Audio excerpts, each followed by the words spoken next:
highlight flashed before my eyes, but at least there's one huge plus. We know that the bomber was a gay woman, drone pilot, hashtag girl boss. A gay woman, drone pilot, hashtag girl boss.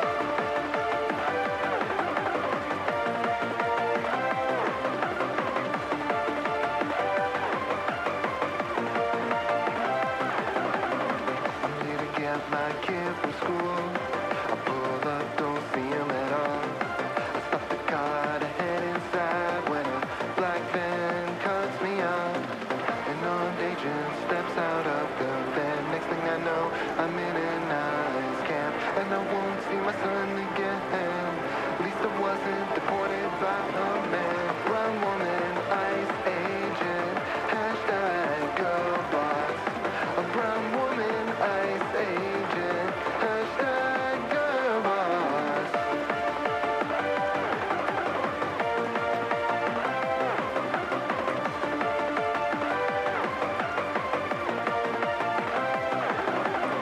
I got laid off by a woman CEO. Oh yeah, it was hashtag woke. Israel destroyed my olive farm to build a settlement. Thank God the IDF has gay soldiers in it. We'll continue bombing Yemen. It's fine, the Pentagon will be led by a black man. Don't you know the world's inherently violent? That's why we need more women drone pilots.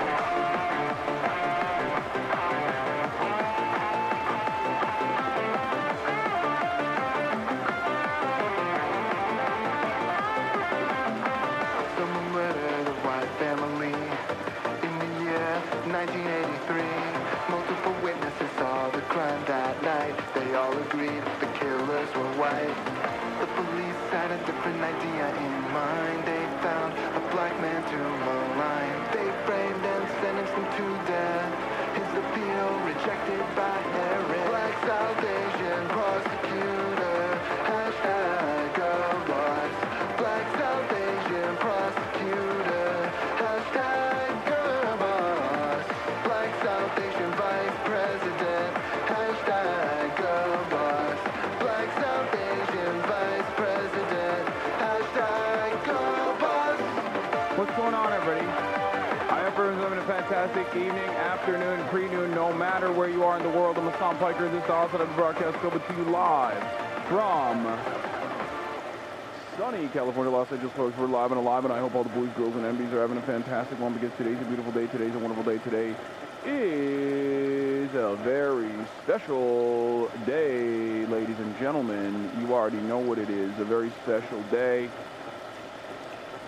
for everybody out there, and you might be thinking to yourself, is it a special day because you're doing multi-cam? No, that's not the reason why it's a special day. It's not the multi-cam that's the reason. Multiple Hassans, multiple dogs, is that the reason? Nope, that's not the reason either, okay? You might be thinking to yourself, is it because it's a beautiful day? It's nice. The weather is beautiful in California, Los Angeles. No, that's not the reason either.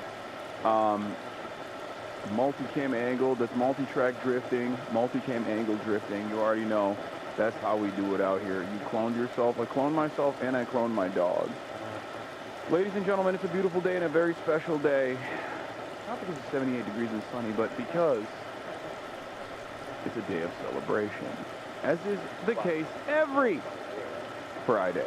Because it's Friday, ladies and gentlemen. That's right, boys, girls, and MBs. It's Mufasa Friday, it's Fucker Fans Mom Friday. It's freaking... It's frickin' Dog Party Friday. You already know what it is, baby. You already know what this is about.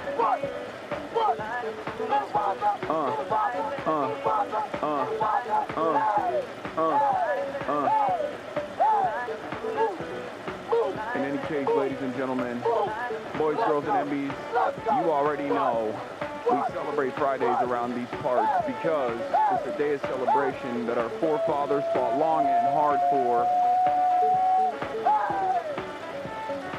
78 degrees and sunny here in California, Los Angeles. In any case, it is... in any case, it's Friday, October 10th, 2025, 11:29 a.m. It's a beautiful day in California, Los Angeles, folks. We are live. We are alive. Your trending numbers are blowing your purse, Kurt, killing numbers out of the water. Yeah, no, I'm blowing up. I'm blowing up big time. I'm blowing up big time in white woman Twitter. I'm blowing up big time in like all of the media environments. I think it's actually really interesting because it's one of those things that is just like so objectively untrue. Even though if like people stick to the clip culture, you know, if people just stick to like the clips in general, like sure they'll make up their minds. They'll be like, that guy's a real piece of shit, and you know, they'll forever think of me as that person, right? But like if they were to briefly glance over, or if they were to like watch any number of videos, like I mean, Kaya literally grew up on camera. So if they actually saw any uninterrupted broadcast, like they would be like, all right, well, this is a little bit overblown, I think. But ultimately, do you think MSM will change their views on you after this? I feel like you were doing good, making waves in MSM lately. No. If you notice, a lot of the outlets that have like covered this or attempted to cover this without any sort of consideration for like defamation or whatsoever, it's been like Fox News, New York Post, shit like that. And it's also so objectively untrue that it doesn't really matter, ultimately. I think it was Gutfeld that even covered it as well. The Hollywood Reporter covered the story, I know. And it's really funny because like they went to PETA, and PETA is like one of the most militant, like pro-animal rights organizations out there. And it's really funny because it's like PETA is one of the most militant animal rights organizations. Hollywood Reporter didn't even ask me for it, for you know, my take on it or anything like that, which you're supposed to do. That's like what journalism is supposed to do. That's what journalists are supposed to do. And it's interesting, they went directly to PETA, and then PETA fucking PETA straight up was like, he says he doesn't use one, and we really hope that is the case. Instead of just being like, yeah, he definitely uses one, we should kill him, or whatever, which is what you would expect normally. But I think it's like, low-key, PETA's been an ally in the past as well. It's really sad because even streamers I thought you were friends with are saying you 100% did this. Cool. Moist Critical, is that what you're talking about? With the exception of him, I don't think any streamers are either legitimately fucking terrified. Streamers are either legitimately terrified of saying something, or like all of the people that have been around, me are like, or have been around Kaya and myself, are looking at this being like, this is the most insane thing of all time. They fucking texted me being like, "He's so cool did today." Wait, what did he say? I mean, whatever, it doesn't matter. It is what it is. It's also crazy knowing how much fundraising and charity you've done for local animal shelters. I know. Face Clan didn't defend you, they made jokes about it. Why would, guys, what are you talking about? It's fucking Face. Of course they're gonna make jokes about it. It's normal. I think you guys need to be less, like, you need to be a little bit less sensitive about this stuff. Like, you need to be able to parse through, like, people who are memeing about the big thing versus people who are, like, very deliberately pushing an angle or pushing a narrative.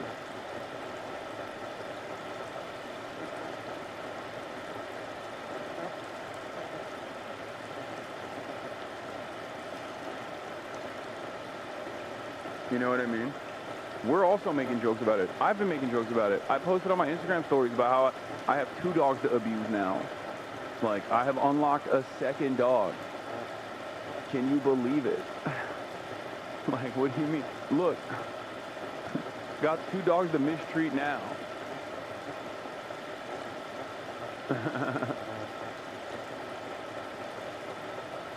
Like, it's, yeah. It is what it is, dude. It is what it is. I think one of the funniest parts about this is that, like, got doxxed over the Kaya drama. I worked as a part-time trainer and made a post about how to identify abuse if no signs are seen in your clips. Yeah, people are pretty fucking ruthless as far as like how they attack people, and it's not even like sincerely because they think that this is real animal abuse or anything like that. I think it's just more so because people, like a lot of people that are just like actively coming after me, or in the inception point came after because they were looking for anything that they could. It's been really funny seeing people. It's been really funny seeing some people be like, yeah, this is how Muslims are. This is, of course, Muslim pieces of shit. Of course, this pro-Palestine piece of shit would say something like this. It's like, all right, dude, what are you gonna fucking do? And then you have a bunch of people who are just like very actively going after people who have been like, I've been around this dog. I don't think that this is real. And now they're like, now people are just like trying to break into their accounts and stuff. The Yelp did not seem like your shot caller was used. I've met Kai, she was extremely loved and there wasn't a shot caller in sight, but since I made the tweet, people are trying to hack into my account repeatedly. Like, it's like those guys, those fucking losers, they don't actually get the coverage. Like, this is never going to breach like public consciousness. Folks are like, Hasan is a creep. Let's look to what Andrew Tate has to say about it. Yeah, the loudest voices on this stuff, with the exception of like Moist Critical, who's a fairly tame, you know, normie content creator, have been just like some of the worst motherfuckers you've ever met online.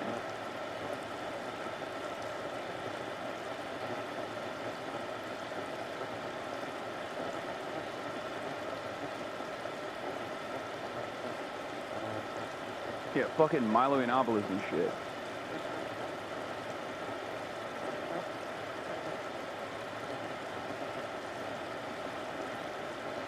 It's just the latest Hasan controversy? Yes, I know. It is what it is.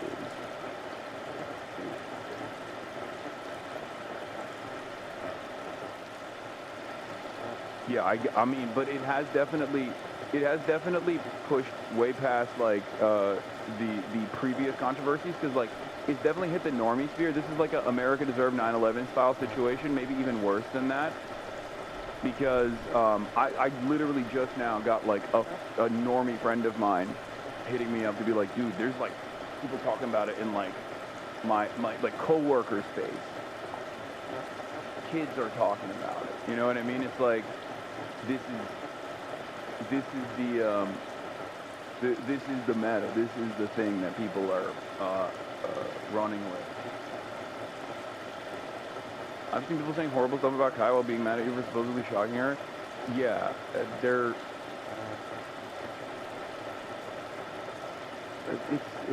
what it is. What are you gonna do, man? What are you gonna do? I mean, this is, maybe I'm too fucking weird. Maybe I'm too weird about this, but I'm so used to it at this point. Like, this is just my life.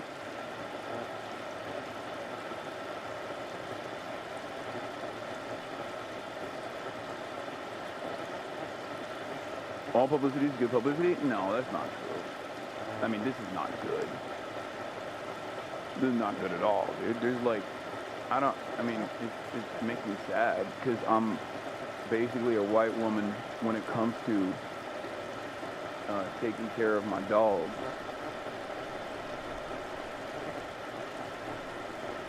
So, this is definitely the new Hasan is a terrorist thing, yeah. Anyway. Blast off memes, my lord. Oh, that's a good one. Okay. There are straight up death threats against you, and the H3 sub is so insane, but I think it's all people just chirping. Yeah.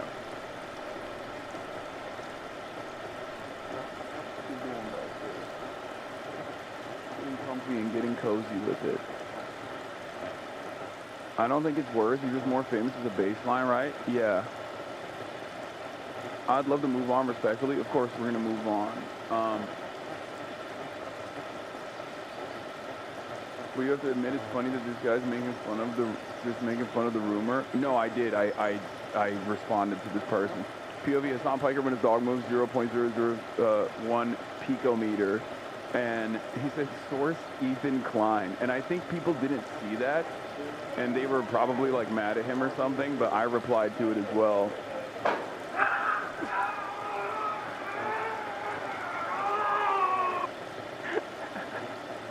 So stupid. But I actually even replied to it with a photo post, but I don't know, it's just buried in the fucking it's buried in the comments probably. I know he didn't do it, but the memes are hilarious. I know this isn't true, but the slander is actually frying me. Yeah. What Hasanabi has to say next will shock you, but not as much as it shocks his dog. Yeah, I think the memes that have come out of it are pretty funny. Overall, I think it's also funny that people are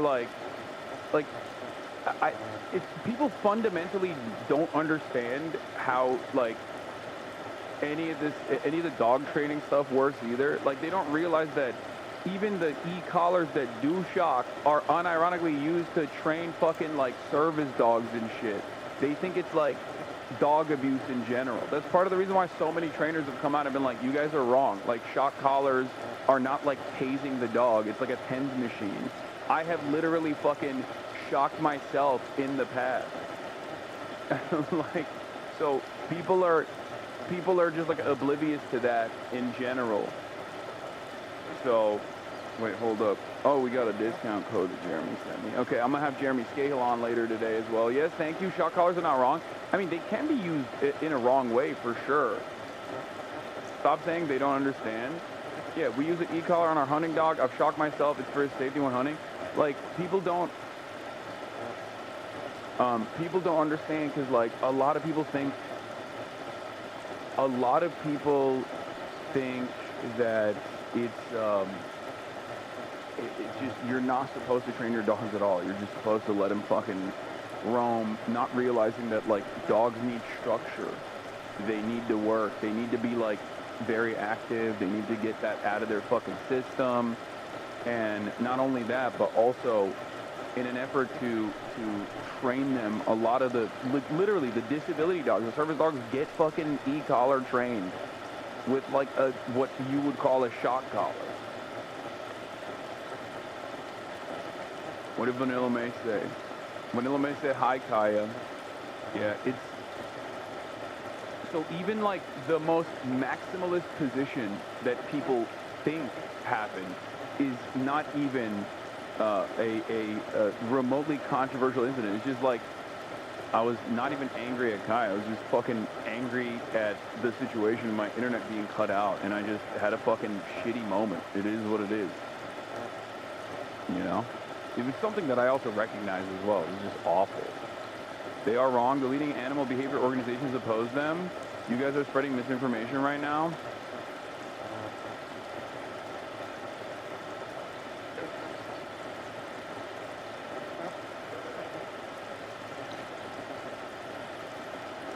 Yeah, people criticizing me keep their dogs locked in a fucking crate for 10 hours a day.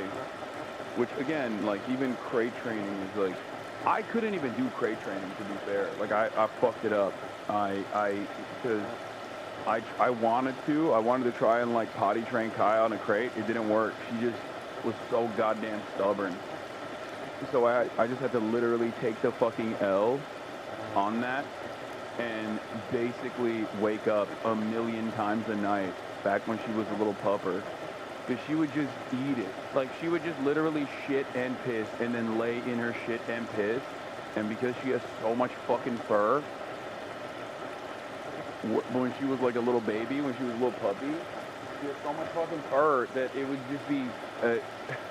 then I would have to sit there and wash her every time. Door's open.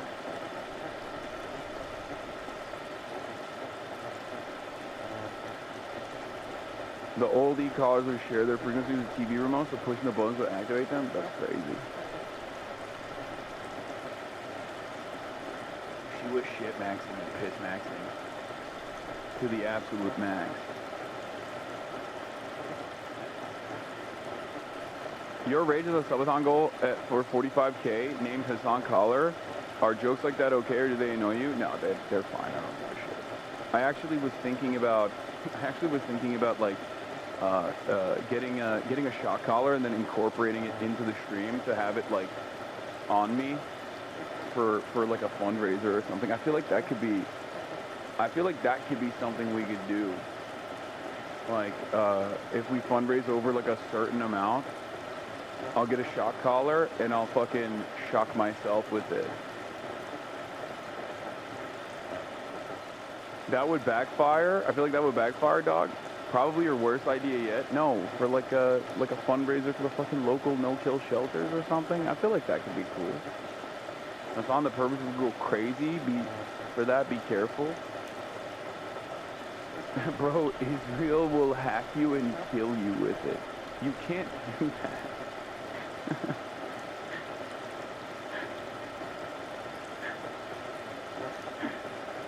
This is crazy. Dude, you can't kill someone with a fucking e-collar, dude. That's stupid.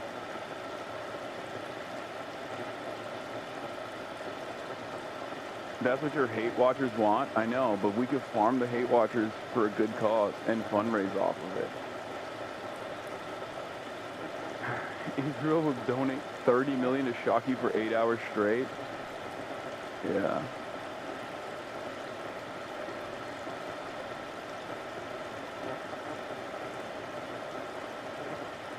Anyway.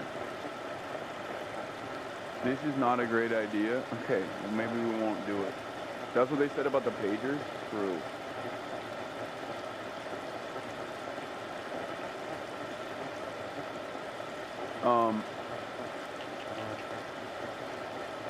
They're on their way to every pet store to give the shock collar the pager treatment. Did you congratulate nephew last night? No, but congratulations to young nephew, Jason the Ween, for, I assume you're saying about the 100K subs, right? Yeah. True that it's a good idea. Every 5K raises a shock. I think so. I think that would be a good idea. But I don't know. But yeah, if you were asking me, like, do I fucking care about the jokes? No, I don't. Because it's one, it's completely untrue. So it doesn't bother me that much. What bothers me for sure is, like, people who sincerely get duped by it. And then, like, actually think I'm doing this, like, actually think I'm, like, abusive. That does hurt my feelings a little bit. But, you know, it is what it is. People fucking... Guys, I've been called a terrorist for the past 2 years. Like, I've been called a terrorist for the past 2 years. The fucking government, multiple governments are my ops at this point. What am I supposed to do? Like, it is what it is.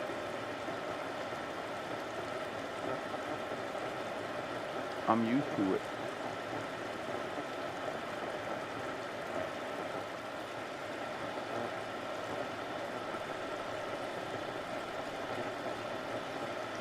Yeah, fucking current mayor of New York, who dropped out of the fucking mayoral race, Eric Adams, was like subtweeting me.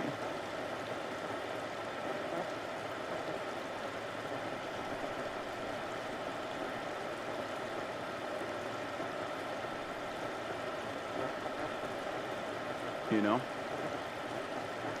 Is this the last time we're going to talk about this? Hopefully. Yeah. Guys, look at the current political climate and what people support. They're not the smartest. Yeah, I mean, we're not in the best place in general for media literacy, for critical thinking. It's just, we're not in a good place at all. So, it is what it is. What does Kai think about all this? Hi. How do you feel? How do you feel? Okay. Okay. Okay.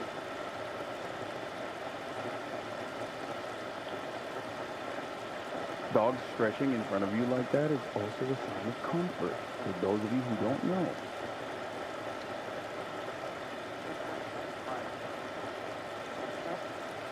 So nasty. Like, as always, she was, this morning I took both her and Fiona to the gym. So she basically was ooking it out with the two Belgian Malinois that she's besties with. And one of them just fucking treats her like a chew toy, which is crazy because she can't fucking feel anything because of her mastiff skin. So she just gets fucking chomped on, and then it's all wet. Her entire fucking face is wet from being, it's just so nasty. She's stretching, she clearly never walks or gets to stretch, so it must be abuse. It's true. Anyway, that's, I think we've explored this subject matter enough. But yeah, personal news-wise, not anything else going on in my life other than I just, you know, I shot the podcast, the Firam podcast.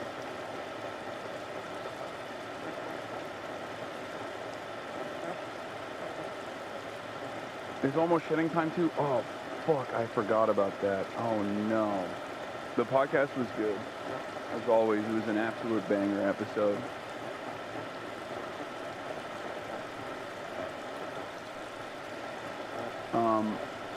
Any plans for March's birthday? Marchiku is old now. Congratulations.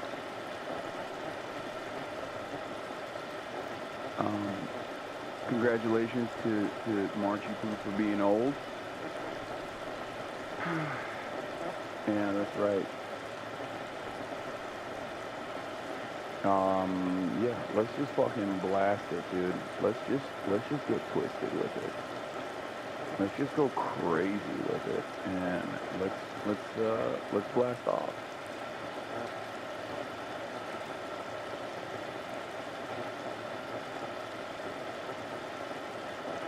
Will you fire March and get a newer, younger producer? Yeah, for sure. Happy birthday to Vorlo as well. Damn, this is a big day. Hasan, have you ever heard of Israel? What's Israel? I'll bite. What's that? What is that?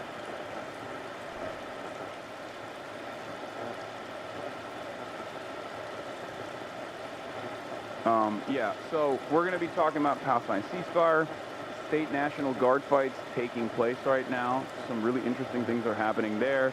Shutdown drama is continuing, but the administration is weird about it, because on the one hand they're posturing as though they don't even care about the shutdown, but on the other hand they're doing things to basically make people not feel the impact as much, and we'll talk about that.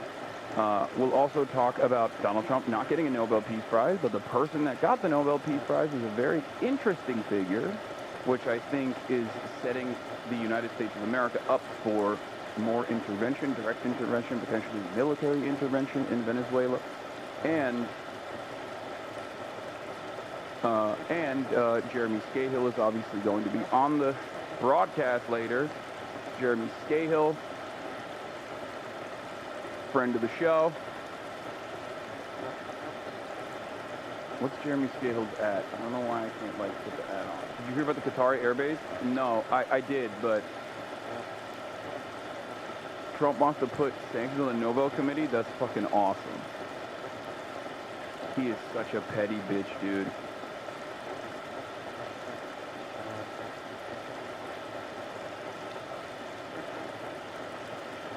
It's just at Jeremy SCAHILL. I don't know why I can't, like, at him right now on Twitter. My Twitter is, like, a little busted for some reason. But when is it not? You know what I mean? Yeah, okay.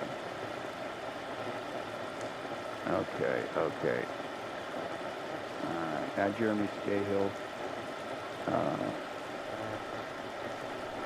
Later, Jeremy SCAHILL will be on to discuss ceasefire and perhaps scary gaming later. Now, www.twitch.tv/Hasanabi. Fantastic guest. He was on Electronic Intifada. Ghost of Yote. I have not downloaded it. Oh, mass layoffs have begun. Russ bought. The RIFs have begun. Silent Hill F, our new VIP Vanilla Mace finished it well before you.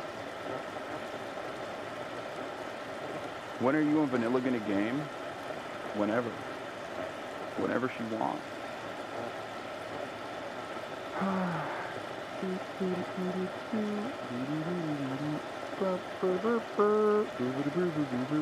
Little Nightmares 3 is something that I did download, for the record. I did. Did you hear about the Tennessee Weapons Factory explosion? I did.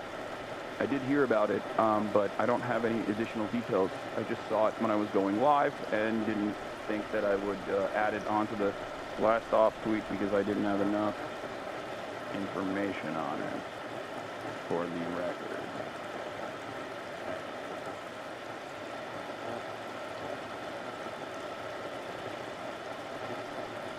Anyway, Jeff Hughes shit, bro. Everything melted like Akainu and Punk Hazard.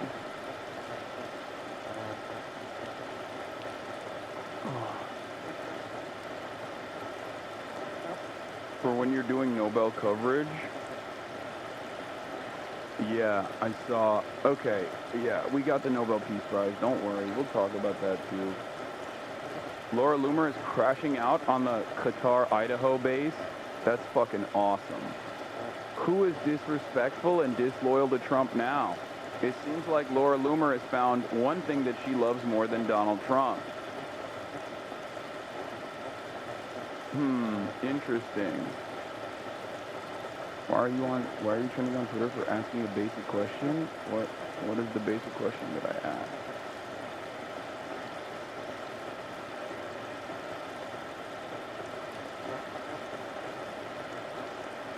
Additional details are scarce at the moment.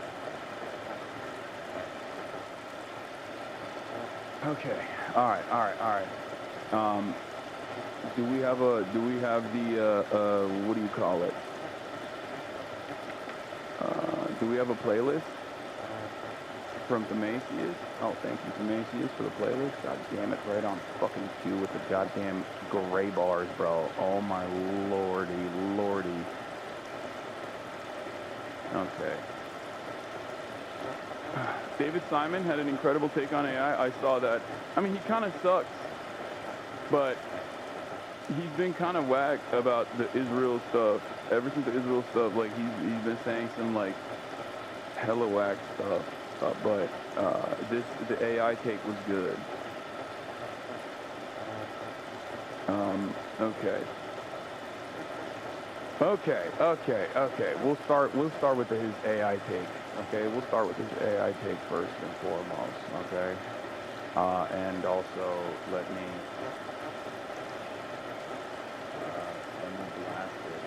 blast it. What is this? I'm trending. Oh, this is why I'm trending. I said Hassan Piker asks SX followers if lives improved under Trump, draws mixed responses. Popular streamer Hassan Piker questioned his 1.6 million ex-followers on Thursday about whether their lives improved under President Donald Trump's second administration, receiving over 16,000 likes and nearly 2,000 comments reflecting economic hardships, policy approvals, and personal anecdotes.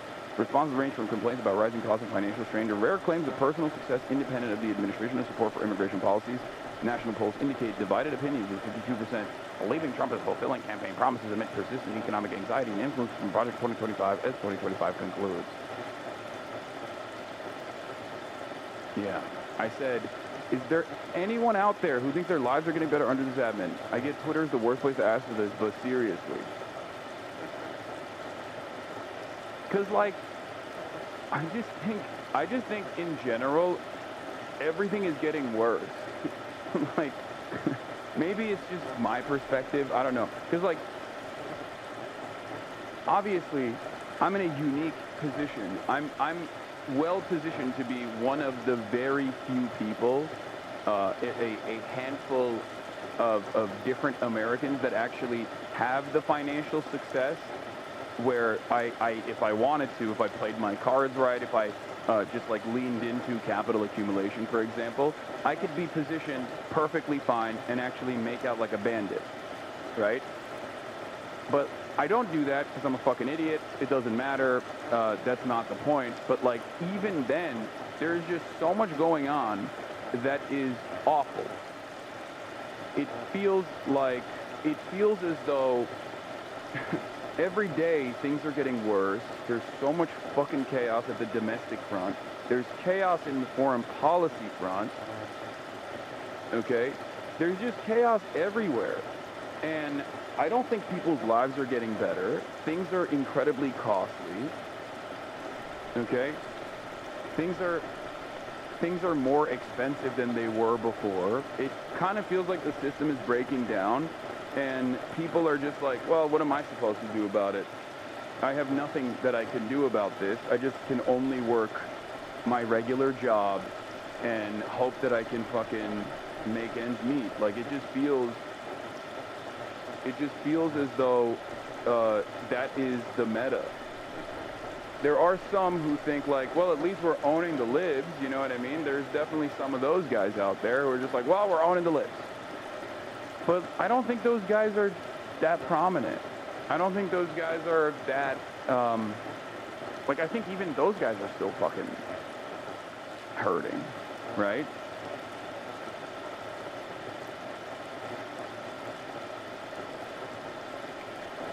Yeah, nothing bad can happen, only good can happen. But we're mass apprehending and arresting immigrants that are, one, doing jobs that no Americans want to do, no American citizens want to do, instead of like giving them the proper documentation to be able to work in the United States of America with the appropriate clearance. We're even taking away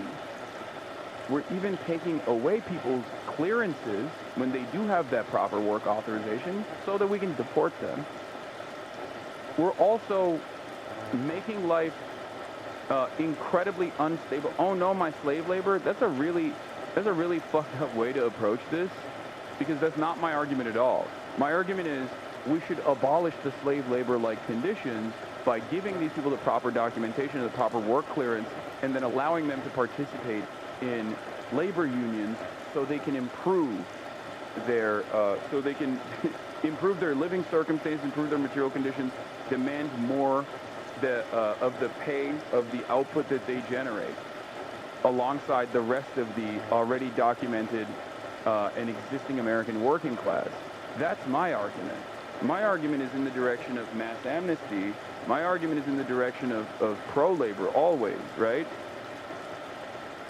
And the problem is that's not even a condition that people are ready to recognize. Like they've completely shut off that side of the argument. Fair enough, but there should be proper vetting. I agree. I don't disagree with that. And the thing is, when people say like, oh, open borders, they want open borders, like no one, when people talk about open borders, they don't literally mean that anyone and everyone can just like walk in and out with ease. Like, of course, there needs to be proper vetting and proper clearance. That's why I'm very careful. That's why I'm very careful when talking about like proper vetting is a dog whistle. Come on, Hasi. No. I think it's important to acknowledge this. That like there is already a vetting process. These guys that we're apprehending at courthouses have already been vetted by the federal government. And people don't understand that. They think these are people who just like snuck into the country, and the government has no idea about who they are or where they are or what they do. It's just wrong. They actually are constantly checking in with ICE. ICE is now betraying the like handshake agreement, I guess, that kept these people in the country and working to make a statement about mass deportations. They're simply using this as a way to make it seem like, to tell the most racist people in the country that like they're doing a good job, that they're literally fucking arresting people that are simply trying to make ends meet. It's very stupid.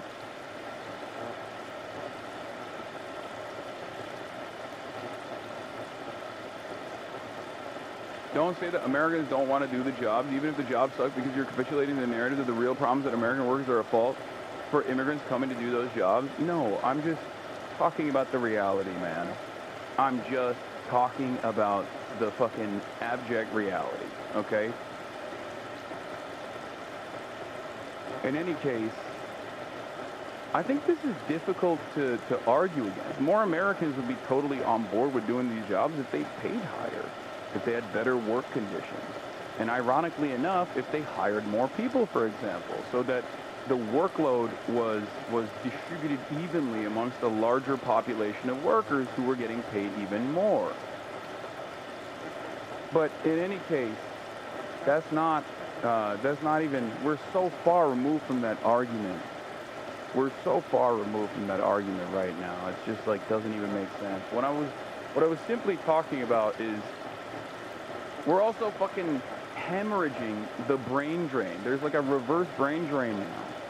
We're immigrants of all sorts that propped up this country, that made the United States of America the greatest superpower in existence, was largely due to the fact that everyone wanted to fucking come here, okay? There's obviously a lot of different reasons for it beyond that, but like everybody wanted to come here.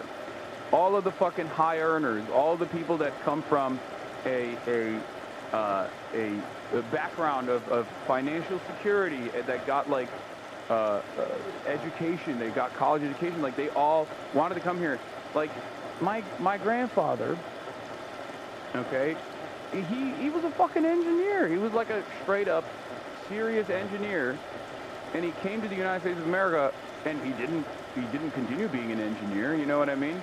Well, he also he became like a what is it called when you like sell houses and shit? That's what he did. But like this story is something that people, this story is a realtor. This story is like very, very common, right? It's a very common story. Like chemical engineers from like Afghanistan come to the United States of America and they become like cab drivers. You know what I mean? Fuck your grandfather. That's a 5% of an American dream. Damn, dude. Hasan, seems like your career is based off of opposing opinions. Wow, thank you, Squirtus Piss.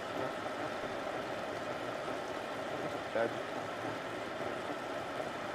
an insightful take. The reason why I'm bringing all this stuff up is because, like, that was a huge deal. That was what made America, like, such a competitive force around the world, you know? And now we're terrifying the fucking immigrant academics because they're woke and gay, because we're just so obsessed with this anti-intellectualist slant that we're engaging in, that we just treat immigrants like dog shit. Documented immigrants, if they speak out against Israel, it's like, oh, sorry, we're going to cut your research funding. Like, that's insane. That's an insane thing to do. I don't even, like, someone was saying we're cutting off our nose to spite our faces, but honestly, it feels even worse than that, because we're not even spiting our faces at this point. We're just cutting off our nose because we love cutting off our noses. That's what it feels like. And we're not even cutting off our nose, we're chopping our heads off.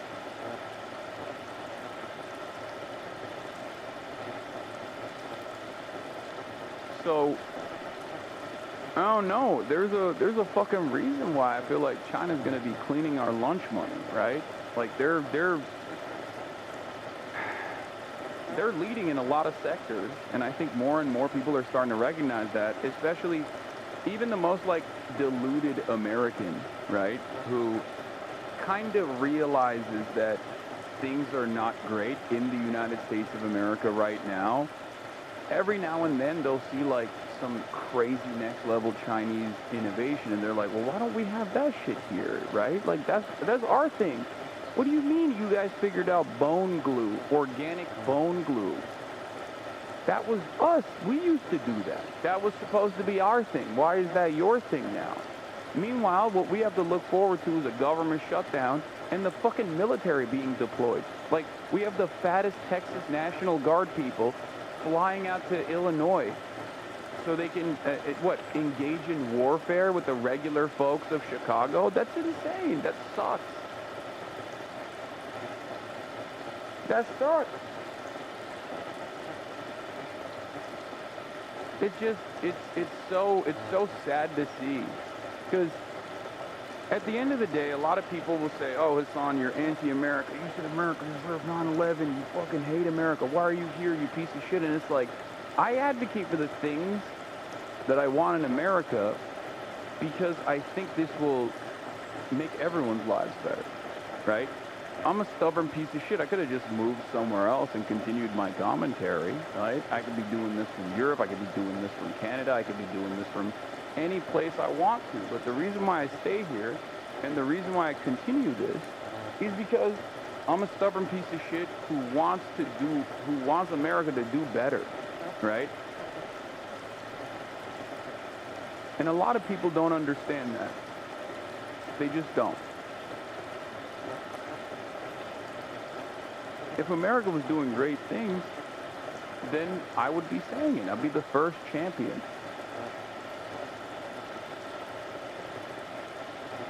But yeah, this is another thing that was like rage-inducing, I think, for a lot of people. Sure, this seems impressive, but think of how ridiculously far China lags in funding wars in the Middle East, says Jeet here, writer for The Nation. China officially opens the world's tallest bridge, completing the project in under 4 years. I'm about to say something that a lot of people are going to consider to be a little xenophobic. There is an Ameriboo element to Chinese culture that I low-key think is gauche, a little gaudy. Because this bridge is awesome, okay? And it's an impressive feat of engineering, and I love that. But I'm going to say something that people are going to get mad about. Hear me out.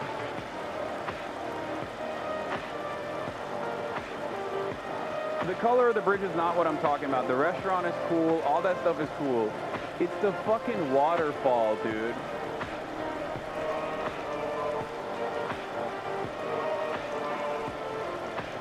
It's just like, it's a bit much. That's it. And do I care if America was doing this and they put a fucking kind of lame waterfall underneath it? I wouldn't care. I wouldn't care at all. I'd be like, at least we got a nice piece of infrastructure, right? I think it's very Chinese in the sense that, like, they do this thing a lot where they'll just like build something so grand, so spectacular, and then they'll just like slap on some unnecessary bells and whistles on it. They love that shit. It's just something I've noticed. Japan mogs China in this field? I don't think so. I think China loves its decorations. They love their decorations. They really do. I think it's a little tacky. That's all I'm saying. It's just a little tacky. I've noticed this in the cars as well, in the cars that they put out there with all the fucking bells and whistles that the cars have, and I'm just like, this seems unnecessary. They have a similar attitude about like tackiness that Americans do, I will say.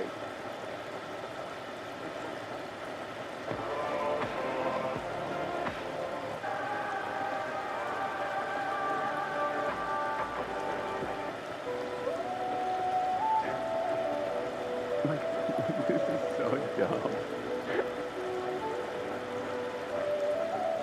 But you hate brutalism, make up your mind, but you hate brutalism. The older I get, the more I appreciate brutalist architecture.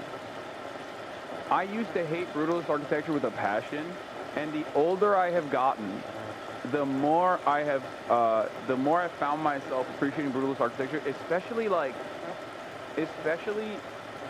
because I'll sometimes see the like cool, like I think there's like a French communist headquarters and stuff. Like there's a lot of very cool there are a lot of like eco-brutalist architecture, for example, that's super sick.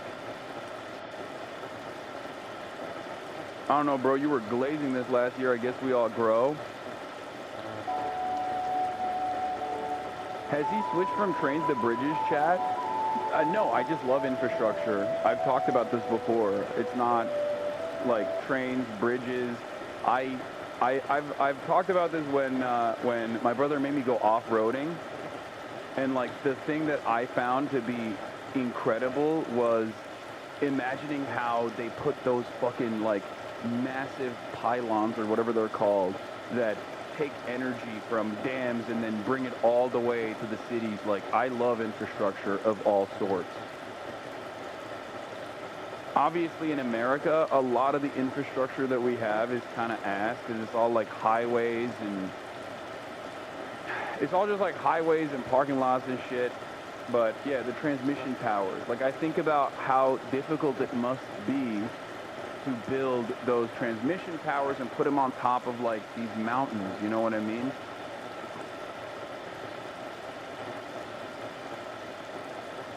I think it's awesome. It's like man overcoming nature in some ways, and I think that's very cool. That's what we're here to do. It would be nice if we also were more careful and considerate to the environment in the process, and find ways in which we can coexist. But yeah, infrastructure is dope.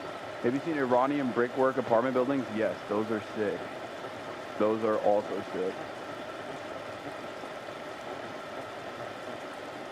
Anyway, the craziest aspect of this, of course, is that this bridge was, like, the cost of this bridge is like 3 months of like ICE budget or something. I think it was like $400 million, which is so fucking annoying when you think about it. Yeah, they made it for like $400 million or $300 million or something like that, and it's just like, when you hear stuff like that, how can you not feel? How can you not feel like we're getting lapped, dude? How can you look at this situation and not go, come on, brother, we got nothing. We got nothing, dude. We got nothing. We're just getting scammed.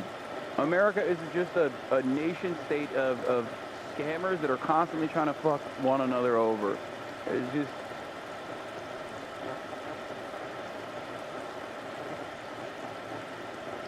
It's like, does it not surprise anybody? Does it not like confuse anybody? If you're maybe like a China skeptic, fine, sure, whatever, right? But do you not look at this and go, why don't we have anything like this? When's the last time you've seen an American project like this that wasn't like a $400 quintillion stadium that had to pave away an underserved community so that they could put fucking parking lots, because we don't have any fucking public transit in these major cities, so you have to have a car-reliant infrastructure, which means you have to literally fucking open up new parking lots so that people can go and sit in traffic for 3.5 hours when they go to like a massive event. And it's also privately owned.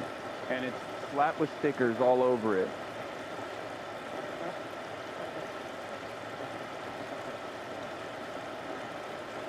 Are you referring to this, bro?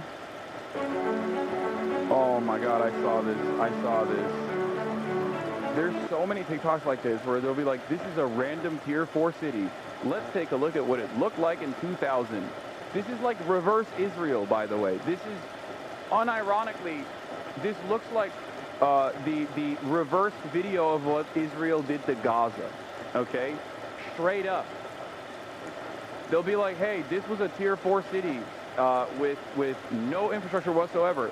Let's take a look at what happened between 2003 and 2025. And I'm like, how is that possible, bro? How?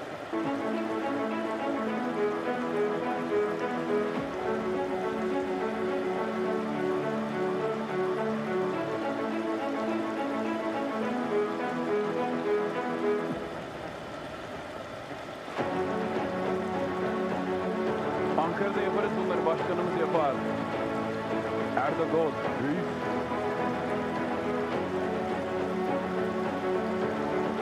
Bringing back nature, although I will say China needs to work on keeping their wildlife from dying out like the giant salamander. I think they're making, I mean, they're fucking super pragmatic about a lot of stuff.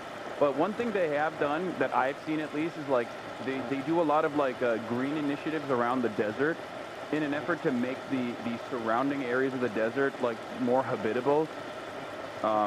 So they do plant a lot. Like they are really invested in reforestation initiatives all over.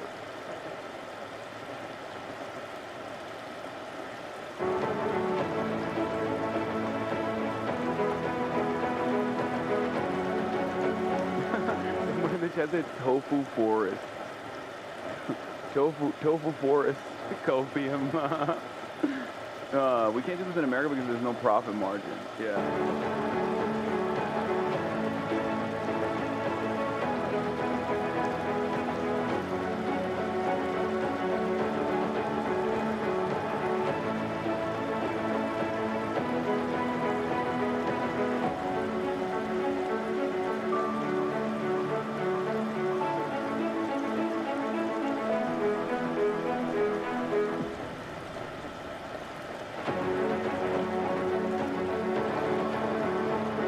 Bro, it just keeps going. It just keeps going, man.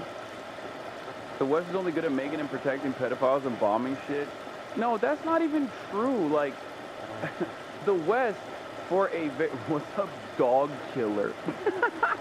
This guy said, I am a dog killer. Yani otizmliği mi tasarlamıyorsun? That's crazy, man. All right. I think he's confusing me with the Department of Homeland Security Secretary Kirsty Noem. Yeah. Or maybe he was talking about how I fucking eat them dogs, okay? I'm a hot dog killer, that is true. I fucking down those shits. I down them.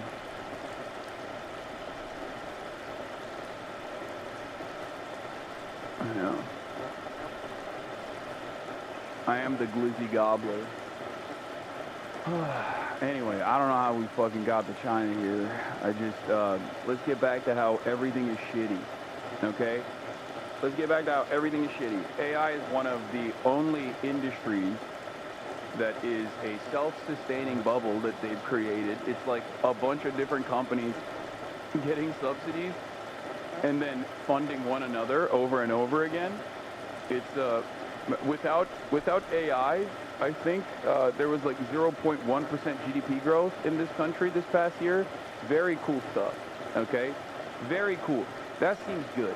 That seems normal. That seems awesome. You know, everyone is warning about an AI bubble, by the way. Not that it matters. It seems it doesn't matter. Buckle up. IMF and Bank of England join growing chorus warning of an AI bubble. And for me, it feels like... Well, on the one hand, people are like, there's an AI bubble, but basically, But basically, the counter to that is, nah, it's fine. Nah, it's fine. Yeah. Every warning sign shows that there is there's perhaps an AI bubble that is imminent, versus, nah, we'll be fine.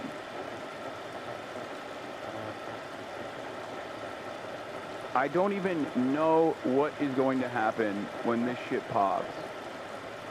Okay? Born too late for the dot-com bubble, born just in time for the AI bubble? Yeah. What does the AI bubble mean? It's just that AI companies are unimaginably overvalued, and they're basically propping up the stock market, and there are no fundamentals backing why there's this level of like investment into AI, and the only thing that this is like bringing for us is just like eco side, if that makes sense.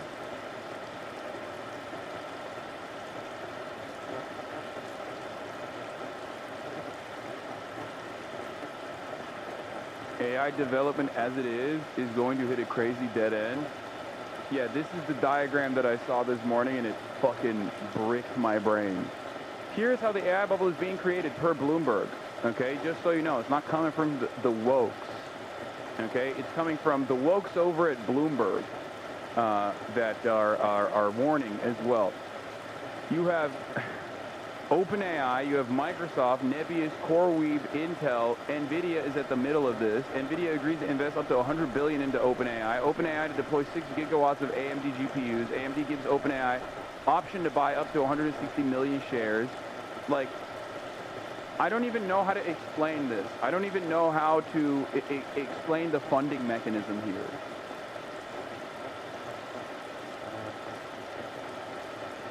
But it's just one big fucking circle jerk where the value is base boosted to unimaginable degrees, and it's the shit explanation. What this lacks is dimensionality because there's interest payments on all of it. It's an Ouroboros. Let's see what this TikTok or... Here you go. Much? No? Thanks. Thanks so much. Here you go. Okay, but what you fail to consider in this process is that we just generated like $800 billion, if not $1 trillion of GDP, okay? The GDP increased by $1 trillion. It might be the same money exchanging hands, okay?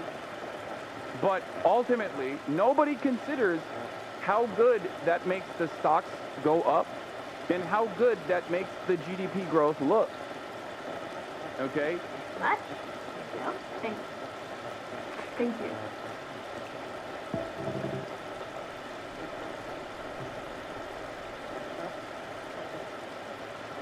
Abtriok has an amazing video explaining this. This is I super want clear. something very, very, very interesting and important. It was about this. The world's most valuable company is investing $100 billion into the world's most valuable private company, OpenAI, linking the two titans of the... Wait, what? Ask ChatGPT to explain it? No, it's the classic. It's the shit-eating story. Two economists are in the forest, okay? They happen to walk near dog shit. One economist says to the next, hey, I'll pay you $50 if you eat this dog shit. The second economist says, sure. He eats the dog shit, gets $50 in exchange for eating the dog shit. Then they happen to walk a little bit further in the forest. There's another piece of dog shit there. The second economist that previously ate the dog shit that has $50 in his pocket says, hey, I'll give you $50 if you eat this dog shit. First economist says, sure, eats the dog shit, okay? They keep walking a little bit further, and they go, wait a minute, we both just ate dog shit, and the $50 just, came back into my pocket. Economist 2 says, yes, except we just increased GDP by $100. That's the story. It's the simple way of explaining how this story doesn't have to be about dog shit to make a point, lol. No, it does. It does. It does have to be about dog shit, okay? And eating the fecal matter. You don't understand it. It just has to be that way, okay? Is that a direct quote from The Wealth of Nations? Yes. And also Das Kapital. It's in everyone has only talked about it with this analog. There's no other way to describe it. Simplified in image form. Sorry for the millennial meme. Step 1, hire a friend for $1,000 to dig a hole. Step 2, he hires you to fill the hole for $1,000. Step 3, repeat this process indefinitely. Step 4, infinite GDP growth and job creation. I guess the libertarian counter-narrative to this is the classic Milton Friedman thought experiment, where he goes to China. I think it was Milton Friedman. He's like one of these like fucking right-wing anarcho-capitalist libertarian or neoliberal weirdos. But basically, he goes to China and he's like, why don't you guys use more advanced tools? And the Chinese factory owner says, it's because we want to create jobs. So then he says, okay, instead of using a shovel, why don't you use a spoon then? Except that doesn't necessarily make that much sense, because you can have both. You can literally continue maintaining the jobs while simultaneously improving the tech, and then just limiting the workload of the average person.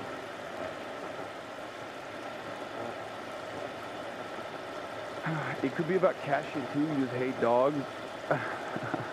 Yeah, name is Dog Hater here.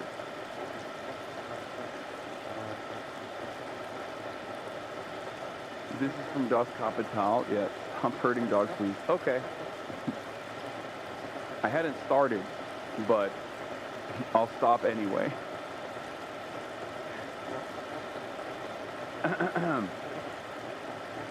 The data centers were manufactured demand for NVIDIA, because how else could you sell chips that rate and that growth forever? When Nixon went to China in the 70s, he told them they could sell them a machine to dig a ditch with much less workers, and China asked them, what would all those people do without ditches to dig is the story. And then the answer to that is, why don't you use a spoon instead of a shovel if you want to make it more, if you want to make it even less efficient. Except the way that China operates, or the way that China should operate, or the way that every country should operate, is that you continue with automation, but you still maintain those jobs, and you just limit the workload. You lower the burden off of the labor force while keeping the wages either the same or matched up to their output. There is a reason why theorists from 18th, 19th century all the way to like the 70s basically thought that in the future people would be working like 3 days max. Okay? 3-day work week, 4-day work week, except capitalism had different ambitions. Okay? It just improved productivity, and the wages did not actually meet the output at all, and all of that productivity and the output in general, all the wealth that was generated from that process, went to an increasingly smaller group of people, just less and less hands overall. That's a big problem. But people don't even want to envision a world where you could simply create more for the company that you work for because of technological innovations, while simultaneously working less hours in general. Okay? It's just completely outside of our worldview. It's just not something that we can, it's just not something that we ever foresee for ourselves. Current age of AI, obviously. Upon this news, NVIDIA valuation skyrockets. OpenAI private valuation skyrockets. Other chip company valuations skyrocket. But it left me and some other analysts with more questions than answers. There's more going on under the hood of this $100 billion deal that I think we all need to take a closer look at. Before we do that, I have to go back a little bit. I have to introduce a third player to this game, and to explain them, I have to start with bicycles. Okay? I want you to imagine that you run a bicycle shop. That means you buy bicycles wholesale from a factory, and you sell them to customers with a markup. That's your business. Oh, this this is is a how classic a example. business reports their earnings. They have a top line called revenue. That's where the amount of money you just made in raw cash.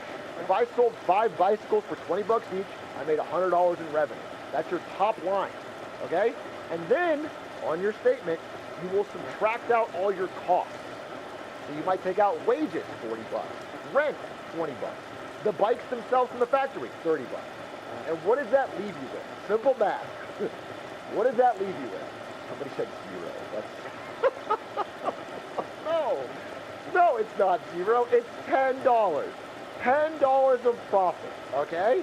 This is your top line, basically your revenue, and this is your bottom line, your profit, after you deduct everything. Okay? Why is Atriarch doing theory streams and you're not? Do you think this is theory? I mean, I guess technically it is, except if theory from a left perspective or a Marxist perspective would talk about how this is the value accrued as a direct consequence of the surplus output of the workers, as in the $10 should be going back to the wages under a socialist structure. This is why Marxists consider this aspect that capitalists love to be exploitation. Okay? So, on an actual balance sheet, I'm going to say this, okay?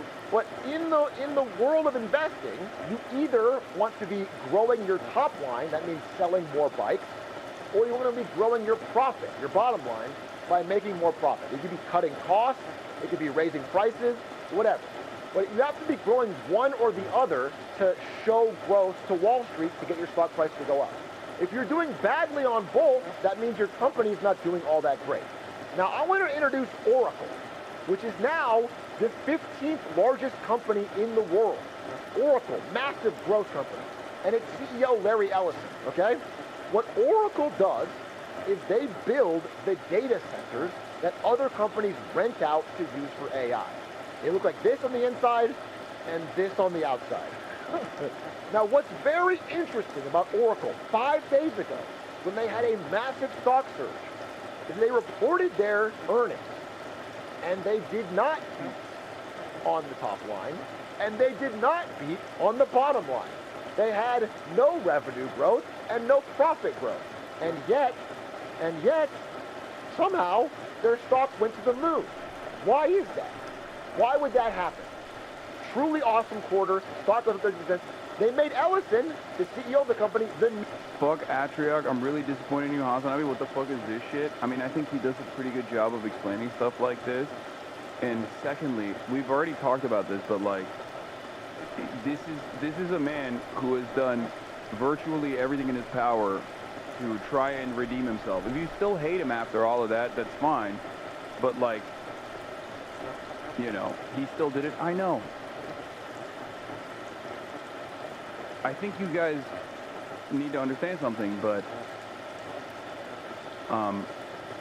growth is important.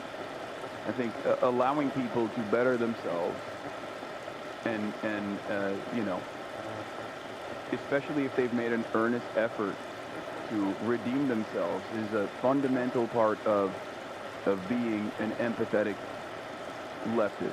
So many other creators, the platform, man, disappointed. It's okay. Watch Atriarch believe the dog collar shit. You're speaking too soon. I don't care.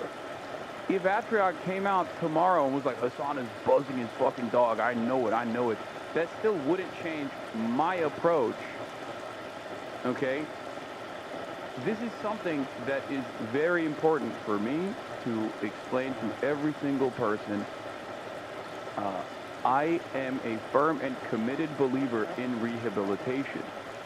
Okay? I am a firm and committed believer in rehabilitation. And if someone has done something awful, as Atriarch did, okay? And then they recognize the harm, and then they seek atonement and turn around and actively work to combat further exploitation or further harm, as he did, okay? So you will platform any awful person as long as they're left so disappointed in you? Is that what I said? No. Expand even further than that. I will platform any awful person as long as they have made an active effort to literally rehabilitate themselves. It has nothing to do with left-right dynamics. I think you guys are failing to understand. This is a fundamental principle that I abide by. I'm a believer. Like, I don't even think Atriarch is a leftist, for the record. I mean, he very much is an enjoyer of capitalism and a defender of capitalism.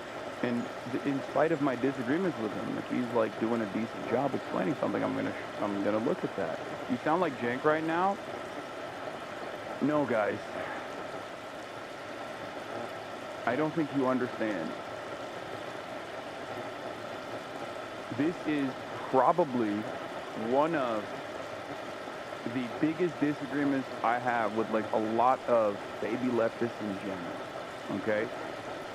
And it's getting, we're derailing, okay? My position on people, or like my opinions on this fundamental principle that I abide by in terms of people that are actively trying to limit the harm that they might have engaged in the past, is something that I'm committed to regardless, okay? I don't know how you handle the scrutiny of policing. I think it's important. I think it's important to address this whenever it comes up. Because I do think that Americans in general have a very carceral state attitude, a very draconian culture when it comes to when it comes to seeing people in their worst moments forever. It leaves no room for redemption, and it leaves no room for rehabilitation. That's why I always say charitability is key. What has he done to atone, though? Not watching AI porn on stream since the incident? First of all, he didn't watch AI porn on stream. That's crazy. But no, he actually did use his own fucking money to, like, go after those websites and take them down.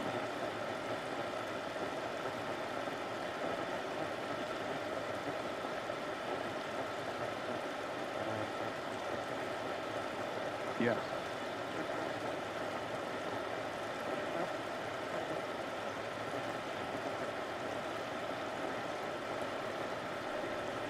Chat, remember, the last emperor of China... Oh, you're talking about Puyi. After the Communist Party took power, served his time in the fields, and then returned to society as a fellow citizen to those he once ruled. Yeah. So if you're rich, you can buy your way out of any consequence? No. I don't even think he's that rich, for the record. And this is not about, like, the financial penalty. Because a rich person could just as easily move on, I don't know, pay for PR or something like that. Move on, pay for PR, and continue living out their days.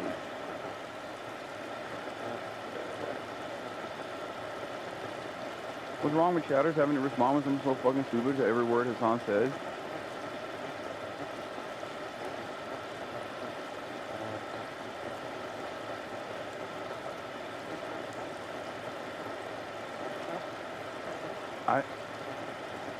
He apologized, backed it up with action, and is cool with loving them now. Chinese to chill, man. Atoma was genuine. Yeah, I mean, and for the record, if you guys still have your, your criticisms, or if you're still skeptical, that's fine.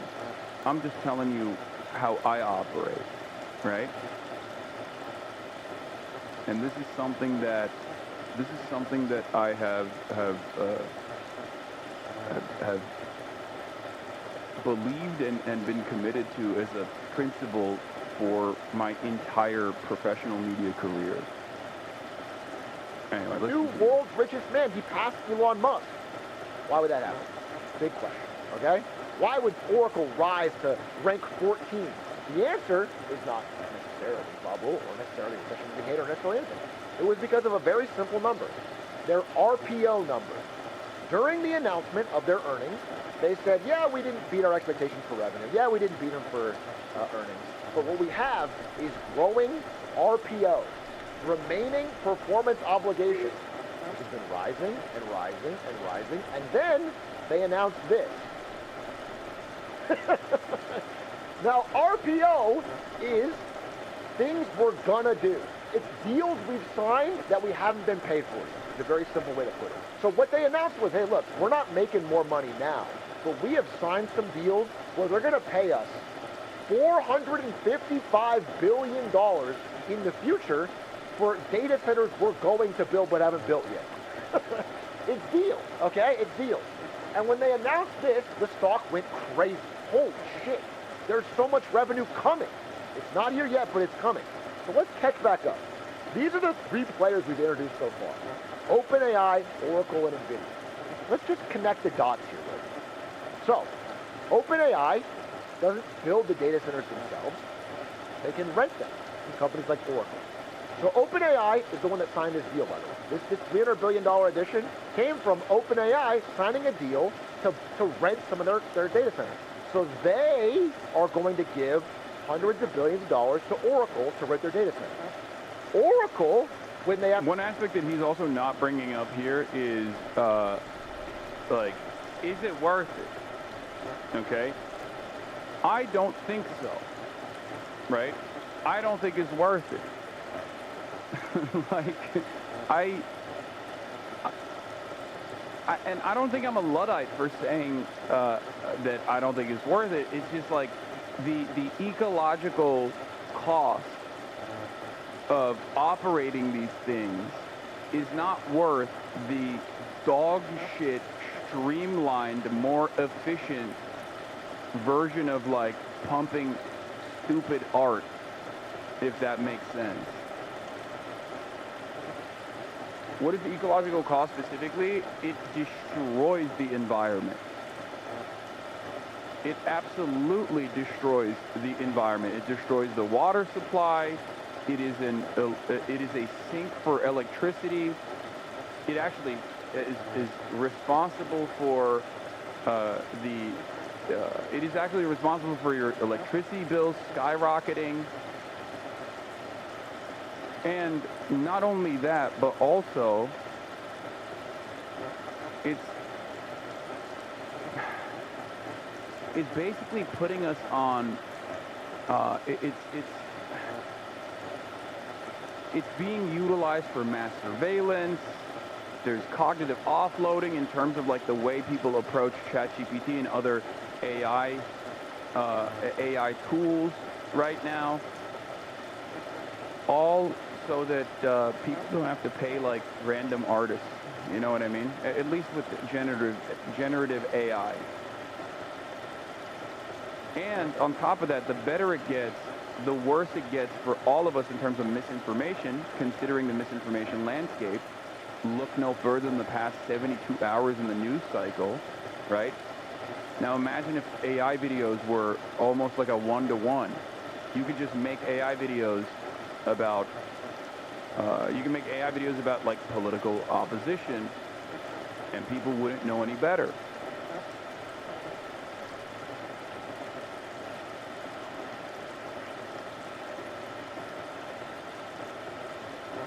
Bruh, don't you think that using AI is just like people making fun of you for using Google to look something up? No, I don't. I don't think that. Because I think there's a difference between, like, there's more efficiency in searching something on Google as opposed to having to, like, drive your car or take the train to your local library, okay, and opening up a dusty Encyclopedia Britannica, right?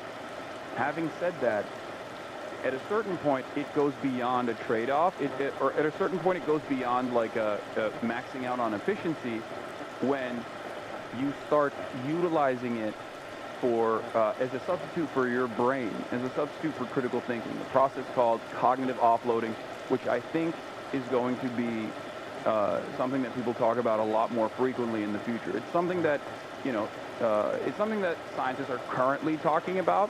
There are numerous studies on the negative impacts of consistently using LLMs, as opposed to doing your own research and engaging in critical thinking. But like a big part of schooling in general is supposed to educate you on that aspect all the way to college.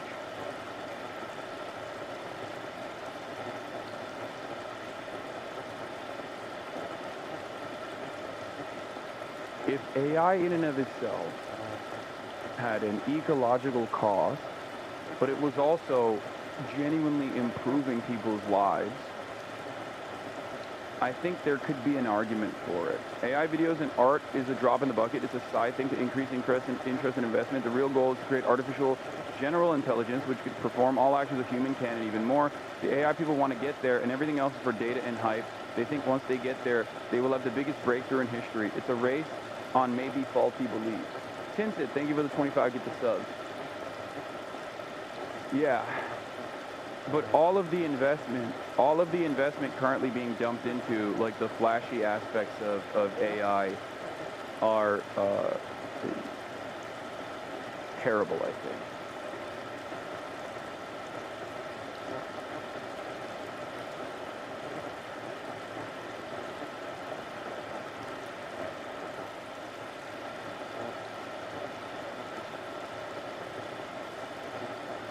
Some people say generalized intelligence is never going to happen. AGI will never happen. Adrian is online. Thank you for 20 big ones. But like, it's interesting because when we think about Google, yeah, it's interesting because like we talk about Google, right? We're like, oh well, don't you think it's AI is just basically like a maxed out, clapped out version of a fucking Google search?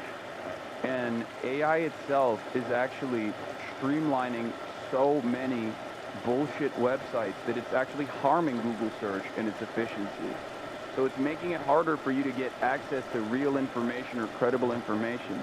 I don't think people understand the significant crisis in disinfo that we are facing currently, where just false narratives run amok. And then the AI has the capacity to make fake information that it truly believes is correct. And then the new AI that comes after that is also being trained on that faulty information. There's a reason why, for example, Israel is spending a good deal of money trying to train ChatGPT to be more pro-Israel.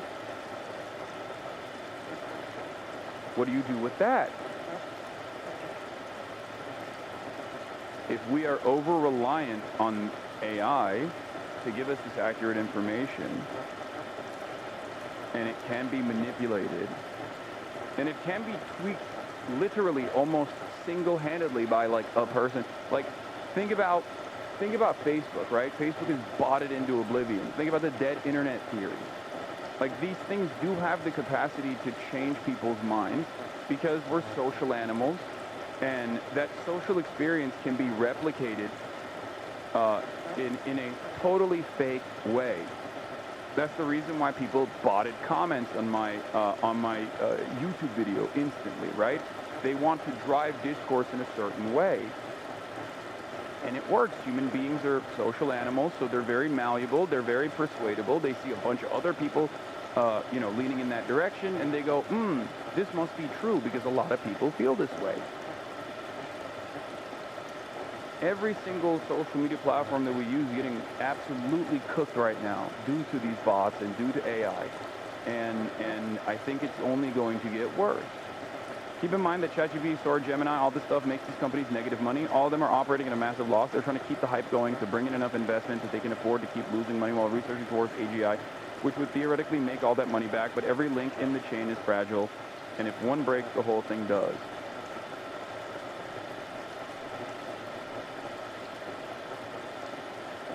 As a machine learning scientist who works in the domain, I don't think we're near AGI at all, as the architecture itself is not made for it. I don't see it happening for the next 3 years. Beyond that, it's hard to tell.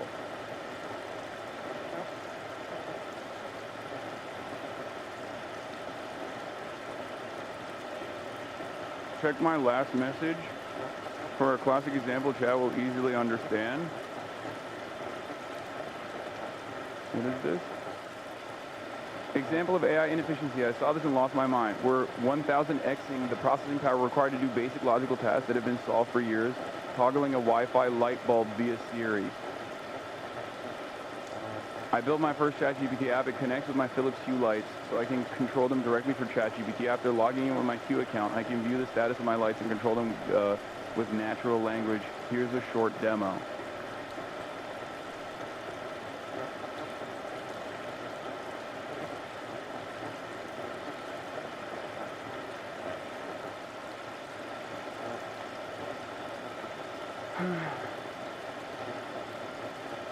I don't know, man. I just see, maybe I'm too old for it, but I feel like I actually am fortunate enough to have been born in a generation that came before AI was all over the place. I think if you're parents right now and you want your children to have a leg up and be better automatically and be smarter automatically than like 90% of their peers, it's better to try to train them and educate them in the old methods. They should still keep an eye out for AI in general. They should know how to use these tools. But I think it's very important for them to steer clear of that sort of thing and read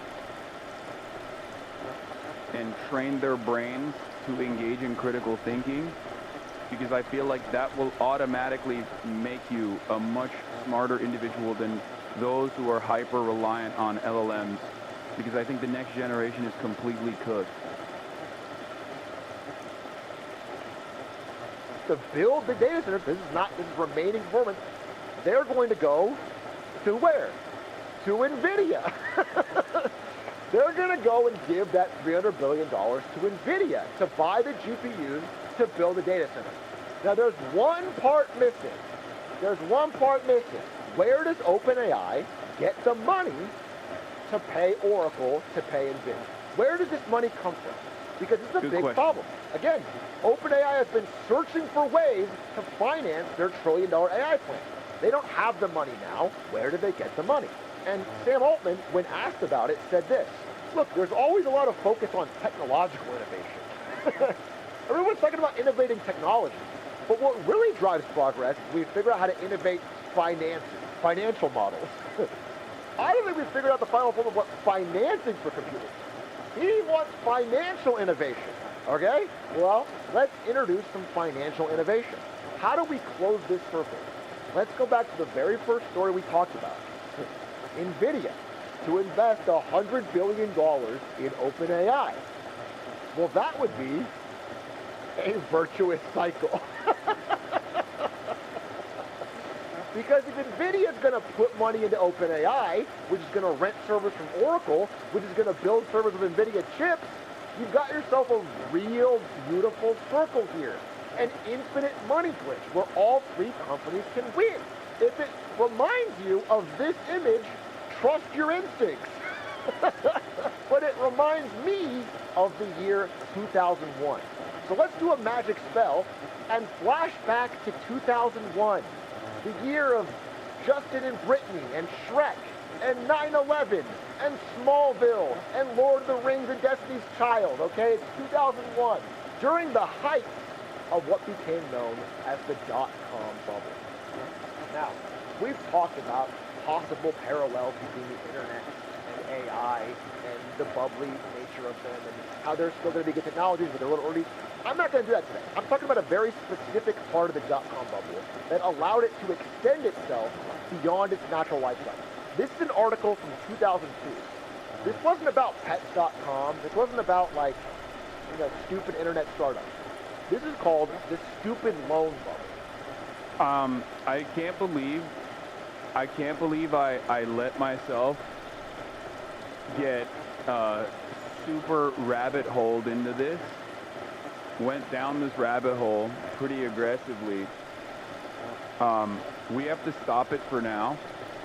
We'll get back to the AI stuff and the AI bubble in a little bit, but Jeremy SCAHILL is in the building. Well, not in the building, but Jeremy SCAHILL is on the call, and I am going to be talking to him about the Gaza ceasefire deal.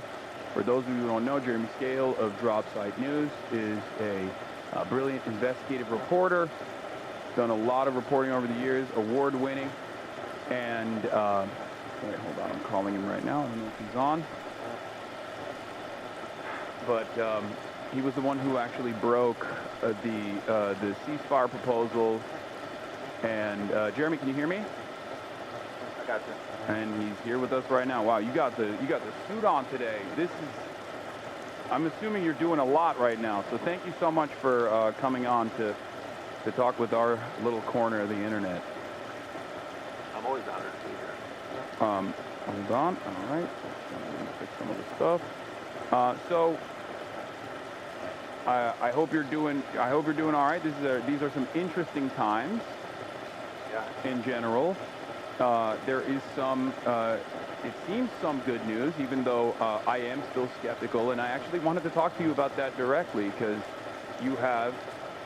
Over these past 2 years of unlimited genocide with American support, been one of the few reporters that has directly communicated, directly interviewed leadership of Hamas, leadership of the Houthis, the Ansar Allah movement, and have done amazing work in the field with this. And you actually interviewed the negotiating team, as far as I understand, or at least like the leadership in this last round of negotiations. So let's get right into it. This seems a little different. In your estimation, do you know why it seems a little different? Yeah, I mean, first of all, you know, we're 2 years into one of the greatest mass crimes in history, and you know, and I just want to say at the onset that you know, watching Palestinian reporters reporting today without their flak jackets on, the bulletproof Kevlar vests with the press logo on them, you know, on the one hand, you feel this sense of relief, you know, not just for the journalists, but for everyone that managed to survive.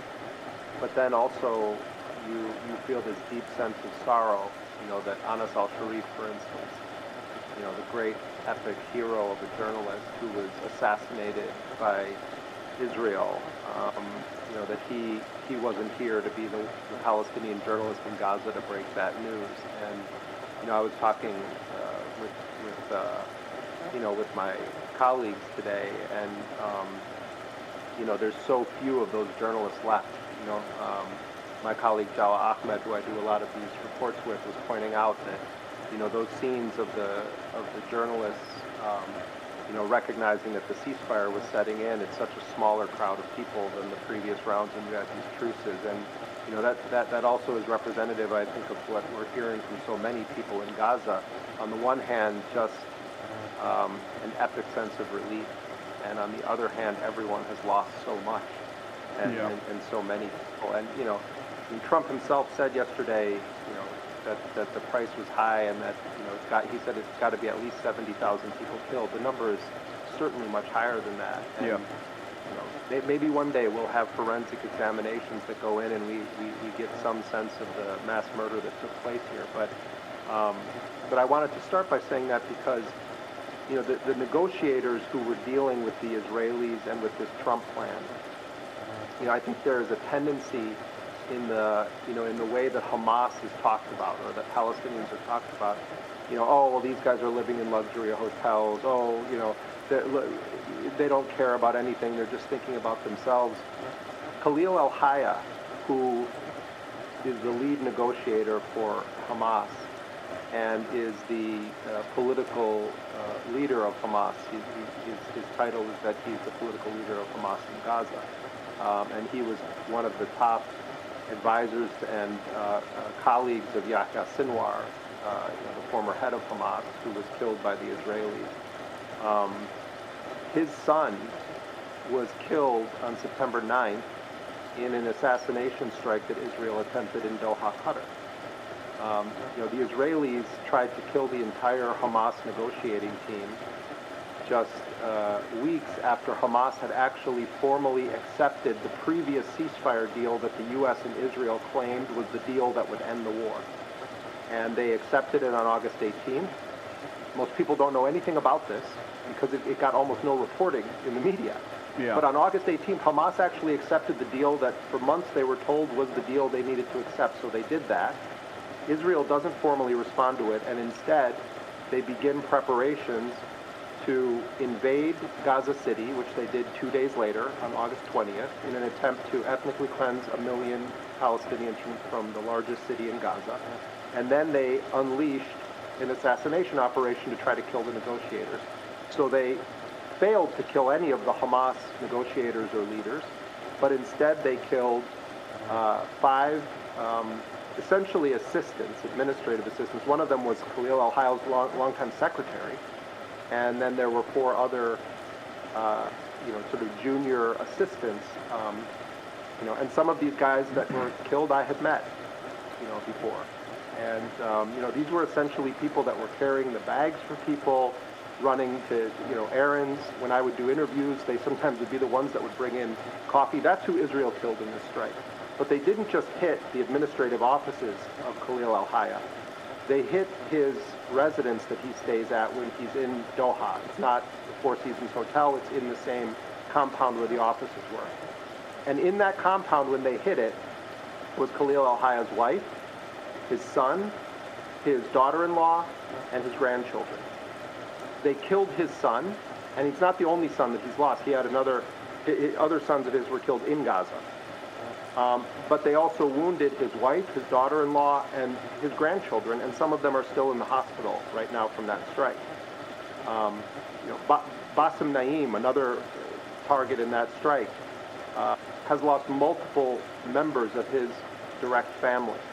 I'm just giving this as an example to say that, Netanyahu hides in his bunker, when the Iranian defensive strikes took place in response to Israeli aggression against them. And Israel, for decades, has just been assassinating any Palestinian who is representing any Palestinian resistance movement. So the context of what we're going to talk about is that this delegation headed by Khalil al-Hayya, who just had to bury his son, and right before he left for these negotiations, he very rarely does any kind of interviews. He sometimes will release statements.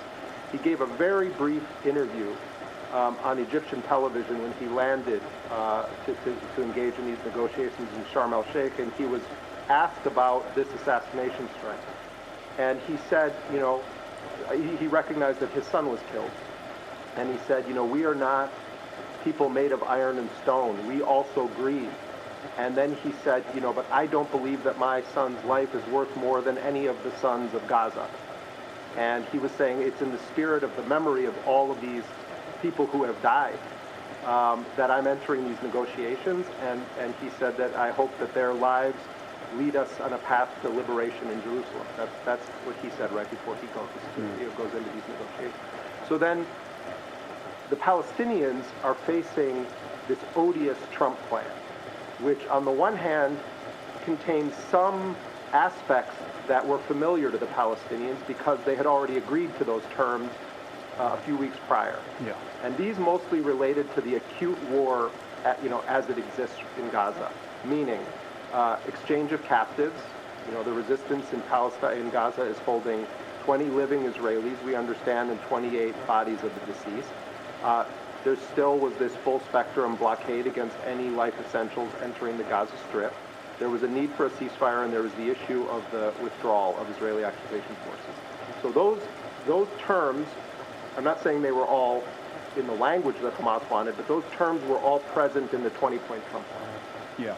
But then there's this whole other dimension to it that talks about Tony Blair and Trump running a new so-called peace board there where they would become the kind of viceroys of Gaza, and there's going to be all this investment. And Trump, when he announced it next to Netanyahu at the White House, was talking about how Israel had given up the most magnificent piece of real estate in the, in the Middle East, talking about Gaza. And then there's stuff about disarmament and governance and, who's going to be in control. And so the Palestinians start talking amongst themselves. And one thing we've talked about on this show, because we have the space to do it, but it often doesn't get mentioned, is that Hamas made a decision long ago in this negotiating process that they weren't going to just make decisions on their own. So they bring together a wide cross-section, virtually almost every political party or faction in Palestine, not just Gaza, but in Palestine. They've invited them to take place in these discussions. Some of them have taken place in Beijing, some of them have taken place in Turkey and in Doha. And there are people in these discussions who represent movements that are political, that are not politically aligned with Hamas on every issue. For instance, Mustafa Barghouti, who is the head of the Palestinian National Initiative, he doesn't control an armed force. He's a man that believes in dialogue with the West. He's been a ferocious supporter of the right of Palestinian self-defense, but he's no member of the Hamas political bureau. He's been in these meetings. The secular left-wing PFLP, they've been in these discussions. In fact, the only entity that really hasn't participated in this is the Fatah party of Mahmoud Abbas, the president of the Palestinian Authority. This is also reflected in the demands that Hamas has made as an approach in terms of the release of high-profile political prisoners that are being kept hostage in Israeli detention, such as Marwan Barghouti, who is, I would go so far as to say, almost diametrically opposed to the ways in which Hamas has operated in some ways, and yet is seen as a more popular figure. I don't know what his current opinions are. Obviously, things have changed quite a bit, but he was a fierce advocate for a two-state solution at the time of his apprehension, and has always tried to work within even Israeli groups and whatnot. And Marwan Barghouti is a more popular figure than Abbas, who is very unpopular. I believe last polling I saw was putting him at 7% as opposed to Hamas at 32%. And this is Palestinians both in the West Bank and also in the Gaza Strip. And Marwan Barghouti's approval ratings amongst the Palestinian population was around 62%. So the very fact that they were committed to the release of a high-profile prisoner, a high-profile Palestinian prisoner that would be a uniting figure that would actually overthrow any sort of leadership that Hamas could potentially have in the political future of Palestinians, implies that their first priority, first and foremost, is always the emancipatory needs of the Palestinians and a need for sovereignty for the Palestinians, rather than the cynical approach that Israel has consistently taken in this, where they assumed, perhaps falsely, that Hamas is only invested in maintaining its grip of power and simply making themselves a more popular unit that can just dominate the lives of Palestinians and then make money with real estate deals or whatever as they go live in mansions in Doha, as they like to claim. Yeah, I mean, a couple of, to connect what you're saying to sort of where I was heading with this, and I want to talk about what you said about Marwan Barghouti in a second, because I think it's important, because as I understand it, right now, as you and I are speaking, there is still negotiation happening over which Palestinians are going to be freed in this deal, and we could talk about that in a moment. But to finish the arc of this, so basically what ended up happening is that Hamas and Palestinian Islamic Jihad, because they are the ones holding the Israeli captives, because they control the armed forces, the bulk of the armed forces fighting against Israel, Soraya al-Quds from Islamic Jihad and Qassam brigades from Hamas. What they decided, the way that they threaded the needle in responding to Trump, was they said, we can negotiate an end to this war because we're the combatants in this war and we hold the prisoners of war. But all these other issues, we have to defer those because that requires all Palestinians having a voice, because it cuts to the heart of the Palestinian struggle for self-determination. So that was the response that they gave to Trump. They didn't reject anything. It was very brilliant how they did it. Trump responds positively to it, does his post on Truth Social, And then that's the context for how these negotiations go. The negotiations we're going to talk about these issues related directly to the war, and Hamas has said we're going to defer these other ones. Trump accepted that framework at least to make this deal around the captives. My understanding from sources is that they're now saying they want to immediately, after the captives are exchanged, immediately go into those other negotiations. So that's going to be a whole other battle, and it's a very dangerous situation for the Palestinians. And there's going to be a lot of dirty stuff going down there. The issue of the Palestinian political prisoners that you're talking about, my understanding is that there are upwards of 15,000 Palestinians currently now in Israeli hands. There's officially 11,000 that are in prisons or jails or administrative detention, and it's... Whoa. You just got cut out for a second. You said administrative detention is less of you. And but then there are others that are held in a kind of non-registered manner, and there are, the last estimate I got from the resistance was that they believe that there were more than 4,000 Palestinians who have been snatched from Gaza since October 7th. And now some of those are definitely Nukba fighters or other, the elite unit of Qassam that led the October 7th attack. Yeah. Some of them are other fighters. But a lot of them, in fact, probably the majority of them, are Palestinians who were kidnapped by Israel, taken hostage explicitly for the purpose of doing these kinds of deals, exchange deals. Doctors, nurses, teachers, children, people that they paraded as... Hundreds of children. Yeah, people that they paraded as, like, these Nukba fighters. Because, like, in Israeli society, when that term is utilized, that's a reference to all Palestinian captives. They will openly state that every single Palestinian captive that they have, regardless of their background, is a Nukba fighter. This is a way to basically justify whatever kind of violence that these Palestinian captives are actually experiencing, including but not limited to rape. Literally, this was a emergency Knesset meeting that happened during the pro-rape riots that took place after Israel tried to, in an effort to utilize complementarity, tried to prosecute some of these Israeli concentration camp guards that had raped a bunch of Palestinian prisoners, some to death, on CCTV. And there were pro-rape riots, and the emergency Knesset meeting that took place, they straight up said, these are Nukba fighters, they're all Nukba fighters, they could be raped to death, it's totally appropriate and totally allowed. Well, and from the perspective of the Palestinian resistance, they view the Nukba fighters as the most well-trained, experienced soldiers that they have in their forces. And anyone that has paid any level of attention to the Palestinian cause for liberation over these decades knows that the prisoners who are held by Israel are of central importance to the whole society, and their freedom is of importance to the whole society. And so what has happened is that Hamas and Islamic Jihad and the other Palestinians doing these negotiations have always tried to focus on the Palestinians serving the longest sentences or subjected to the longest sentences. For instance, Abdullah Barghouti, who has been in prison for more than 2 decades, was a commander of the Qassam brigades in the occupied West Bank. He was sentenced to 5,200 years in prison, 67 life sentences. You have Ahmed Sadat, who is the Secretary General of the PFLP, who is, again, secular leftist, who's serving multiple life sentences. And then you have other Hamas figures, other figures that are unaffiliated but serving long sentences. They have their own way of prioritizing prisoners based on the sentences, and they made sure to not just have it be Hamas wants to get its people out. So Marwan Barghouti has always been number 1 on their list. I don't believe at all. I know that this is part of some of the narrative is like that the reason Israel wants to keep Marwan Barghouti in prison is because he would be able to crush Hamas in an election. I think in large part they're keeping him there because of what he represents to the Palestinian people. That's I think is more important than anything else. It's not about it's primarily about Hamas or Abbas or anything. It's that Marwan Barghouti was a hero and leader in the eyes of the Palestinians in both intifadas, and he was also involved with the armed struggle.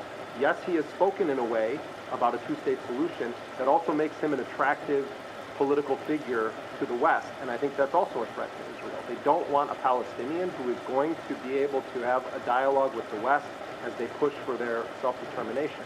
When it comes, though, to how Hamas views this, I don't think it's insincere when Hamas says that what they want to see happen is democratic elections. Yeah. And part of it is that strategically Hamas is the single most popular political party right now. If Marwan Barghouti is not on the ballot, and I'm not sure that Marwan Barghouti, if he came out of prison, would say I'm in Fatah again.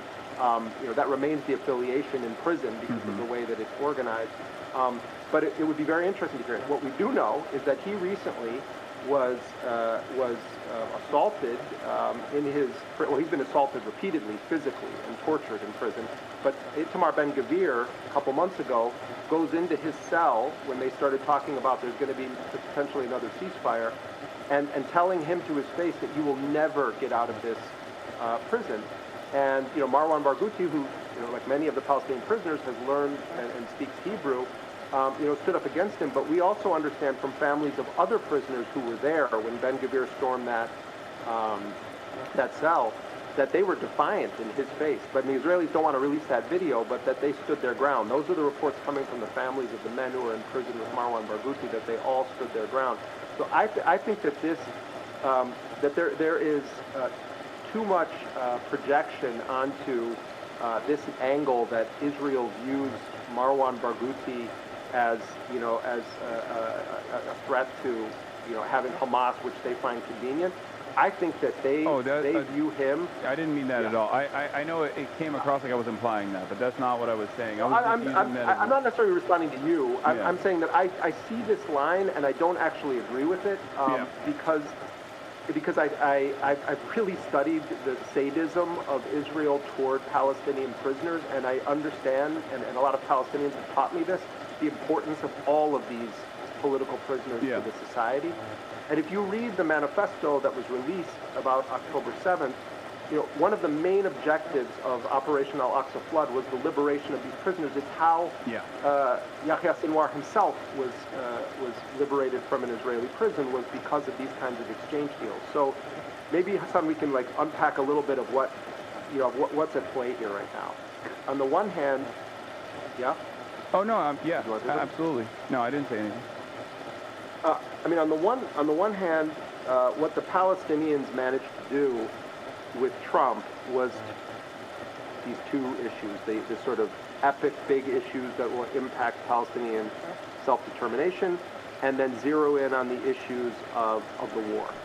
They made massive concessions in this, and it's a huge gamble. And people, working on the negotiations have told me that essentially the crucial factor here was that they got direct assurances from the Arab and Islamic mediators, including Egypt, Qatar, and Turkey. And it was the head of Turkish intelligence, the head of Egyptian intelligence, and the prime minister / foreign minister of Qatar all told the Palestinians that they have very firm guarantees from Trump that he's not going to allow Netanyahu to resume the genocide.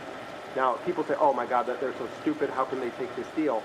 The alternative, from their perspective, was to continue the fight, which Israel has failed to militarily defeat the Palestinian resistance. These are guys wearing, sandals with homemade weapons. And Israel has failed, after 2 years of mass murder, has failed to get them to wave the white flag, and they're not going to wave the white flag. So the alternative would have been continue that war, but this time with the Arab and Islamic countries who kind of got cuffed by Trump when he rolled out his 20-point plan with Netanyahu, because they had showed them a different version of it. And then they come out and they make this announcement. And the Arab countries said that, there's differences here, this wasn't, but they did it very diplomatically. But from the Palestinian negotiators' perspective, now they say, oh, we're going to reject this deal. And the narrative is, even the Arab and Islamic countries told them to take it, and they didn't. And I think that they felt like this was an opportunity to end the genocide, this acute mass murder campaign, start getting aid back in at levels that are consistent with the January 2025 ceasefire agreement. That's at least 600 trucks a day coming in, which is you know, basically the minimum that the United Nations food experts have said need to come into the Strip. Which, by the way, is an admission, is a direct admission of Israel's guilt, Israel's war crime, using starvation as a weapon of war, which I also thought was interesting. Not that I have any confidence in the international organs of justice, but that is a deliberate, open, transparent admission that they were utilizing flows of aid, humanitarian aid, going into this captive civilian population that they're bombing as a talking point in the back and forth in the ceasefire negotiations. Yeah, and so you know what they're getting here is they're getting what shouldn't even be something to negotiate over. They're getting basic life essentials, but such is the nature of their enemy in this, that doesn't care about committing war crimes, doesn't believe in international justice, is empowered by the most powerful nation in the world. So you have the aid coming back in. You are going to get a significant number of Palestinian prisoners freed, including 250 who are serving life sentences. But the Israelis are really fighting. They do not want Ahmed Sadat, Abdullah Barghouti, Marwan Barghouti, any of the most well-known Palestinian political prisoners to be freed. And it doesn't look good right now, Hasan, to tell you the truth. I mean, what I'm hearing is that it's not looking good. I think there's still hope in Palestine among these families that it's going to happen, but you know they're desperate also because they view this as the last chance to get their loved ones out of prison, who are widely viewed in Palestinian society as freedom fighters who are being imprisoned because they participated in the armed struggle against an apartheid occupation regime that wants to wipe them off the map. That is their perspective on who these men are that are in prison right now. And it goes beyond Marwan Barghouti. I mean, there's, like I told you, there's guys there that are sentenced to many, many life sentences, and they're being tortured routinely and regularly in these prisons. So they're getting a bunch of Palestinian prisoners free. Yes, they're giving up what is their primary, almost exclusive, but not exclusive leverage that they have. I say almost exclusive because the leverage that they do have remaining to them, as Mohammed al-Hindi mentioned to me, the chief political negotiator for Islamic Jihad, is the armed resistance, because they're not, these terms right now they're not disarming, they're not surrendering, they're not accepting exile. They have an agreement where the President of the United States is saying that there's going to be no more forced expulsion of Palestinians. He can't be trusted, of course, and they're aware of that, but that's where it is right now. They're reopening the Rafah border crossing, both directions.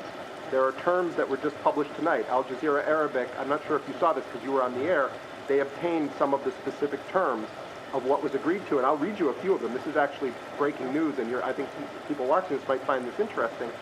But the agreement that Trump endorsed says the war will stop as soon as Hamas and Israel agree within 72 hours. Aid at the January 19th levels. Then it's stuff about the exchange of captives. But it says a mechanism will be established for exchanging information about the detainees between Hamas and Israel via mediators.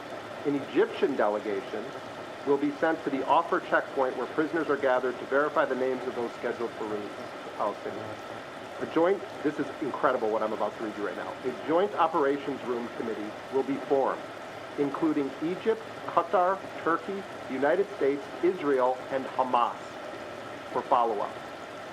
This is in terms of implementing the ceasefire. Hamas is going to send information on its captives. Israel is going to send information on the Palestinian captives. And then it says that Hamas and the Gaza Strip simultaneously will coordinate with the Red Cross to hand over the Israeli captives, and that all of them need to be handed over between Sunday and Monday at 6 a.m. local time, along with as many of the remains as possible. So what the Palestinians achieved from their perspective in this is that they didn't abandon their red lines, but what they gave up was something that they said they weren't going to, which was they weren't going to release all of the Israeli captives until they had a very clear timeline and a substantial progress toward a full Israeli withdrawal. You look at those maps, the Israelis are only pulling back a little bit from the sea. And then the second phase of their withdrawal, this is just a redeployment. The second phase of their withdrawal, though, Hasan, would be only once there's an international force in place and that there's a certification about demilitarization and disarmament. And then the third zone has this nebulous thing about a border zone, a buffer zone that's going to encircle the entirety of Gaza. And by the way, when I say that that border crossing is going to be open with Egypt, that's the only gateway Palestinians ever have had to a world that Israel isn't in control of. Because it's their only gateway to Egypt. Everywhere else, you're in Israel's hands. Israel still will remain in control largely of that border crossing, but they have to agree to a mechanism where the EU and Egypt are involved with it. So they made a concession without which there wouldn't have been this deal. And they're taking an enormous risk, and they're putting a lot of currency on the fact that Arab and Islamic countries are sticking their necks out in a way and saying, we promise you Trump isn't going to let them do the genocide again. You can look at them and say, oh my God, they're foolish. Like anytime someone who doesn't have skin in the game, whose family members are not being murdered, whose son was not just killed and then they have to go sit in a room next to the Israelis in the negotiation, who says, oh, Hamas is making a mistake from the comfort of their computer somewhere. Like, Palestinians overwhelmingly want the genocide to stop. They were demanding the resistance make a deal. And what I hear from all Palestinians involved with this at a negotiating level is, we got what we felt was the best deal that stops the genocide, preserves our rights to self-determination, doesn't give up any of our fundamental rights, and yes, we had to make concessions, but we're doing so now with an unprecedented level of involvement from Arab and Islamic countries. If they resume their genocide again, it's on all of those people. It's on all of these Islamic countries that they failed to stop it. Yeah. No, absolutely. Obviously, I'm not one of those people. I have been very critical. There have been some people who are like, oh, just keep up the fight, how dare you? And it's like, yeah, when you're sitting in the comfort of your home in the Western world, it's very easy for you to speak on the death and destruction that befalls the entirety of the Palestinian population. But the calculation here that I was trying to comprehend, and I wanted to ask you more about this because you have been able to interview a lot of these people, is this a calculation born out of both the internal political pressures of broader Palestinian society and recognizing that this defensive attrition is far too costly, or are there actual real assurances coming from the American side that they're confident? Or is that confidence simply coming from the idea that there are a lot more eyeballs on this, an unprecedented amount of attention from the Western world as well, from Western populations? I think you put a pin on a bunch of things that are at play here. Certainly, there was just off the charts pressure on Hamas primarily to make a deal. And it wasn't just coming from, sort of random people in society or the kind of the population thing. It also was coming from within their own families, within their own, larger, broader, extended families. And I get the sense when I talk to them that they toil over that fact and that they're trying, I think they felt that they had made every possible concession they could have in August 18th when they accepted that deal, and the response was then to try to murder the negotiators. So that definitely is a factor, that pressure. I also think that there is a recognition that the overwhelming majority of our world today recognizes Israel for what it is, sees its crimes in full view. Even though these European countries are just a pathetic discussion group on these issues, and they say all kinds of nonsense about, in order for there to be a two-state, the Palestinians have to be disarmed. I mean, have any of them studied fights against colonialism? Because they were the colonial powers, and of course they're thinking like that. The savages need to be disarmed so that we can invite them into our little community as lesser players.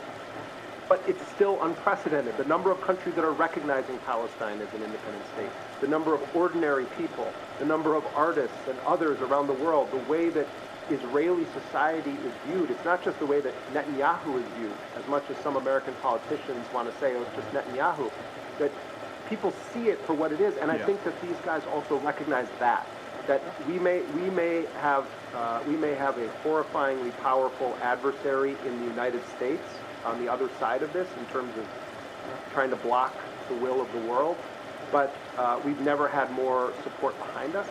So I think those two things factored in with a lot of Palestinian analysts that you talk to from within the resistance. They believe that the last 2 years have severely weakened the Israeli state. Yeah. And so I think part of it was basic, our people are being annihilated. Yes, our fighters are saying that they can continue the fight, but you're fighting against a nuclear-backed mass murderer, like a serial killer masquerading as a nation state, Yeah. backed by the United States. And now it's going to be a narrative of everyone in our neighborhood that are supposedly our friends or, you know, we share a faith with is telling us to take this deal and we reject it. You know, I think they felt that the cost, risk, you know, analysis just on a strategic level was such that they had to try for this option. And I think they didn't have any other choice. But it wasn't like this narrative of, well, Israel's invasion of Gaza City put so much pressure on them that they had to come to the table. That's always been false, and it's been false for 77 years that works as a tactic. You can kill Khalil al-Hayya, you can kill Yahya Sinwar. You're not killing Palestine. So, Yeah.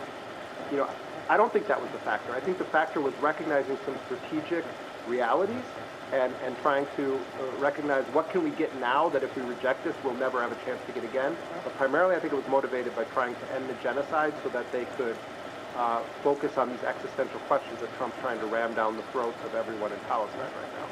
Yeah, I think one of the immediate things that we could do is, like, people who are more knowledgeable about Palestinian existence and are committed to Palestinian advocacy is to drop the false notion that, like, Hamas is operating to save their own skin or something like that. I think this is just a completely faulty it's a completely faulty smear campaign that Israel is engaged in and themselves have actually believed. And it's very obvious that Hamas itself has shown time and time again that their higher need has always been their higher priority. Their highest priority has always been developing Palestinian sovereignty and creating a nation state.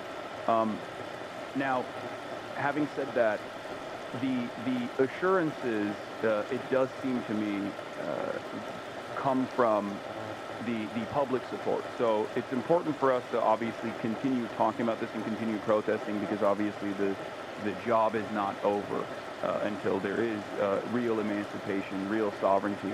Do you feel like there is any?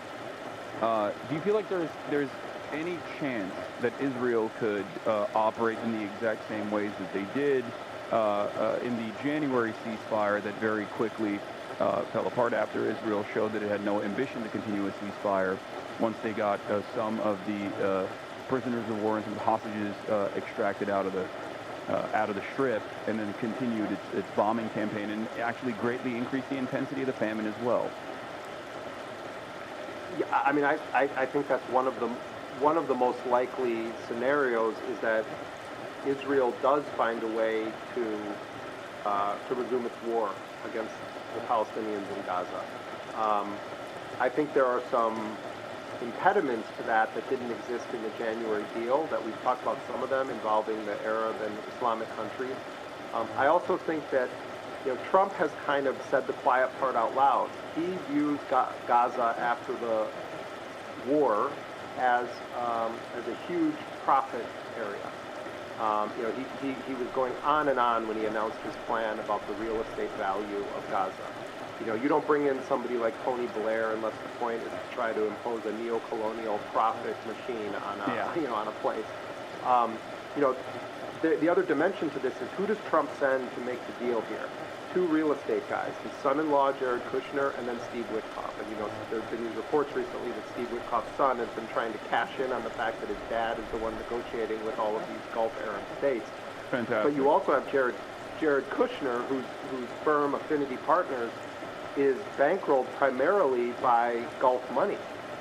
He's gotten billions of dollars from Saudi Arabia, and this is money from sovereign wealth funds. He's gotten from Saudi Arabia, from the United Arab Emirates, from Qatar. Trump, as a president, doesn't just make decisions based on what he thinks would be good for him as the president of the United States. and certainly not what he thinks would be in the best interest of the United States as a country or as the Americans as a people.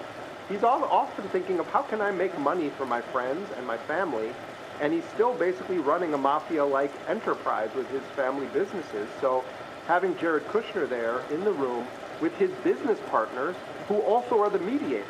I mean, do people understand that this is so wild that this is the reality of what happened here?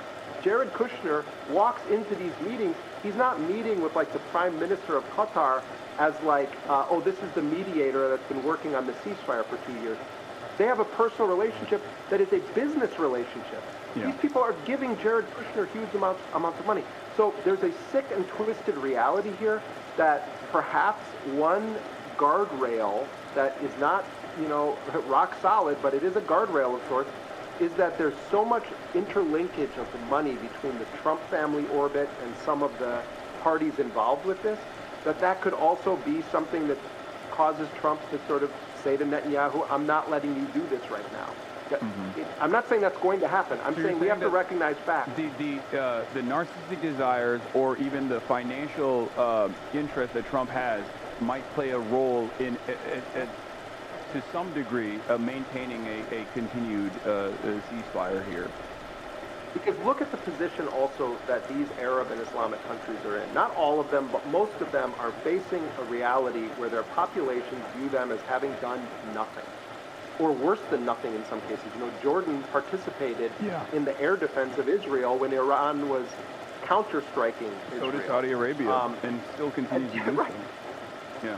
So, but the populations in these countries overwhelmingly support the Palestinians. They want the genocide to be done, and they're furious that their rulers have not done much of anything to try to stop it, and in some cases have aided or abetted it by helping to protect the entity that's doing UAE, it. So, potentially UAE working with the popular forces.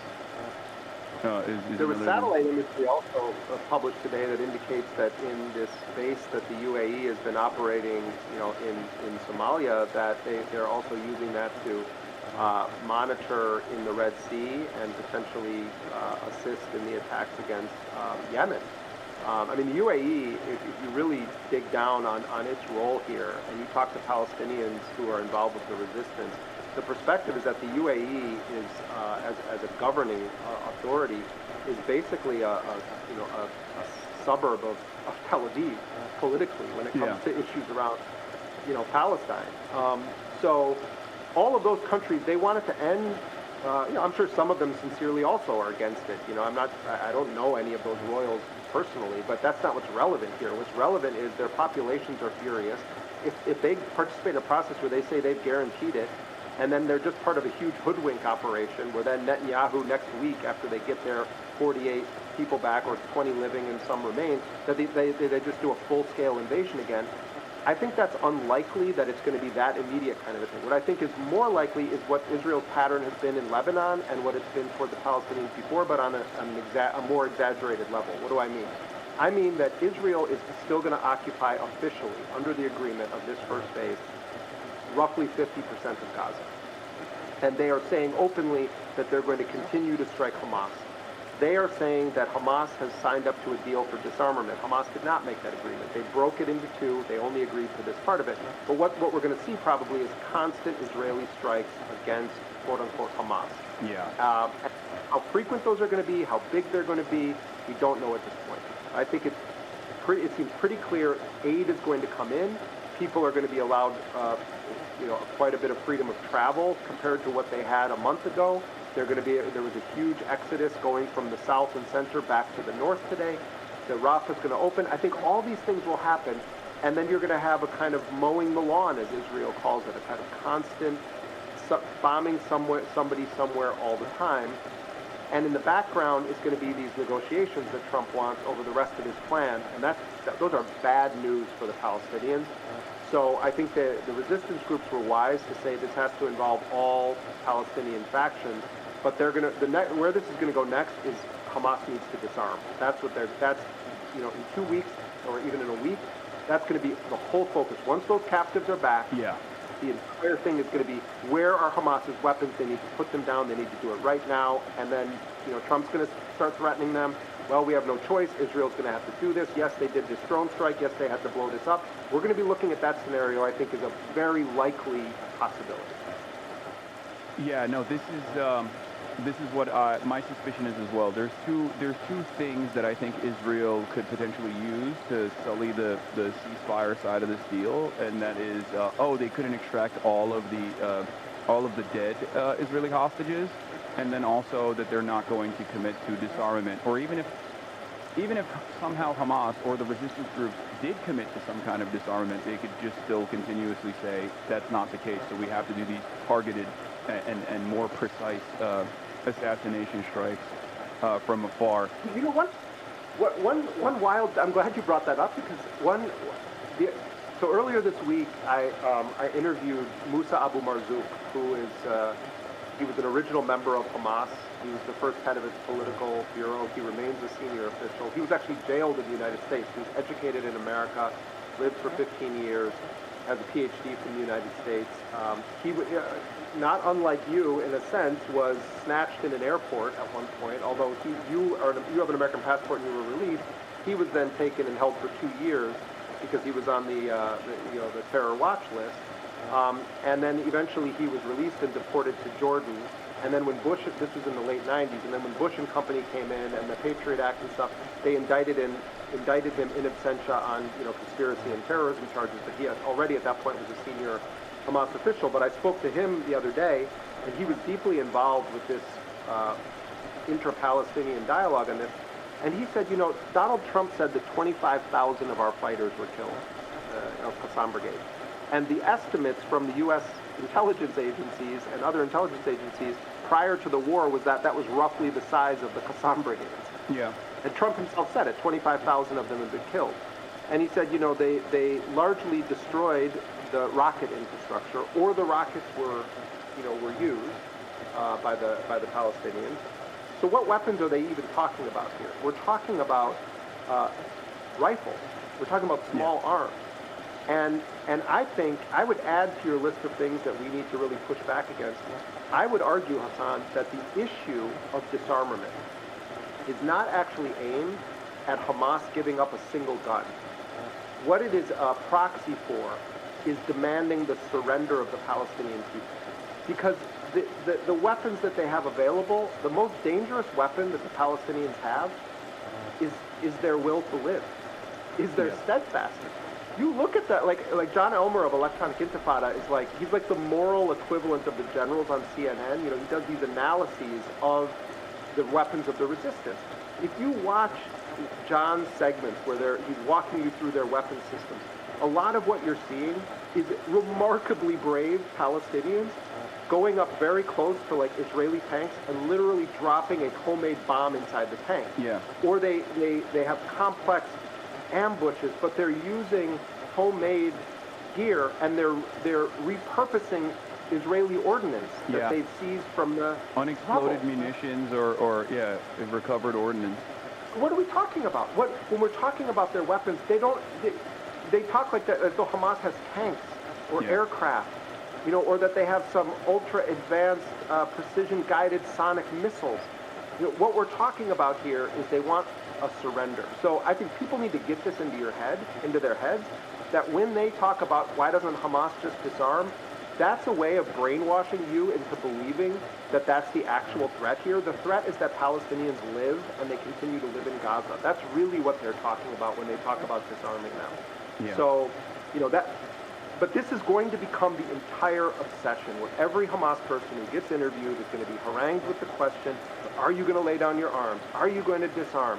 No one asks that of the mass murderer who was indicted by the International Criminal Court, who has nuclear weapons, who by routine burns children alive in tents, who has killed tens of thousands of people whose only crime was being born Palestinians. No one talks about disarming that state. What's Germany's response today? Oh, there's a ceasefire. We should lift this limited arms embargo we have on Israel.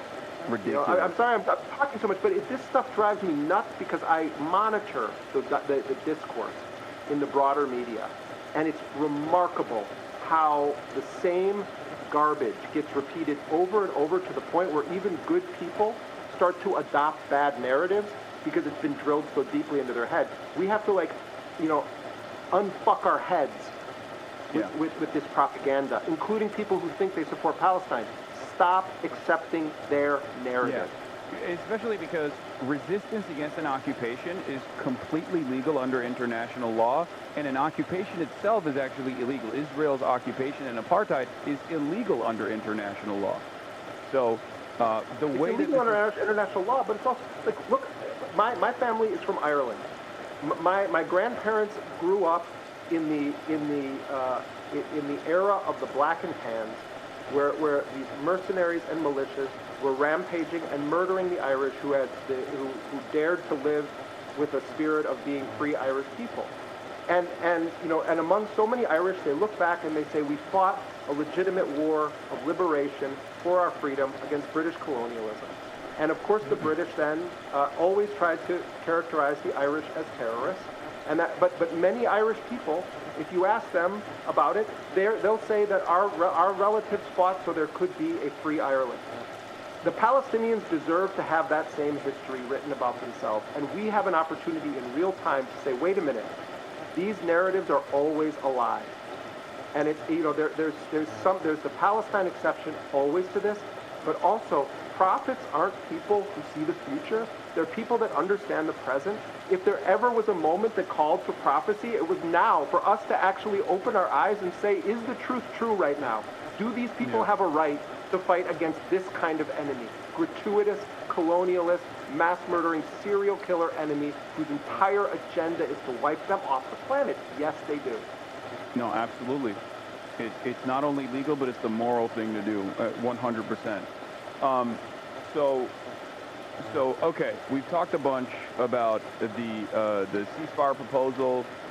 There are some unexamined aspects of it, or some aspects of it that we didn't dive too deep into. But I think Tony Blair's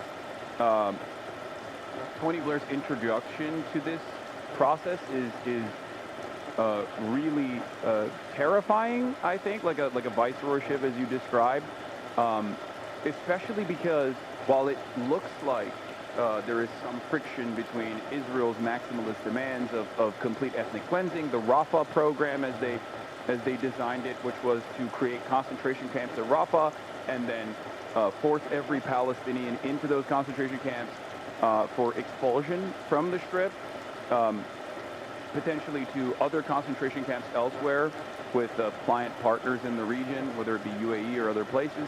But I don't think there's a lot of daylight between what Tony Blair's ultimate role is here and what Israel could potentially do with Tony Blair, considering that he played a formative role in the Boston Consulting Group program, the Gaza Riviera project, when they were designing it with this insane cryptocurrency. We're going to make a Silicon Valley out of the Gaza Strip, and we're going to give people crypto tokens as opposed to their symbolic house keys that they have as we ship them off by force from the Strip, never to be able to return. And I do think that this deal, regardless of how Israel presents it as not abiding by their maximalist positions, is still going to be a continuation of the apartheid structure and potentially ethnic cleansing as the ultimate goal here. Do you agree with that assessment? I think generally I do. Yeah, I do. I think that part of how Israel views this, particularly as long as Trump is president, there are certain things they have to go along with right now that maybe Netanyahu didn't want or it didn't happen the way he did. But there's another level on which Trump is really saving Netanyahu. This war, quote unquote, was not going well. They weren't winning. They weren't recovering the rest of their captives. They were continuing to have soldiers dying. It wasn't massive numbers of soldiers that were dying, but relative to the size of Israel's population, they were consistently losing soldiers. They were having morale problems. They were having recruitment problems. There were military commanders who were constantly saying, this isn't going to happen quickly. So there's a level on which I think there's some relief on the part of Netanyahu on this. I think that there was a lot of emphasis placed on is this coalition going to fall apart. I think that was a sideshow in a lot of ways. Also, public opinion polling in Israel across the spectrum, there was wide support for the agenda in Gaza anyway, among all kind of political outlooks with the exception of a very small section of the Israeli left. And when I say small, I mean microscopic compared to the polling of 80+% supporting various aspects of this agenda. But it lives for another day. Their reputation is in tatters. It's lower than it's ever been. Trump is facing his own mini-insurrection within the MAGA base. People are starting to, you have people like Marjorie Taylor Greene going on TV today and saying this is a Holocaust and saying this isn't fake, and it's like, I don't have anything to say about Marjorie Taylor Greene. I thought she was just an epic clown in so many ways. But what she's saying right now, but she was important in Trump world. When people like Marjorie Taylor Greene are out there saying this, I'm not saying, oh my God, I'm now going to embrace Marjorie Taylor Greene. I'm saying that if this is happening within his own base, and the discourse around Charlie Kirk, and Charlie Kirk's assassination and all the questions that are being asked there, these are factors in Trump world. Trump is totally plugged into like the culture in that way. He's obsessed with it. That, all of these things are coming together to mean that, there's a sense in which Trump is thinking domestically. Trump is kind of saving Netanyahu in a sense. And from Netanyahu's perspective, he gets all the Israeli captives back. They're gonna remain in Gaza. He can fight another day. The same way the Palestinians have to deal with the whole, deal with Trump's plan, so does Netanyahu. I think Netanyahu's confident that people's attention is going to wane, certain things aren't going to be implementable, and that his agenda is going to carry on. And, the West Bank is going to be in the sniper scope of this murderous regime. It already is in an unprecedented way. Largest displacement of the West Bank since 1967, cutting a line across it, dividing it south and north. That really heinous stuff is going on. So I would say that this is a pause that Netanyahu's people are taking in a kind of, for a number of reasons. But they're going to now kick into high gear and try to get everything they can out of this. Deploying an Arab force, that's what Trump is talking about. An international and Arab, international force is going to come in. Let's see. Well, they're going to be the ones that are going to go disarm the Hasan brigades. You're going to have, Emirati troops going into tunnels to try to hunt down Hasan brigades. I mean, some of this stuff, it's like you wonder if they really thought it through. Yeah. But when you, but it's dangerous. That's part of the reason why. Because, that's part of the reason why I've thought that I've reflected on this iteration of the ceasefire in a similar way to the first one, where it's more so, it's not about a real ceasefire, but instead it's about managing the PR of this genocide as it maybe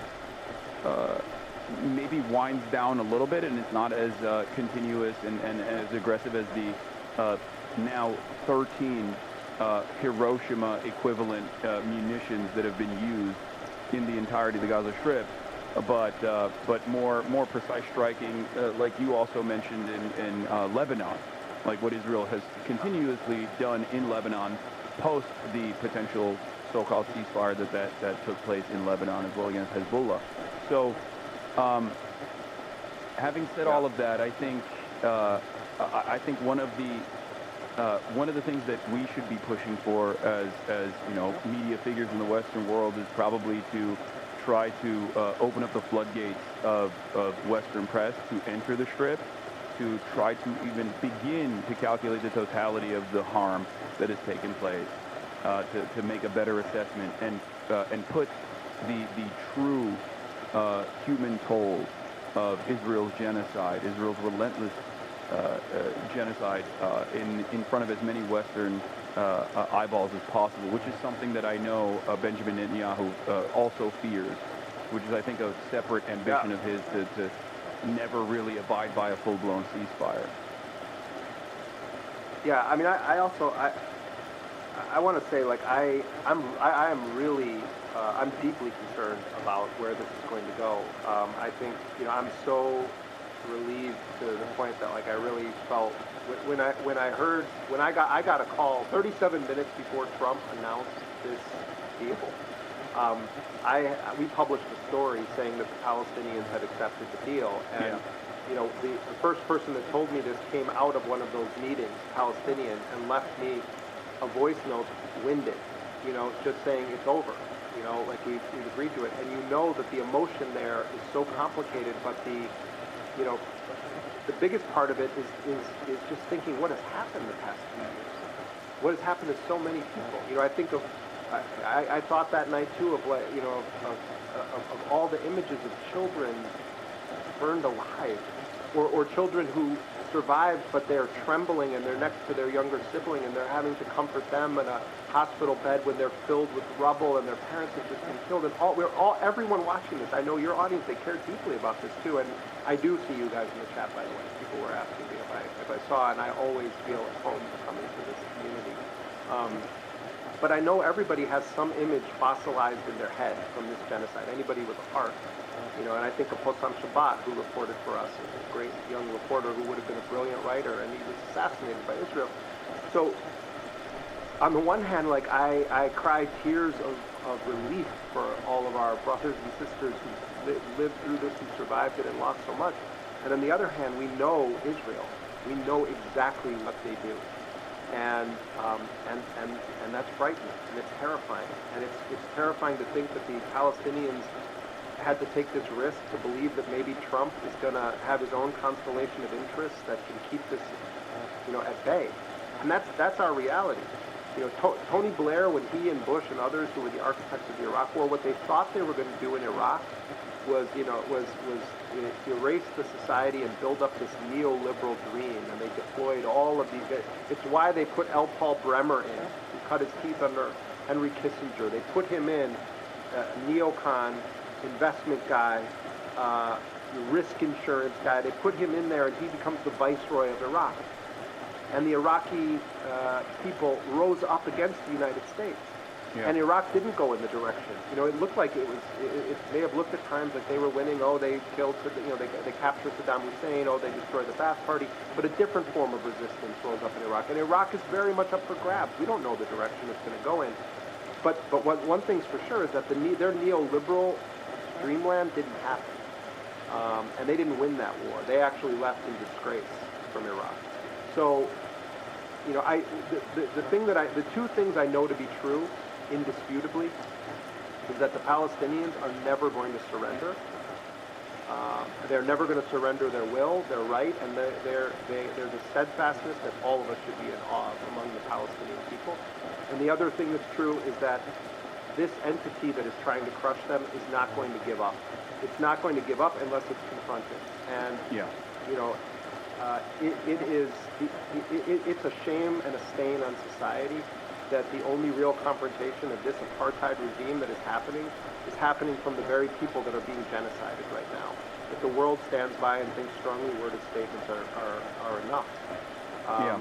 And in our country, Hasan, in the United States, if we don't alter our political system, if we don't confront this rot at the core of it that has to do with the influence of this colonialist regime, Israel, on our politics, then we're not doing our job to actually stand in any sort of defense against what's happening to the Palestinian people. Because if the United States wasn't enabling it, it would crumble. Yeah, and obviously what goes around comes around as well. I mean, this is also a self-defense initiative as well for the future of American democracy in theory. So there is that aspect of it as well. This level of control, this level of foreign control, obviously, I think is very frustrating for many Americans. Not that they take the initiative, or not that we even have the networks of pressure that maybe some other countries have, such as Italy. Because I have been a little disappointed, to say the least, about a lack of movement from what remains of the labor movement in this country, while feeling emboldened by the general strikes that's taken place in Italy, and that started off with like an edge, a much smaller independent union that gave the confidence to much larger unions to also take action and to implement a general strike, no matter what the cost is. And I think it's important that we keep pushing to the best of our ability, rid ourselves of the networks of influence and lobbying that has basically entangled the entirety of American consciousness and American media and American politics in this very negative fashion. Yeah, I mean, I agree with you, and I would also add about the journalism industry. You know, I believe that the core principles of good journalism, that you have your facts straight, you know, that you actually do due diligence. I mean, just to give you one example, we knew that this deal had been reached, but I only had one source on it. And I didn't publish that story. I was sitting there pulling my hair out because I was starting to see stuff online about it, but I had it cold and I knew my source was right. But I believe that you need to get a second source. So we waited. We sat for almost 90 minutes and I was calling every single person I knew. The second we got a second source confirming that the Palestinians had agreed to it, we published that story on DropSite. But I'm giving that as one example because I think that this narrative that somehow journalists have to pretend as though sometimes the truth isn't true, that you have to act like, well, there's the Israeli way of viewing this and then there's the other side. I don't buy that at all. And I don't think that most people, I think people are smart enough to understand that, you know, there is no such thing as objectivity in journalism. What matters is, are your facts straight? Are you being transparent about what you actually believe when you say something? Are you delineating between opinion and fact? And are you giving people information that they can use to make informed decisions? So many journalists, they understand clearly what's happening, and they're either working at companies where they'll get fired if they say it, or they're quiet about it because they want to keep their job, or they've bought into this lie as a way of kind of inoculating themselves from having a conscience, where it's like, well, our job is just to say he said this and she said that. This is nonsense. But that's not bullshit. It's whitewash. They don't even they place a higher value on Israeli sources consistently, refuse to either even acknowledge Palestinian sources, or when reflecting on Palestinian sources, they oftentimes associate that information in a negative way, where they'll slant it as like the Hamas-run health ministry, even though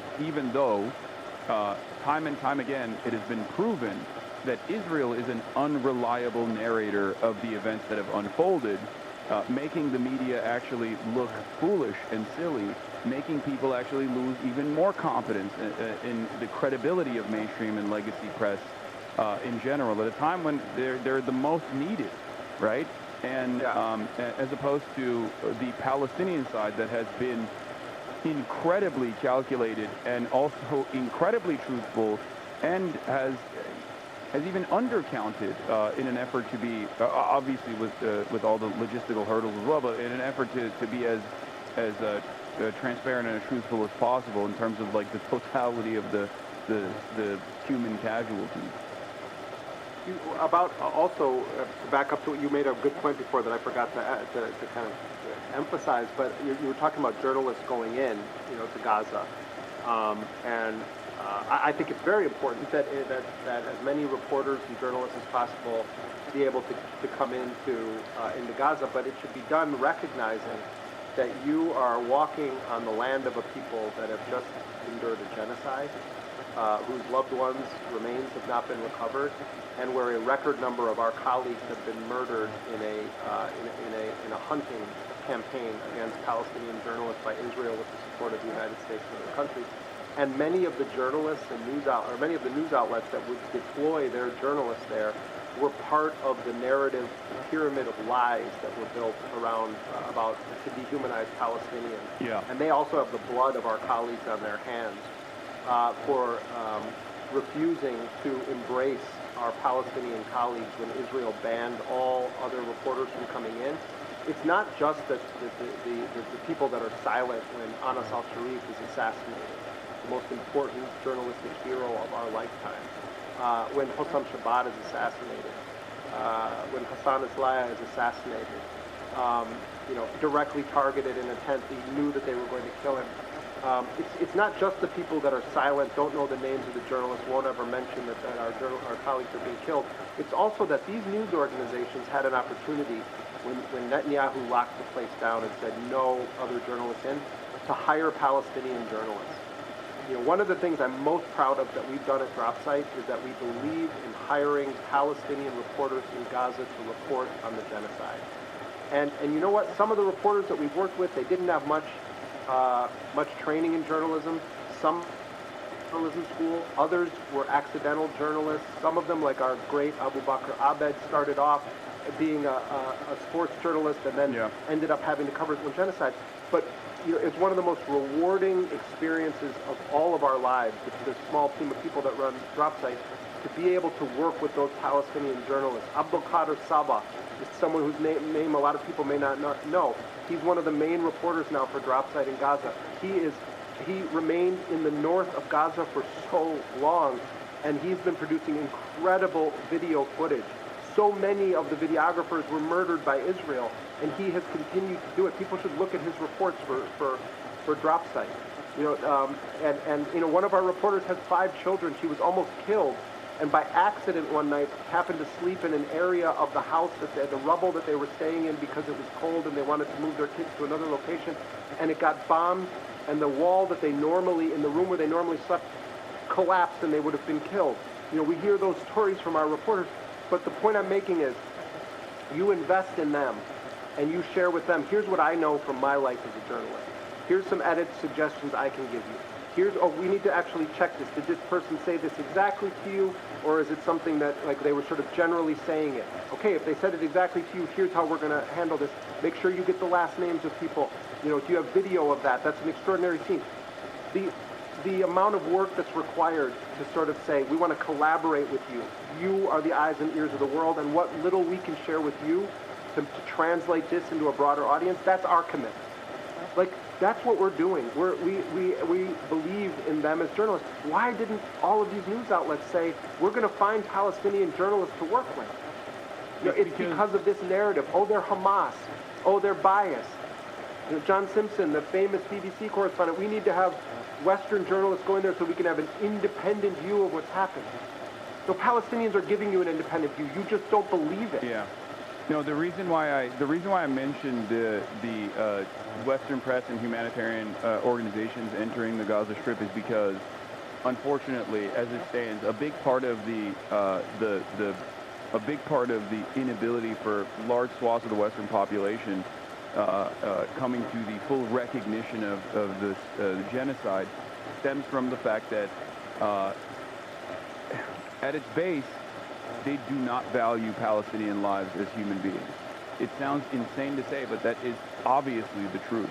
And it's reflected in their coverage. It's reflected in the way that it's reflected in the way that even like people who consider themselves to be pro-Palestinian view these events, where there is an air of collateralization for all of the lives lost. They do not, even when Barack Obama yesterday was talking about like Israelis, families who are in mourning, and Palestinian people in general, like there is this asymmetry to the violence and who is the overwhelming recipient of said violence as opposed to those who are perpetrating it, and that is the reason why I say like it's a way to broaden people's perspectives by in a way that's not dissimilar to like Doctors Without Borders, for example, get people from the West directly into these areas so that there's like broader coverage and broader access in general. Yeah. I mean, I think. Look, I think that as many forensic experts as we can get into Gaza to start. First of all, the most urgent need is the food, medical supplies, reconstruction, rebuilding of things. So we're talking about sort of these other tracks that you and I have kind of talked about a bit tonight.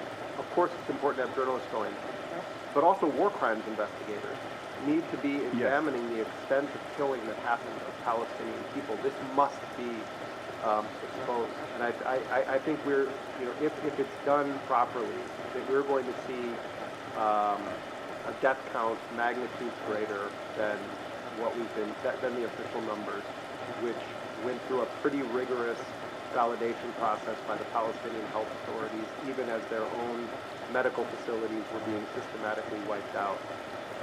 I also want to say that as Israeli forces reposition right now, they're burning down and blowing up a lot of Palestinian houses and Yeah. infrastructure on their way out or on their way to their pullback lines.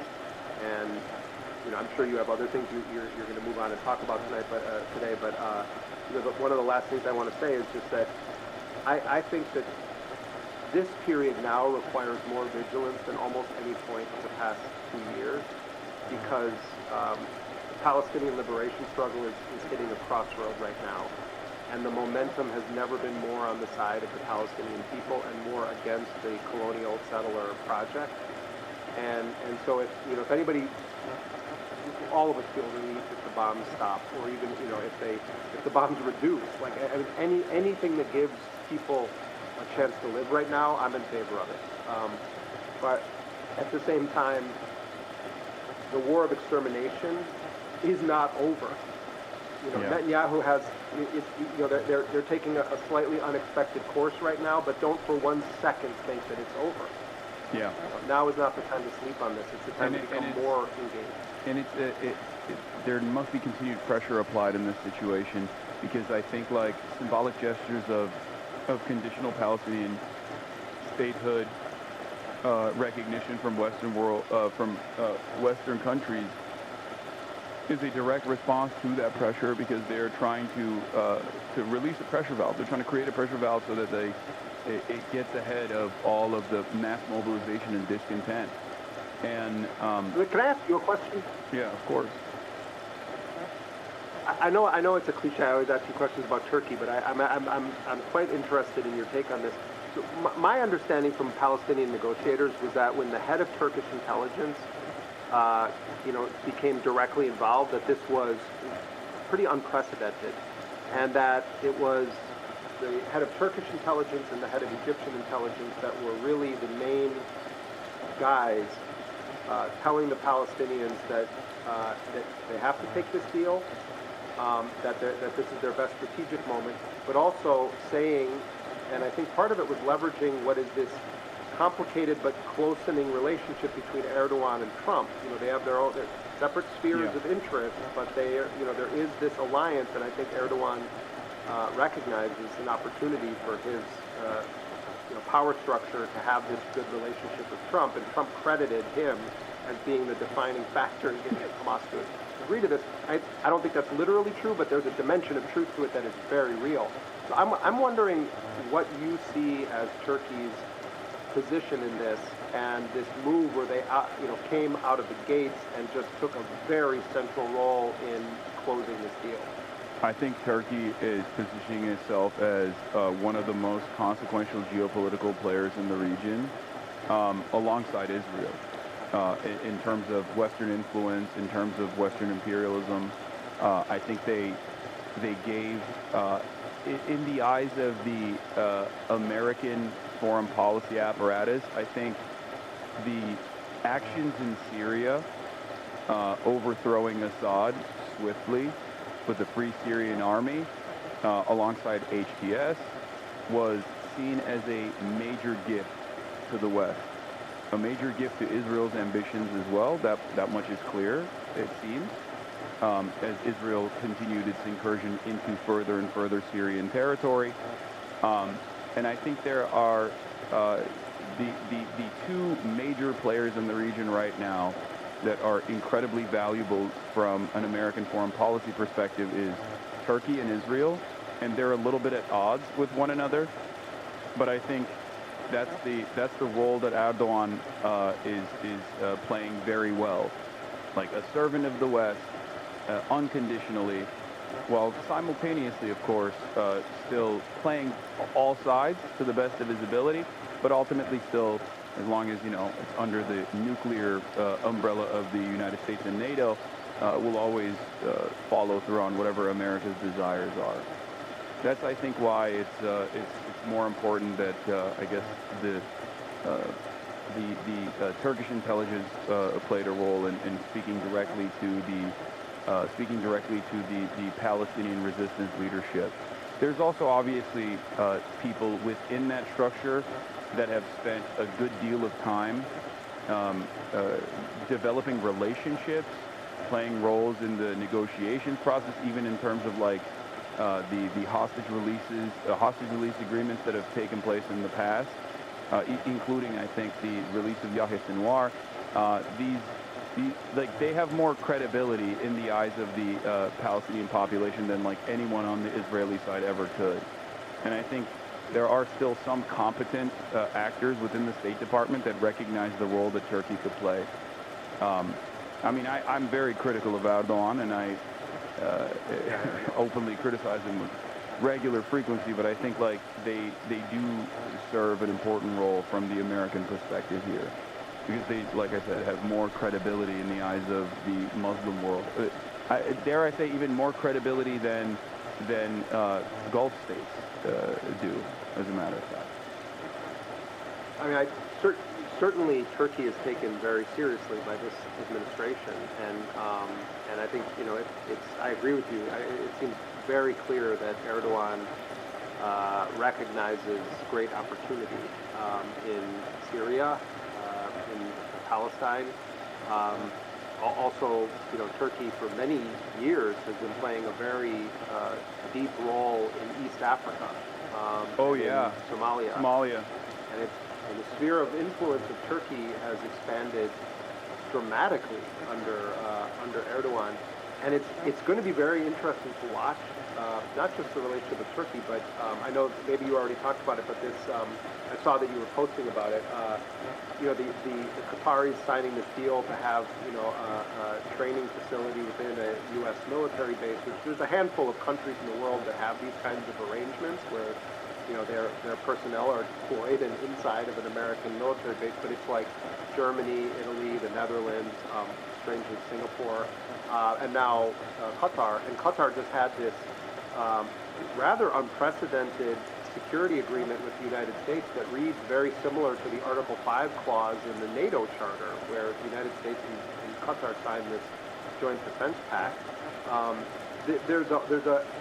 In my mind, there's also a question of how much are these countries making arrangements with Trump versus the United States government? And like what's going to happen when Trump isn't president again? It's going to be very interesting to see what happens with this kind of coalition that Trump is building around his personal interests and sort of U.S. government interests. It's a really uncharted territory we're entering. I don't know. I think there's a direct line from Barack Obama all the way to Trump 1 and then Joe Biden and Trump 2 when it comes to American foreign policy. Maybe I'm a little bit more, I don't know, maybe I'm a little bit more skeptical, but I don't think that there would be a dramatic shift in foreign policy if Donald Trump were ever to leave office to begin with, because there's also so not in foreign policy. As well. Yeah, don't get me wrong. I agree. I totally agree with you. Not in foreign policy. I'm more talking about the constellation of individual players, because, you know, Trump does his Trump of Arabia thing. He's marveling at the marble and all of their, you know, they don't have to have elections and all that stuff. And, you know, he's transactional. He develops all these relationships. I'm saying, I wonder how many deals these guys made and what's going to happen then when it's like Trump's not there. I mean, in terms of policy, of course I agree with you. Yeah, I'm saying we're in a weird situation where it's like gangsters. I think the military-industrial complex and the leadership there that play a very important role in designing this stuff, I think they like Donald Trump a lot more than they let on. They don't like the instability and the chaos. They don't like the domestic affairs. They might hate his foreign trade policies, right?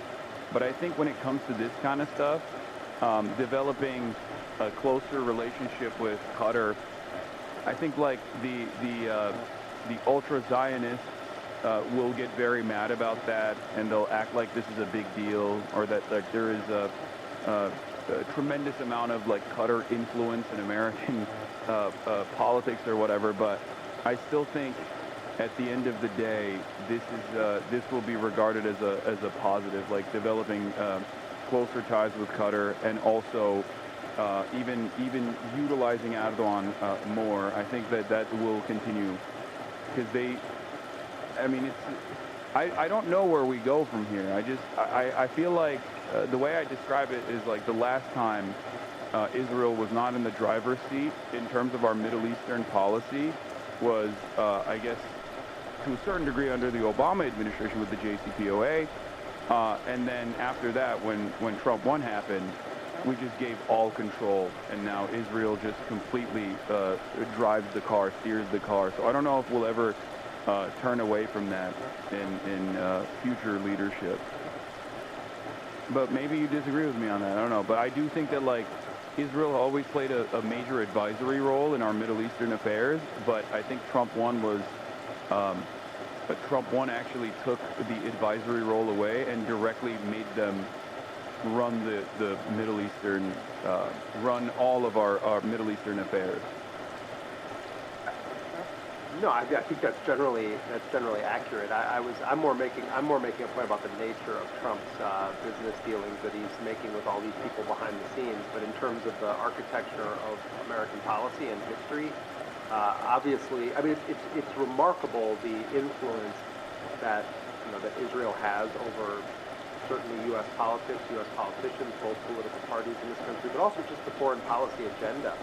I mean, I think that some of Trump's advisors have, going back to the discussion about, why Trump might be willing to push Israel on some things right now. I also feel like Trump realizes this is just an impediment to other things that he wants to get done. It's not just about like, oh, he wanted the Nobel Peace Prize. I think it's also just annoying him right now. That it's like, and he wants to be like, oh, I made the peace deal. He keeps talking about himself as though it's like he's Pharaoh or something. And it's like, that he's one of these epic figures of history. He's 3,000 years, no one's been able to solve this. I think that's true. But at the end of the day, the difference between Trump and Biden, or Trump and most U.S. presidents is most U.S. presidents have been committed Zionists. And there's an ideology and an ideological commitment. No one more than Joe Biden. Although kind of Biden was sort of like a Yeltsin figure in the White House because he was just barely alive and they were pretending he was. But, if you look at his... Yeah, that was more so Brett McGurk, I think.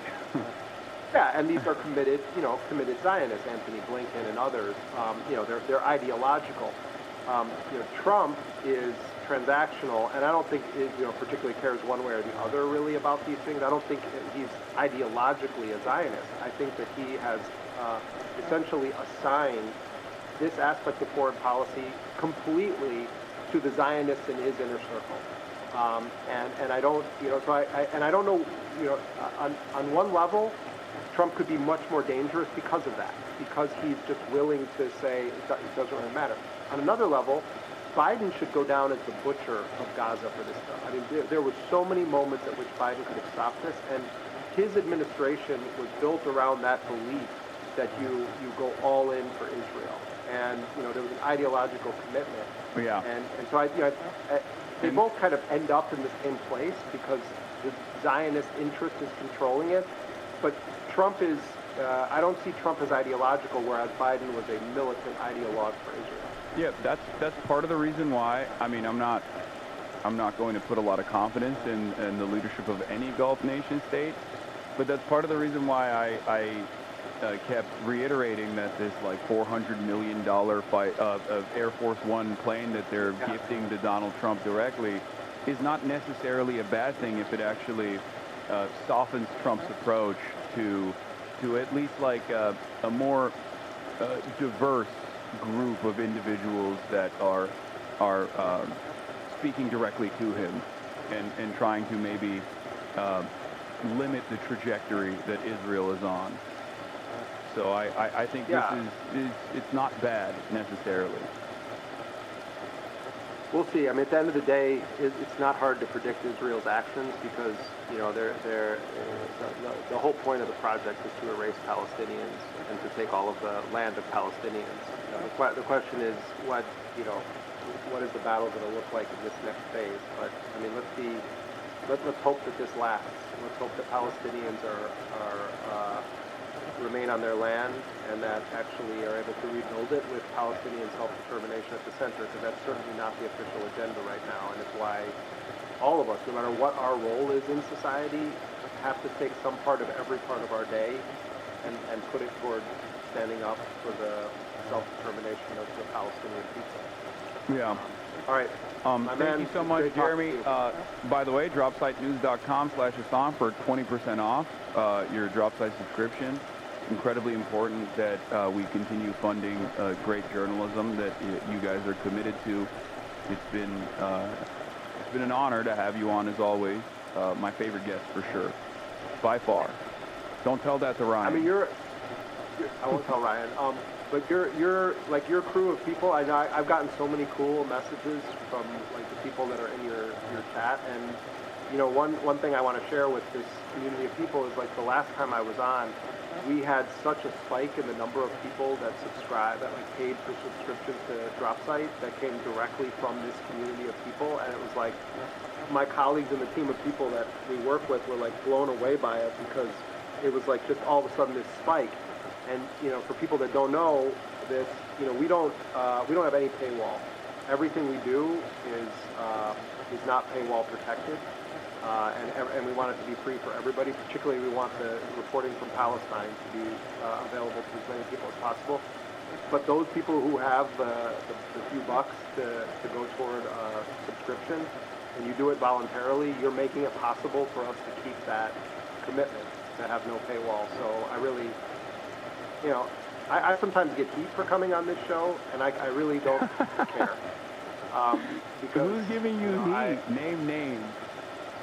No, I'm just saying I see people online, and it's like, you know, it's like, oh, this isn't serious. No, it is actually serious, you know. And if you want to reach people that aren't just in the weird, you know, commercial for the easy chair on CNN audience, then you go to a place where people talk about a range of issues and are willing to, you know, have takes that maybe aren't the best, or you know, it turns out that I was wrong about this. And one thing I always appreciate about you in particular is if you took people down a road and you feel like you led them astray, you come back to the beginning of that road and you say, I went down the wrong road. That's more integrity than most, you know, most media outlets have. And actually, having had direct interaction with people that watch this stream, you have some of the most like sincere, caring people that I've encountered in that toxic sphere that is social media. So I'll always come back here, man. Of course, and it's wonderful to have you here. Thank you so much, Jeremy. All right, appreciate you, Hasan, and appreciate everybody else too. Take care. All right, bye. That was Jeremy SCAHILL, incredible, a titan in the field of reporting and journalism. He's amazing. I am truly very fortunate to be able to have him on as a guest with regular frequency. You guys don't understand, like, this is a person who straight up broke the news before Donald Trump did that the Palestinians had actually signed off on the ceasefire agreement. Okay? That's crazy. Like, one of the very few reporters out there that directly goes and speaks to the Palestinian side, the Palestinian resistance side. Why can't you like us like he likes us? Of course, I don't just like you guys. I love this community. Otherwise, I wouldn't be doing what I'm doing. When, you know. Yeah, one of the only Western reporters out there that does that. In any case, we got a lot of news coverage that's coming up. The stalwart of reporting, breaking news. Trade war is back, 100% tariff on China, and the stock market was apparently taking a hit earlier while we were having this conversation. It has just been learned that China has taken an extraordinarily aggressive position in trade, sending an extremely hostile letter to the world. This is about Chinese control over rare minerals. For the record, China recently implemented a new protocol, a new mechanism of control over the rare earth minerals that they play a role in the extraction. Shut up, killer of dogs. Killer of dogs. Kaya.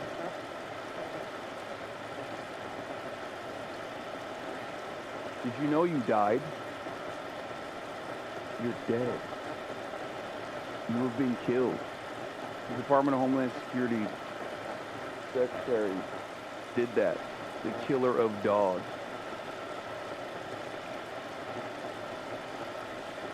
That's not Kaya. This is the ghost of Kaya. It's a different dog. Kaya number 2. Look. See that? You see that?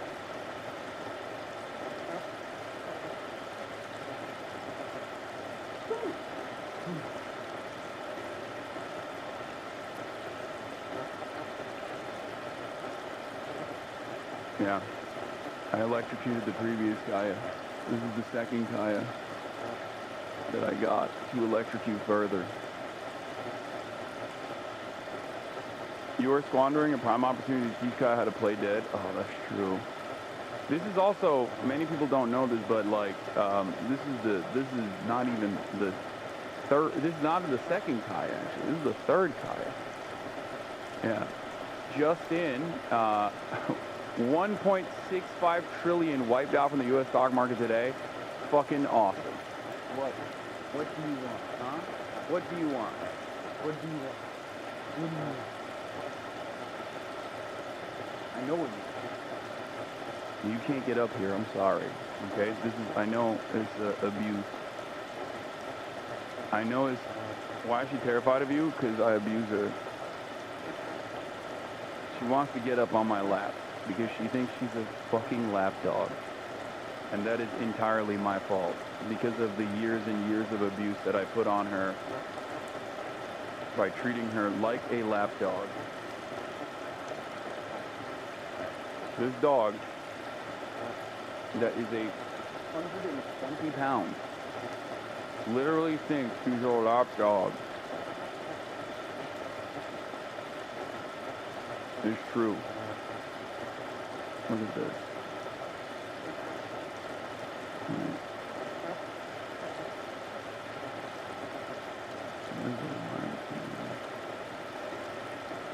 Oh, we gotta do the, we gotta do this.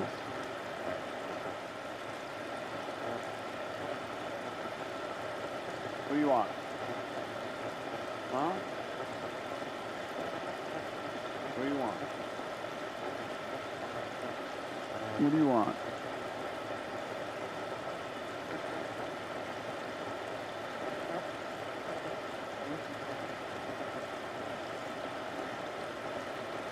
A petrified dog.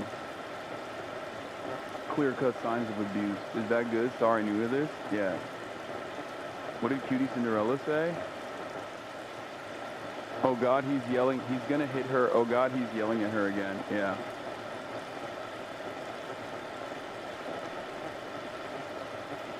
Yeah.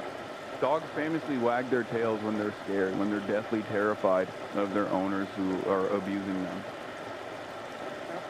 If all that has come out of this controversy that Kai gets more attention in screen time, it's worth it. Yeah.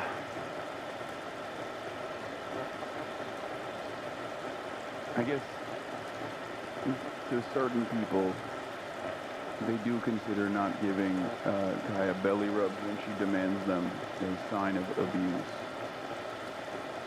Anyway.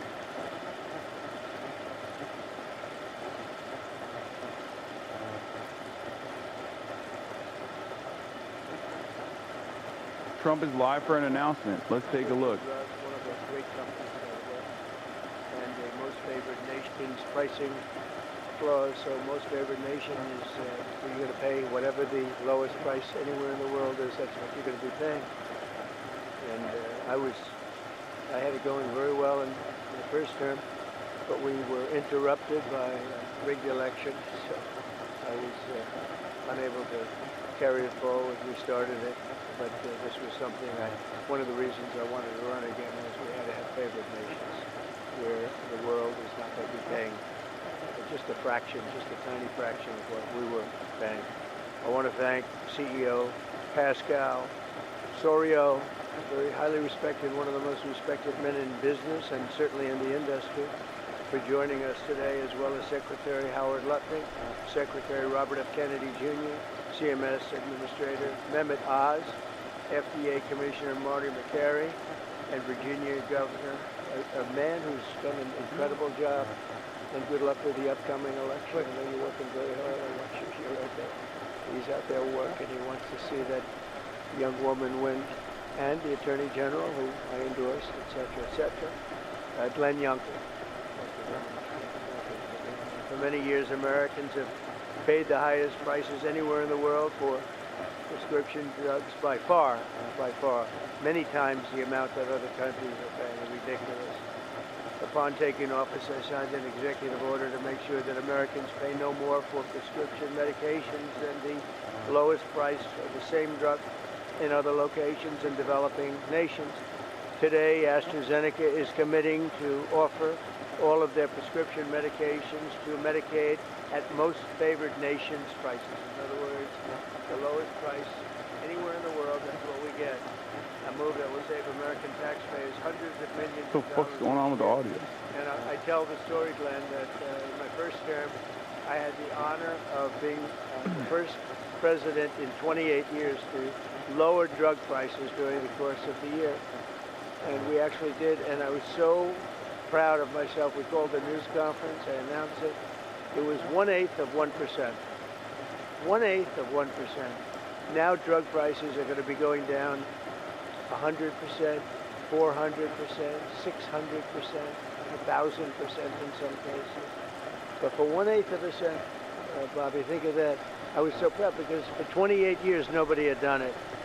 And now it's, I think back to that, I said I shouldn't have had that news conference. But it was true, I was the only one that did it, but it was not very much. And now we're going to get, in some cases, 1,000% reduction. It's going to have a huge impact on everything from Social Security to Medicare to Medicaid. Anything where they're buying any prescription drugs is going to have an incredible impact. It's going to lower itself greatly. AstraZeneca will also list many of their most popular drugs online at TrumpRx.gov. TrumpRx. I don't know why they put the name Trump. I did not tell them to do it, but I'm honored to let them do it. It's true, actually. That heavily reduced most favored nations cost. Americans can expect discounts, and as I said, it could be in many cases way over 100%. This is him trying to offer some semblance of treat. Not even treats, but like this is him trying to offer a little bit of like material improvement to his base right now. And he wouldn't be doing this if he didn't recognize that he's hemorrhaging support. Okay, that's what it is. Remember when I talked about like he ran and I guess seemingly made a convincing case that he would be better for prices and the cost of living crisis that people are facing, people are experiencing. Only to not do that at all, and to focus on, you know, barring trans athletes or just a whole bunch of different things like that that don't actually improve people's living conditions at all. This is his opportunity to try and fix at least one aspect of this, you know. And that's going to be a fantastic plant. I saw a picture. It's going to be the best, right? It can't get any better. This is a tremendous victory for Virginia and for American patients and for everything, for the country. It's an amazing company to have coming over to the United States in such a big way. That's going to be a big part of the company. Presidents have promised for years to lower the cost of health care. But my administration is actually the first to do it and do it substantially, do it at numbers that nobody thought, even I thought were not possible. When you think of it, if you got a 1%, 2%, 5%, that's good, you did a good job. We're talking about 100, 200, 300, 500, 700, in some cases, some big, big numbers. And the largest drug companies in the world are working with us to make this a reality. And so I look forward to being at your opening of that incredible facility. I hear something, and it's in a great location, one of the beautiful locations. So I'd now like to ask Secretary Kennedy to say a few words, followed by Dr. Oz, Pascal, Governor Youngkin, and we'll take some questions afterwards. Would anybody like to have some, yes? Oh, I'm shocked. Okay, we'll take them right after, okay? Bobby, please.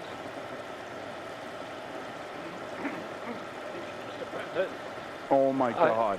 I talked about this a little yesterday in cabinet meeting. We are gonna make it so that it's illegal to get circumcised. This historical achievement is really monumental. When I was in my confirmation process, virtually every Democratic senator showed me their preoccupation with making sure that we completed, that I was going to continue to get a commitment from me to continue the IRA drug price negotiations. That the IRA required the Democrats, while the President Biden was in the first year of the IRA, to negotiate 10 drug prices down. And then I was supposed to, my first year, negotiate 15 and 15 every year thereafter, and that was their plan. The Democrats claimed that they had a 22% reduction, and that was a great success. And we actually looked at that when I came into the agency. We realized we were actually paying more for 8 of the 10 drugs. The 22% reduction was off of list price. And Medicare ended up paying more for 8 of the drugs, equal for the 9th, and about a 2% discount. I'm gonna be honest, dude. I think they should never let RFK Jr. do speeches. Like, people are gonna say I'm being ableist, but like, it's just, he has like, it's not like Kash Patel. Like, Kash Patel creates an environment of uncertainty whenever he speaks. But like, whenever RFK speaks, I just think of pestilence. I think of disease. It's just so difficult to understand what he's saying. Like, the vibes are horrendous either way. I just think of utter decay. When Stephen Miller speaks, I think this guy is so nerdy. Oh my God, what an unfuckable loser he is. Every administration figurehead has their own unique, unlistenable quality. Very interesting. And Chris Klump and the other people we brought in were all pessimistic.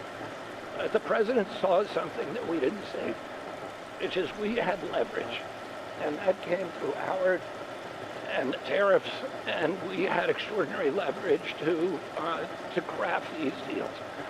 So last week we had 5. Every time RFK Jr. speaks, it sounds like it's his last breath. Like, every time he says something, it sounds like it's his dying breath, bro. In my dying wishes, I want to make sure that mass circumcision is a practice that is abolished and made criminal. Even for religious purpose, there is no exception to the horrific, barbaric mutilation practice. Those companies would keep their promise to reshore this industry. For national security purposes, for our economy, it's critical that these companies are making these drugs in the United States. We were able to achieve all those things, and partially with the visionary help of Pascal, where is he? Pascal Zorias, who understood that innovation and the business doesn't work if everybody is not pulling the oars, if everybody doesn't have the skin in the game. So the whole world was riding on our shoulders, riding on our dime. 70% of pharmaceutical revenues comes from this country. We only have 4.2% of the world's population, and we were paying for 80 or 90% of the innovation here. And the rest of the world was a free rider. And Pascal understood that that's not fair, and it's not a good, sustainable, long-term business model. And he came to the table. He was one of the first leaders to come to the table. I want to thank him for his vision, for operating with us in good faith. And this is an extraordinary deal. Not only that, but as the president just pointed out, he is also reshoring this industry here. He has 19 facilities already operating in this country. He has this other facility in Marl County that Dr. Oz went, Governor Youngkin, and broke ground on yesterday. He has a second facility that is under construction in Kendall Square in Boston. another facility in Rockville, Maryland, and a fourth facility in Copper, Texas, right outside of Dallas-Fort Worth.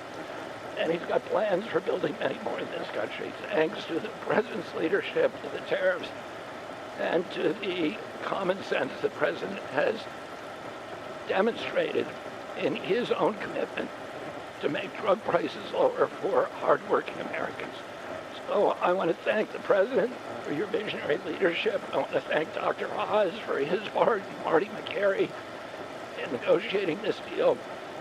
Dr. Heidi Overton, Theo Merkel, Chris Klump, and John Brooks, who all played critical parts in the negotiation.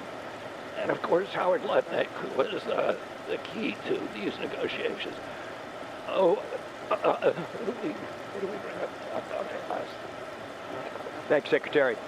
Oh,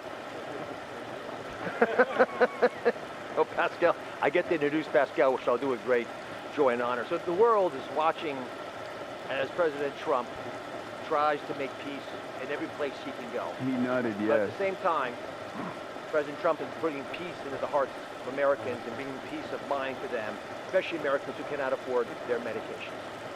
And just to put a number on this, as he releases us from the bondage of paying 3 times more for the exact same product made in the same factory, in the same pill box, in the same instruction manual overseas, rather in this country than we pay overseas, it creates an opportunity for us to, Mr. President, you're turning the art of the deal into the art of the heel. And that is something that you're going to witness today, and it's the second we have more coming, some very important ones. And I want to set the stage here. Mr. Secretary, you're too modest. Secretary Kennedy did have a vision to push hard on this. He understood we could give the right medications to the right people at the right time. And there is nothing more maha than giving folks life-saving medications. They saying maha out here, bro. They saying maha. Other ones that have already occurred. You save lives that way. That literally is what was on the line as we began negotiating. So let's set the stage. Where are we right now? Why this order? Last week, in this very room, President Trump welcomed the CEO of Pfizer, and that company, a leading U.S. pharmaceutical company, pledged to provide exactly what the president promised. Massive discounts to allow us to have most favored nation drug pricing in this country so we don't allow our people to pay more than folks overseas. And this was unthinkable even 6 months ago, 7 months ago when we came into office. And Americans now have the ability to do that, but we needed to prove it was scalable. So we went to AstraZeneca, which is the leading pharmaceutical company, a leading company in the entire world, but a massive opportunity in this march to MFN, a march to most favored nation drug pricing.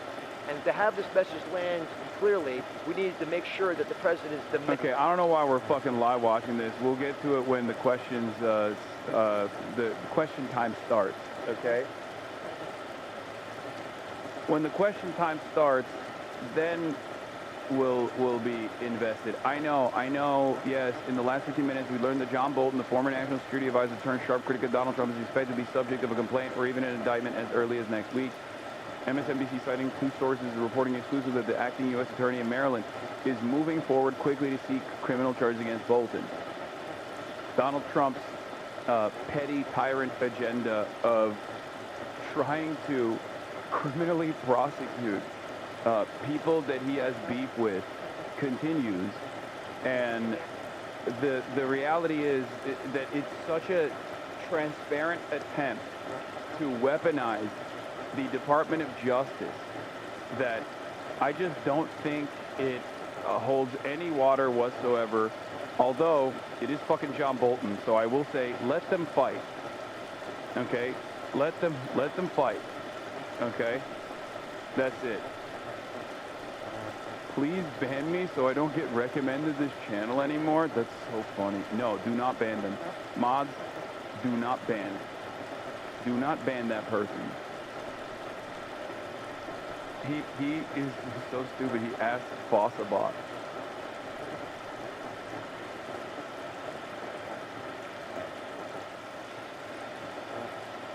He must suffer. He must suffer. He must have to forcibly watch every day. Okay? He must suffer and forcibly watch every day. And perhaps maybe he will... You have a dog shot collars on us now too? Yes. I'm holding them hostage like I'm holding Kaya hostage. Yeah. Yo, this dog shock collar nonsense getting out of hand, bud. I just came from a YouTube video that was strictly about indie video games, and the comments were full of comments about the incident. What can you do? The greatest antidote to slander is observable reality. Okay?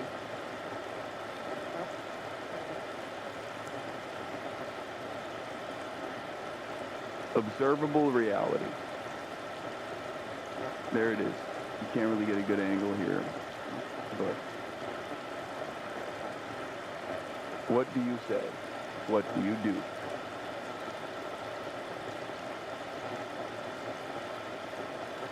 I must have shocked her.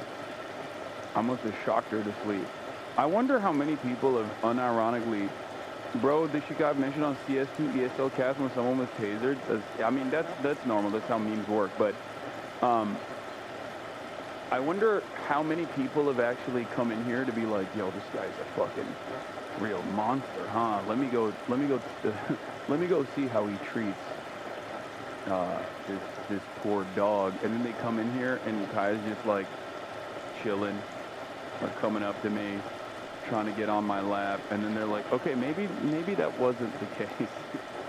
There has to be at least like a couple hundred that have come in here to antagonize initially, and then they're like, you know, I realized that maybe I was dumb. I just want to say I'm sorry. I heard about the stupid stuff you said. Stupid stuff said about you, and I believed it for a minute, but I was wrong. I felt it wouldn't be right if I didn't personally tell you. I just wanted to say that I'm gonna head out now, Hasan. You're a good guy, and you have a beautiful dog. Aw, see, there you go. My haters to lovers pipeline, dude. You don't need to say anything, chatter? No, actually, I'm glad the chatter did say that. Yeah. The greatest antidote to a faucet of lies is observable reality. Okay? That's it. It's funny how he insults others who don't buy what Hasan is selling. I mean, once again, observable reality. Stick around, chatter. You will also probably recognize that you might have been led astray. Especially on this, like, there's an ideological commitment that you can have to assuming that my worldview is horrifying and bad and wrong or whatever. But in terms of like in terms of maintaining the assumption, that like I'm abusive to my dog, there's not really. There's just no evidence to this, and evidence only to the contrary.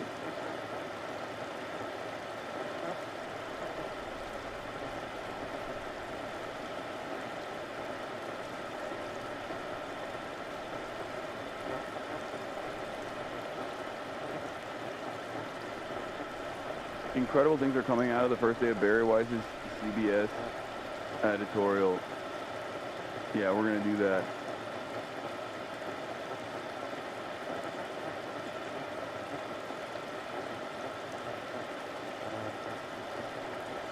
Like, I like half bought the interview to terrorist bullshit after that debate with your former podcast co-host I've turned in daily.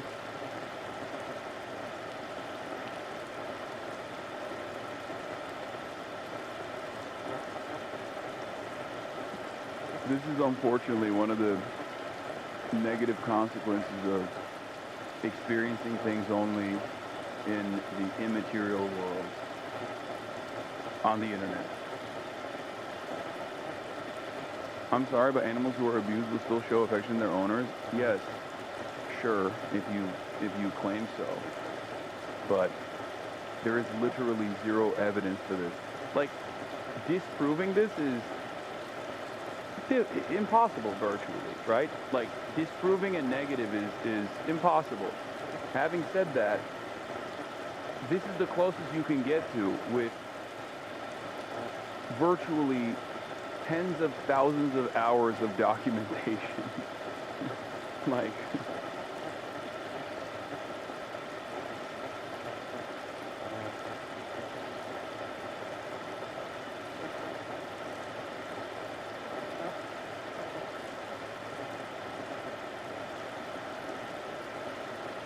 but in any case,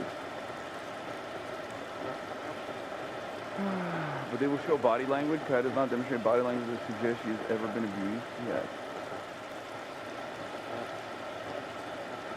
It's very, very difficult to disprove delusions that people have made up on their minds, but this is the closest you can get to with all of the readily available evidence. It's just like one of the only things that you can actually actively disparage.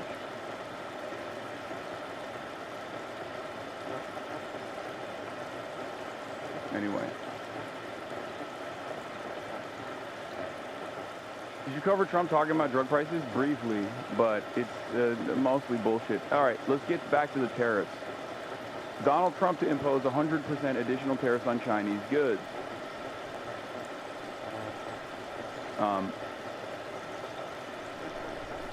It has just been learned that China has taken an extraordinarily aggressive position on trade in sending an extremely hostile letter to the world, stating that they were going to, effective November 1st, impose large-scale export controls on virtually every product they make, and some not even made by them. This affects all countries without exception and was obviously a plan devised by them years ago. It is absolutely unheard of in international trade and a moral disgrace in dealing with other nations. This is because China has damn near monopoly over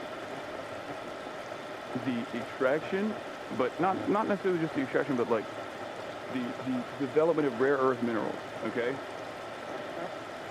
And that is the reason why Donald Trump is losing his mind. Oh my God, that's such a funny fucking photo for this article. That is such a funny photo of this article. China tightens export controls on rare earth metals. Why this matters. Move is a strategic one ahead of a new round of tricky trade talks with the United States. So they basically floated this when Donald Trump first came out with the big, beautiful tariff negotiations.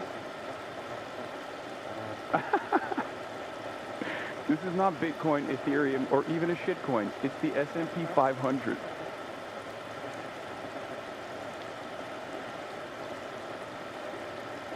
And I don't know if China would have done this, but yeah, China controls around 70% of rare earth mineral extractions and around 90% of processing. It is as close to a monopoly as you can get. It is unimaginable, okay? The amount of power they have, especially considering that the stuff that you need for everything, okay? This is shit that you need to build anything, okay? Anything. Like your phone or any number of different like defense industry tools, okay? Everything. Because in the words of an incredibly brilliant man, everything's computer, everything's Tesla, everybody transgender. And China has basically said, yeah, everything is computer, as a matter of fact. You're not wrong. And it turns out we hold all the fucking cards. Okay? The new restrictions were announced by the Chinese Ministry of Commerce and come ahead of an expected meeting between Chinese President Xi Jinping and United States President Donald Trump later this month. The world's two largest economies have been locked in trade negotiations aimed at calming tensions after they raised tit-for-tat tariffs against each other earlier this year, before then agreeing to pull back on some of those levies. Rare earth metals are one of China's major levers of influence with the United States. What has China announced? In announcement number 61 of 2025, China said it was increasing export controls for 5 rare earth metals in addition to 7 it announced in April this year. Okay, the 5 metals added to the list are holmium, erbium, thulium, europium, and ytterbium. The 7 minerals China placed export restrictions on earlier this year are samarium, gadolinium, terbium, dysprosium,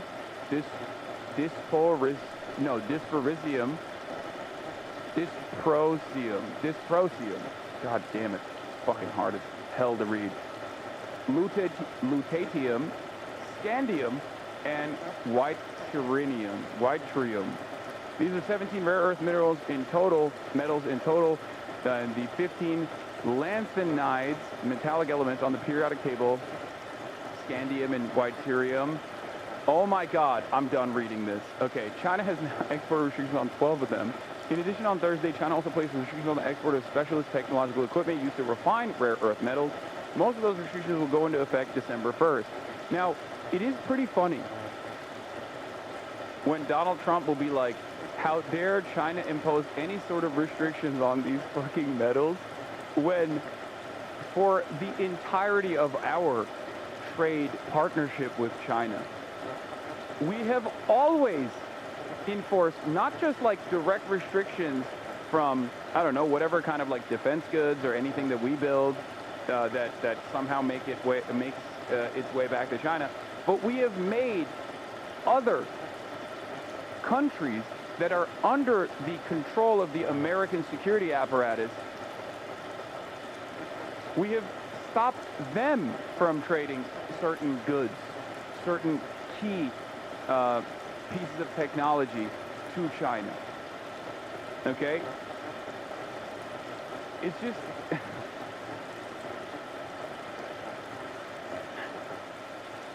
you know, just something to consider. Anyway, to obtain the license, foreign companies must explain the intended use of the product they wish to use the Chinese rare earth metals to make.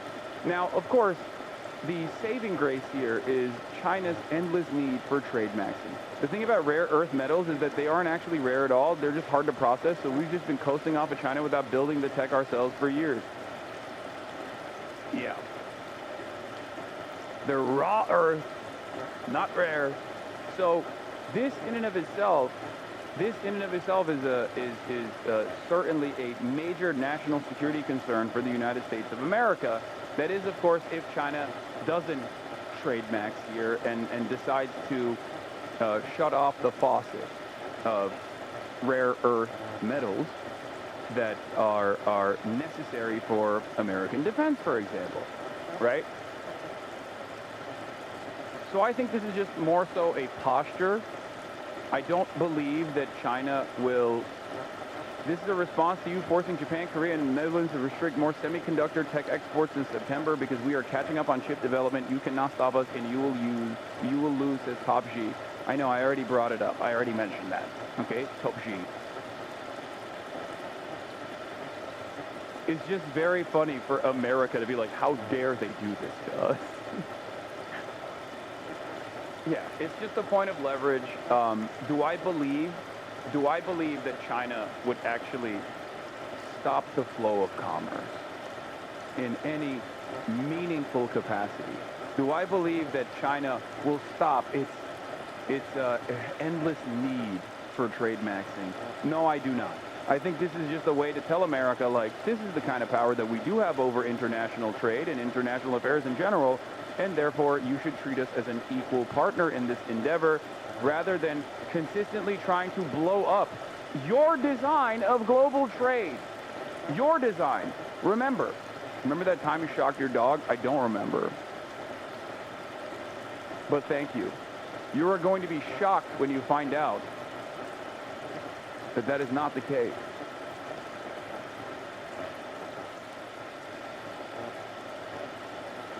In any case,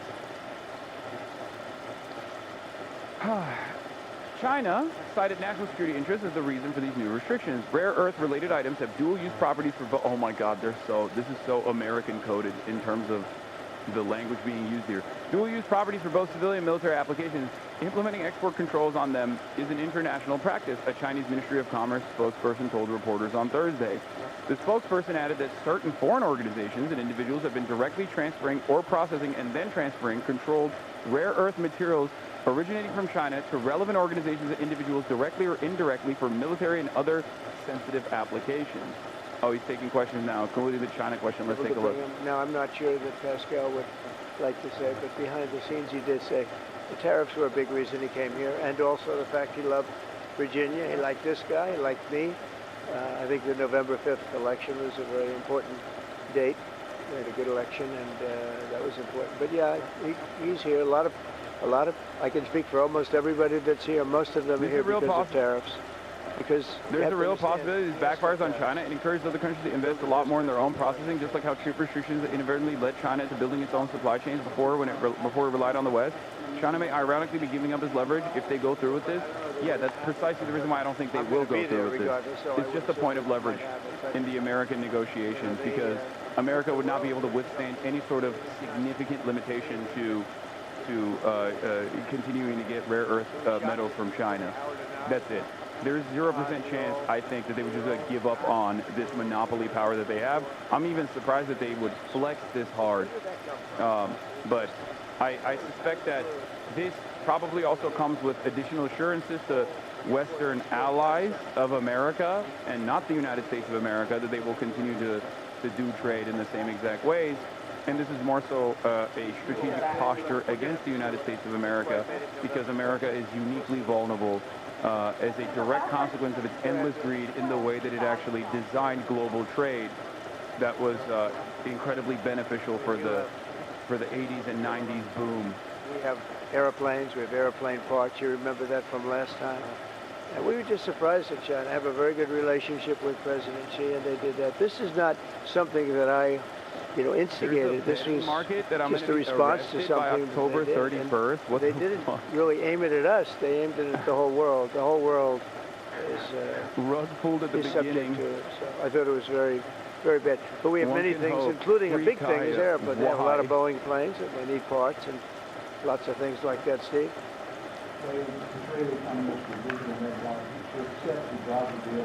And what would be your message to the Knesset when you speak to them?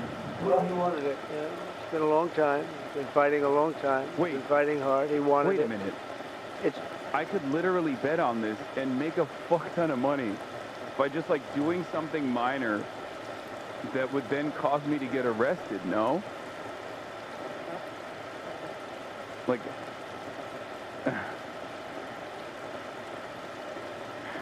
How the fuck does that even work? Yes, why did you reveal that, though? That's why all these wager sites suck ass? Yeah.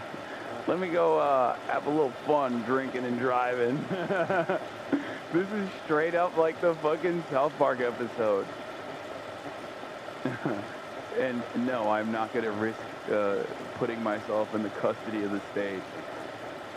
That's very stupid.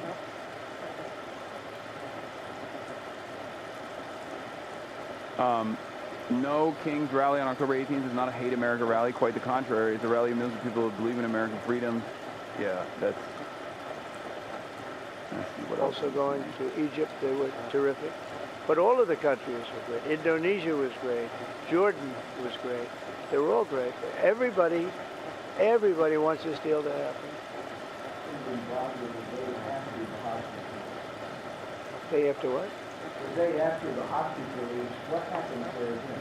Well, hopefully you're going to have great success I call it everlasting success. I think you will too. I think you're going to have tremendous success, and Gaza is going to be rebuilt. And you have some very wealthy countries, as you know, over there. And it would take a small fraction of Norway have launched a probe into possible inside shooting on Poly market ahead of today's Nobel Prize announcement. And I think they want to do it. We're also setting up, as you know, a board of peace. It's called the board of peace. God, we live in such unprecedentedly stupid times. The word peace is definitely in there. They have asked me if I chair it. We'll make sure things go well. How confident are you that the ceasefire will hold? I think it'll hold, yeah. I think it'll hold. They're all tired of the fighting. Don't forget, you had October 7th, which was a horrible day, 1,200 people killed. But Hamas has lost 58,000 people. That's big retribution.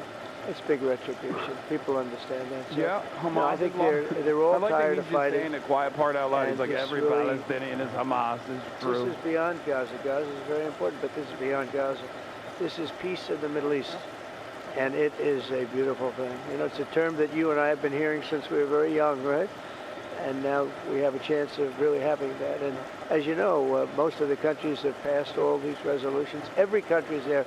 Iran came in. I was very happy to see that. I was very honored that Iran came in. They said they supported. Russia came in. President Putin, he supports it fully, very fully. So I was happy to see even countries that weren't necessarily involved in the process, they all support it. I don't know of anybody that doesn't. And I've never seen happier people than many of these places, not just Israel, many of these places. They're all dancing in the streets. I've never seen anything like that. Okay, go ahead, please, in the back. And what guarantee did you give Hamas to Sweden that Israel will restart the bombing campaign once the hostages have been exchanged? What do they do with respect to them? Well, I spoke a little bit tough. And that's what would happen. I mean, you have to speak tough. That's a tough world. That's a tough, as they say, neighborhood. And they're tough people. They're very tough people, and they're smart people. They're good negotiators. They have a lot of things going. They put that to good use. They're going to be very, very successful. But they knew the retribution would be tremendous, unsustainable. It would have been unsustainable. It would have been complete obliteration. And they didn't want that. And nobody wants it at this point. They want to get on with, rebuilding the entire Middle East. It's not only Gaza, it's going to be the entire Middle East. They're going to be able to live in peace. Now, we have some little hot spots, but they're very small. You know the ones I'm talking about. They're very small. They'll be very easy to put out. Those fires are going to be put out very quickly. Yes, ma'am. I'm talking about the Middle East, so going to the debate that came after this first stage, is there consensus on the additional points in the plan, or are the details still being defined? I think there is consensus on most of it, and some of the details, like anything else, will be worked out, because you'll find out that when you're sitting in a beautiful room in Egypt. Where's the dog, bro? It's easy to work something out, but then sometimes it doesn't work from a practical standpoint. So certain little things, but for the most part, there's consensus, yeah. Probably terrible for her fucking joints. I'll be there, because I'll be going to, I'll go to Cairo. I think that's where we're going, as opposed to the place of I shocked her so much. Signing. We have a lot of leaders from all over the world coming too. They've been invited. And then I'm coming back, I believe it's Tuesday night, for Charlie Kirk, a friend of mine, a friend of all of ours, a friend of a lot of the people right here. And we're giving him the Presidential Medal of Freedom, which is the highest honor you get outside of the Congressional Medal of Honor. One's military, one's civilian, but it's the greatest honor. And Eric, his beautiful wife, is going to be here, and a lot of people are going to be here. So, it's not easy for me to get back. It's a very quick trip, but I'll be making 2 major stops, and then I'll be on the plane trying to get back in time for Charlie. They're going to have a great celebration at the White House, in the East Room of the White House. Russell Vogt said the reductions in force have begun related to this shutdown. How many layoffs have you authorized for this first round, and from which agencies? And it will be Democrat-oriented, because we figure, they started this thing, so they should be Democrat-oriented. It'll be a lot, and we'll announce the numbers over the next couple of days, but it'll be a lot of people, all because of the Democrats. I mean, they want to give $1.5 trillion to people that came into the country illegally. More important than that, because we all have a big heart. We want people to be taken care of, but, we have 0 people coming in. You know that, Glenn, right? That's a pretty impressive number, even for a successful governor. But we've had, for the last 4 months, 0 people coming in illegally. They're coming in, but they're coming in legally. They're coming in through a process that's really a really good process right now, because we want people to come in, but they have to come in legally. So what we're doing is, as these different groups come due, we're going to make a determination. Do we want them or not? And I must tell you, a lot of them happen to be Democrat-oriented. These are people that the Democrats wanted, that in many cases were not appropriate. We fought them at the time, and it was ultimately signed in. And some of these people, these are largely people that the Democrats want. Many of them will be fired. Yes, please, behind. The Nobel Peace Prize was announced this morning. Your thoughts? Which one? The Nobel Peace Prize. Your thoughts? Look, I including a very big one, and I'm not sure, when you say big, it's certainly, I think, to the mind of most, the most important deal ever made in terms of peace. But the one we just signed, it's been signed, sealed, and it's going to start taking place now. It's already started. Monday's going to be a very big day when the hostages come back, but I made 8 deals, transactions of wars. One was 31 years going on, 10 million people were killed. One was 34 years, one was 36, 37. One was 10, one was just starting. Two were just starting, actually, but they were well on their way. In the case of India and Pakistan, 7 planes were shot down. It was a bad one. And I did it largely through trade. I mean, that one, numerous of them talked tariffs. I said, look, if you're going to do that, we're going to put very big tariffs on your country. And they were both great. They stopped fighting, and there were 2 nuclear powers. So, you know, they're all big. They're every one of them big. You take a look at the Congo.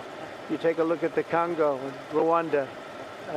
10 million people killed over a long period of time. Got that one solved. We did a total of 8 as of this. 2 days ago, I would have said 7, which I did say, but the other one was signed up, sealed. As you know, Israel signed it just now. They signed it and they approved it today, the Parliament. And it's a great honor to be involved with so many. So the person who actually got the Nobel Prize called me and said, I'm accepting this in honor of you because you really deserved it. That was a very nice thing to do. I didn't say then give it to me though. I think she might have. She was very nice, and I've been helping her along the way.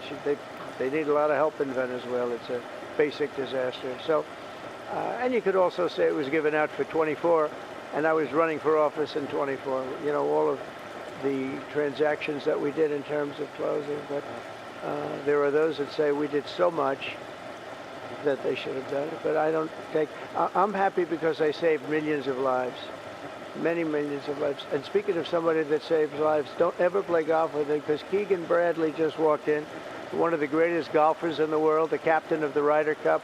And man, I'll tell you, you did a good job. You almost came back. I turned on, I said, you know, I sort of turned off. It wasn't looking good. And then a little while later, I turned on. I said, you guys might make, that would have been the miracle. What a great job. He's respected by those golfers like nobody. And I just want to compliment you, Keegan. That was an incredible job. Right here, we have a lot of unfriendly fake news media. And he's not used to that. He's used to getting only good publicity, I think, Howard. These are all golfers. But you're some golfer, I'll tell you that, and some leader. Thank you very much. Great job. Thank you. Mr. President, on China. Yeah, please. On immigration, ICE are making arrests, targeted arrests at courthouses in New York City and around the country. Criminals, they're arresting criminals, that's right. Yeah, go ahead. I'm happy about it. I want them to arrest criminals. And if you take a look at D.C., a year ago, D.C. was our great capital was a very unsafe place. You know that. Some of you were mugged and talk openly about it. Some of the media was mugged. But right now, D.C. is one of the safest places in the whole country. The restaurants are booming. They're opening up new restaurants. The restaurants are all closing. Now you can't get into a restaurant. They're opening up new restaurants. It took 12 days for us. We sent in not politically correct military. We sent them in based on merit. You know, we won the case in the Supreme Court. Everything now is based on merit. Our country was founded on things based on merit. Like Keegan Bradley's not going to be playing golf if he wasn't a great player. If he shoots lower scores, boy, there's no more merit system than that one, Keegan, right? If you miss a putt. Yeah, the military is just like golfing, based on merit. Trump's ridiculous.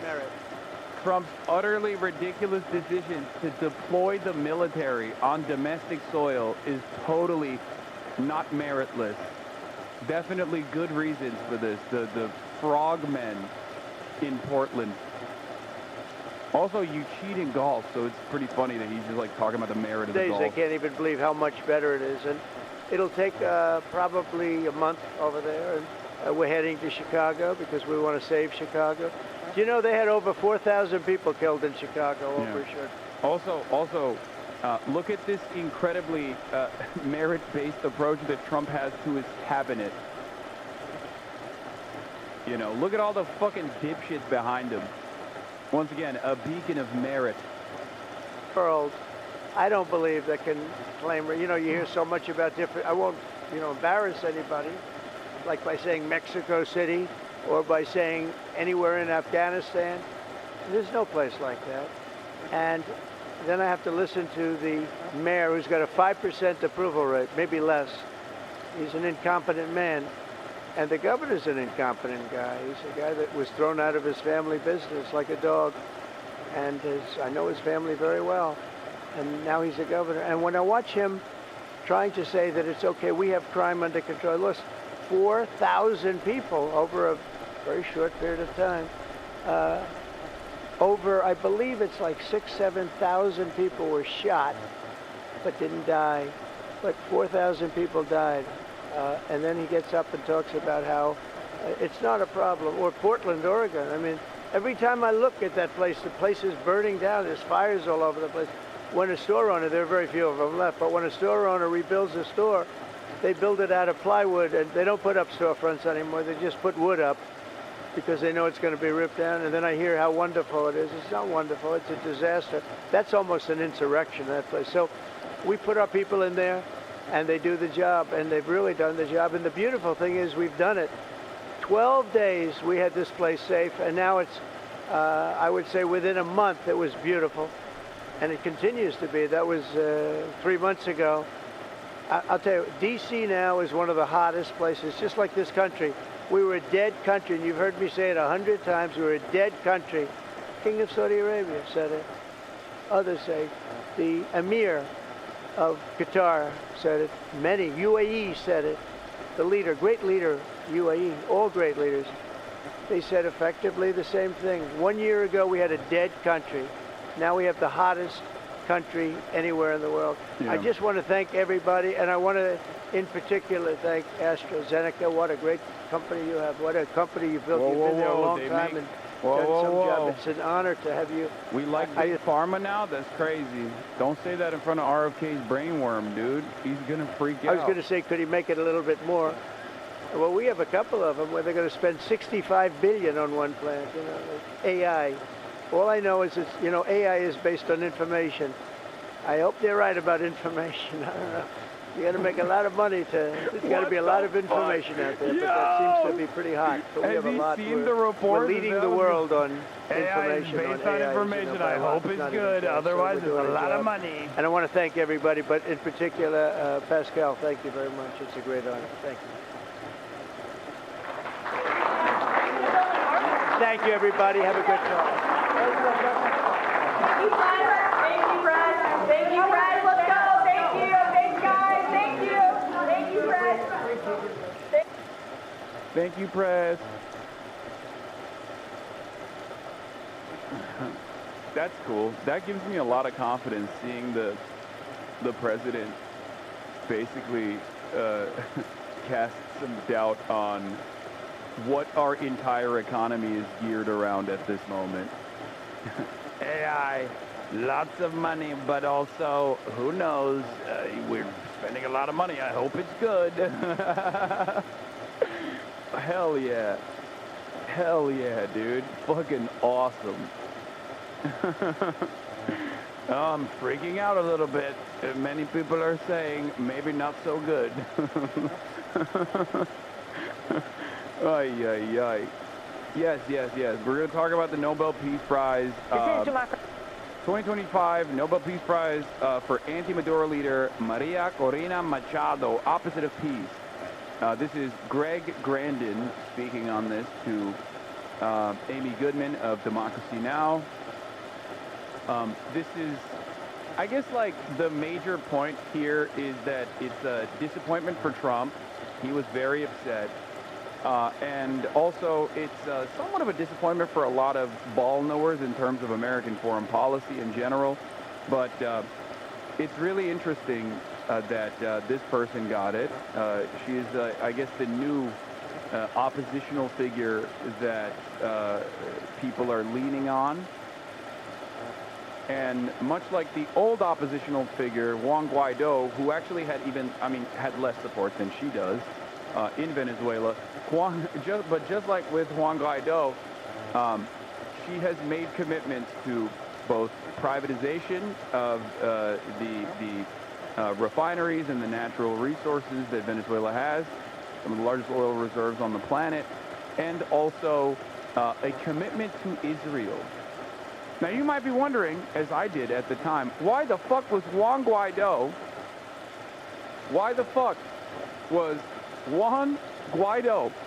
talking about how committed he is to the nation state of Israel? Well, turns out that's just like one of the things that you have to sign off on if you want to become a part of the potential regime change. Guaido was her choice candidate because she couldn't run. She's worse than Guaido.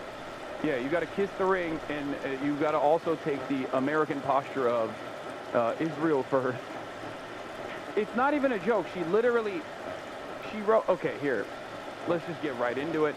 2025 Nobel Peace Prize winner Maria Corina Machado once wrote to Israeli war criminal Benjamin Netanyahu and asked him to help overthrow Venezuela's president Nicolas Maduro. In 2025, you get a Nobel Peace Prize for trying to convince foreign genocidal apartheid state to attack your own country and overthrow its leadership so that Washington can privatize the largest natural oil reserves on Earth. She has also said, if we win, we will move the Venezuelan embassy to Jerusalem to support Israel. This definitely is probably one of the primary concerns of the Venezuelan population, I assume. When I think of like a horrifically destabilized economy, with the open and deliberate purpose of making the Venezuelan economy scream, which then led to an unprecedented amount of refugees that were escaping the chaos and the economic turmoil, which kind of destabilized the region a little bit. All of the neighboring countries received a fuck ton of Venezuelan refugees. So did the United States of America. Trump offered the Venezuelan refugees temporary protected status, only to then revoke it, which was, again, revoke it in the second term, which was, again, a fucking insane thing to do, by the way, which he is doing currently. But now, the initiative is to, I guess, back this person up to the best of their ability. The timing of this Nobel Peace Prize, New York Times drops a story saying Maduro was willing to sell natural resources to the U.S., but Trump walked away. Now, I don't have a lot of confidence in Maduro's administrative capabilities. I will say it. I'm not the biggest fan of Maduro. I think he's definitely a different figure than Chavez. Having said that, I am a non-interventionist. That's my default position when it comes to the sovereignty of other nations. I think violating it is really fucked up. And the United States of America has already deliberately intervened in the affairs of Venezuela in perpetuity, and have destabilized the region quite a bit by doing so. But I guess America wants to not only do that, but do it Iraq style. And I was thinking about this quite a bit, considering the mass displacement that has already taken place. I feel like boots on the ground military warfare, but this time in Latin America, is going to have very negative reverberations, even worse than Iraq, I would say, even more costly than Iraq, I would say, especially because Iraq was far away, right? Iraq and in Afghanistan and Iraq and the refugee crisis that took place and the Syrian civil war, that actually had a lot of negative impact in both Turkey and all the other surrounding regional nations, but in Europe as well. This would directly impact America in all of the negative ways that they hate. Like, even if we're not going to think about the human toll of direct boots on the ground military warfare, the cost associated with this is incredible, okay? The human cost for the American side associated with this is also incredible. And then last but not least, the destabilizing effect that this would have is insane. What is your non-intervention line? Obviously not in this situation, but say Israel were to step up their genocide. No, I mean like non-intervention with enemies that we've designated as like foreign adversaries, unless they're just like straight up doing horrific crimes against humanity. But with Israel, we have literally led Israel. I mean, Israel had the ambition, but we just gave them the weapons to do so. So it's a little bit different than like boots on the ground military warfare, right? It's just, we can just tell Israel to fucking, you know, stop, and they will. So.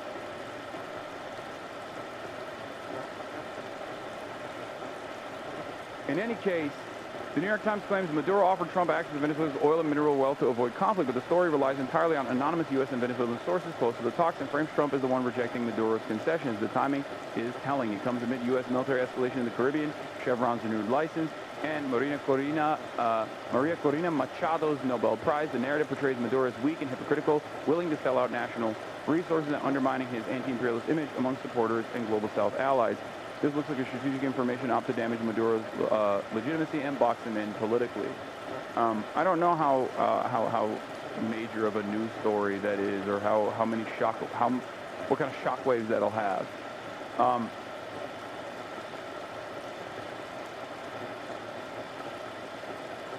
And for people saying like Maduro has never been anti-imperialist, no, he is aesthetically postured in the exact same ways that that Chavez did as well, and no, he is definitely a formative part of that bloc.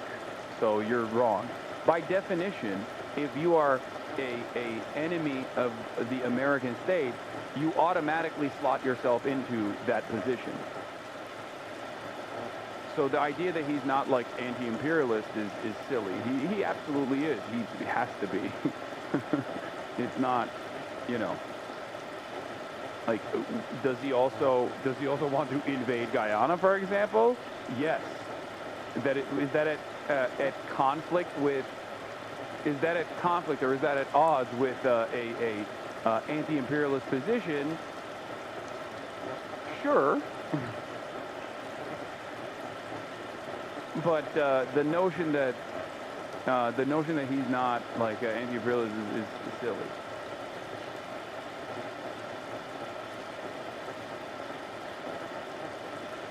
Anyway, yeah, law of the Venezuelan Empire. Yeah, I mean he has at times done a little bit of the.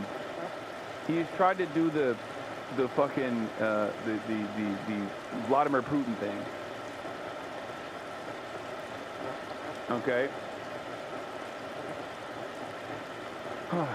But once again, as I've said over and over again, like, he is not, I don't know who the best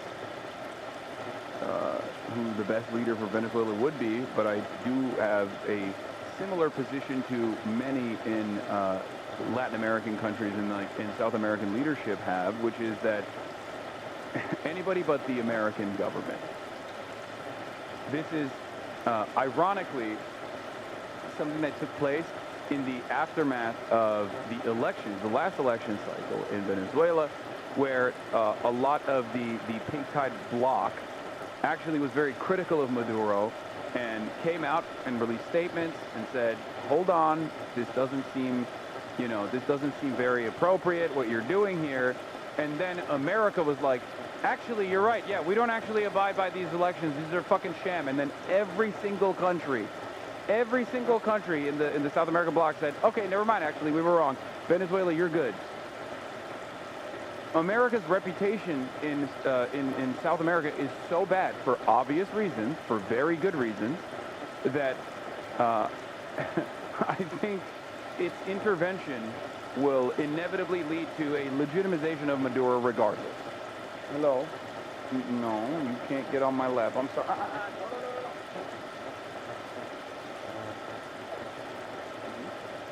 Okay, go, please. Please. Please.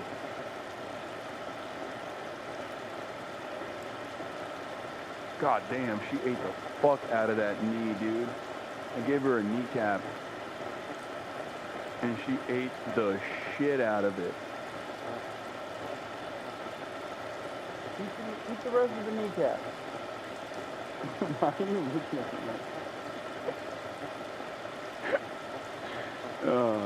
Also, poor Kaya, I know. She's so, guys, she's so incredibly tormented. is really fucked up. Bro, you gotta phrase things better in this environment. Yeah.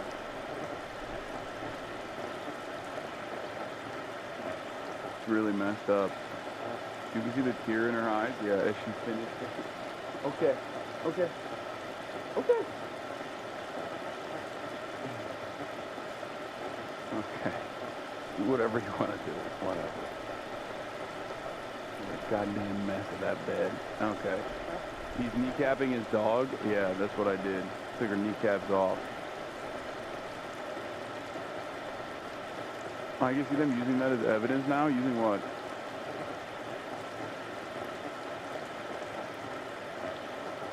What is this? Weird how all these Trump streamers and anime Nazis spent 3 days pretending to care more about dog welfare than anything on earth are completely silent on this. Yeah, of course. It's not a way to disparage the enemy, the ultimate enemy of everyone.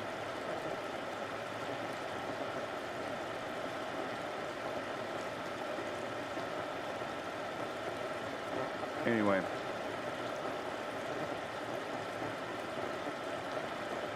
So exhausting to listen to this dude. Listen to what?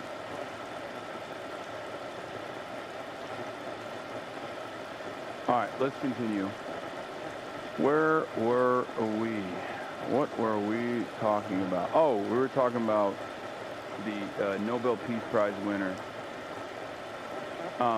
Maria Corina Machado also dedicated her Nobel Peace Prize to Trump. This recognition of the struggle of all Venezuelans is a boost to conclude our task to conquer freedom. We are on the threshold of victory, and today, more than ever, we count on President Trump, the people of the United States, the peoples of Latin America, and the democratic nations of the world as our principal allies to achieve freedom and democracy.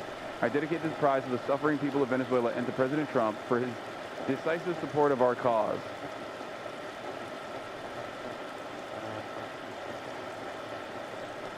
Yeah. So, you know, that's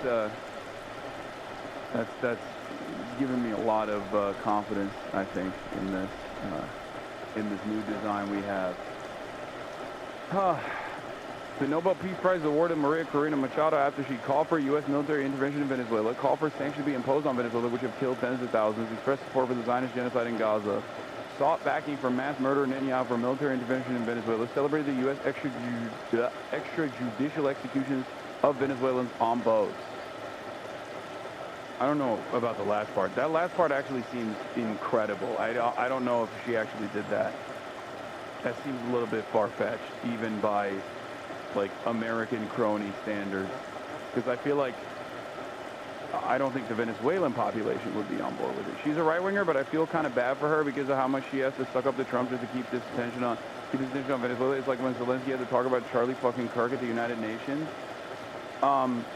I think that you are making it seem as though the grand ambition here is like true freedom for the Venezuelan people.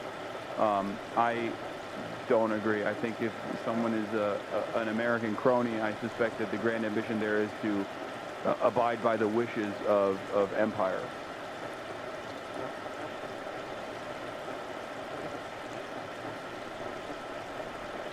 She praised the extrajudicial murders on both Fox and Friends and to the Times of London last month. Oh my God. I totally support her strategy, Machado told me. And I've said on behalf of the Venezuelan people that we are very grateful. I think it's the right thing to do. It's courageous. It's visionary. It's visionary to blow up boats off the coastline of Venezuela, completely violating the sovereignty of Venezuela. That's crazy. I think one of the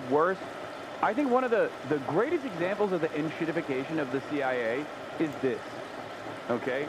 Because I feel like you shouldn't be this, you should not be this open. Like, you shouldn't be this transparent with how much you're dick riding America.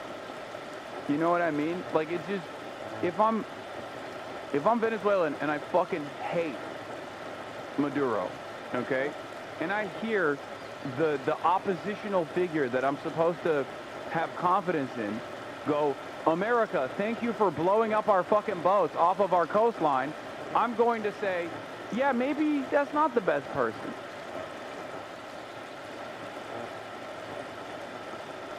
And this is almost like a rehashing of Juan Guaido. The more there's like, the more people pay attention, the more people, I feel like the more people paid attention to Juan Guaido, the more his, his approval rating wasn't very high to begin with. Like people said that it was, he was the true leader or whatever, but like, he spent a good deal of the constitutional timeline that he had in assuming power, just going to America and sucking up to America, which I think was a mistake. It betrays the notion that this is like a popular uprising, even though there is popular discontent, if that makes sense. Like, I always feel as though these guys are primarily, like primarily focusing on gaining as much, garnering as much attention from the American State Department and American news and American media that they like kind of lose the plot.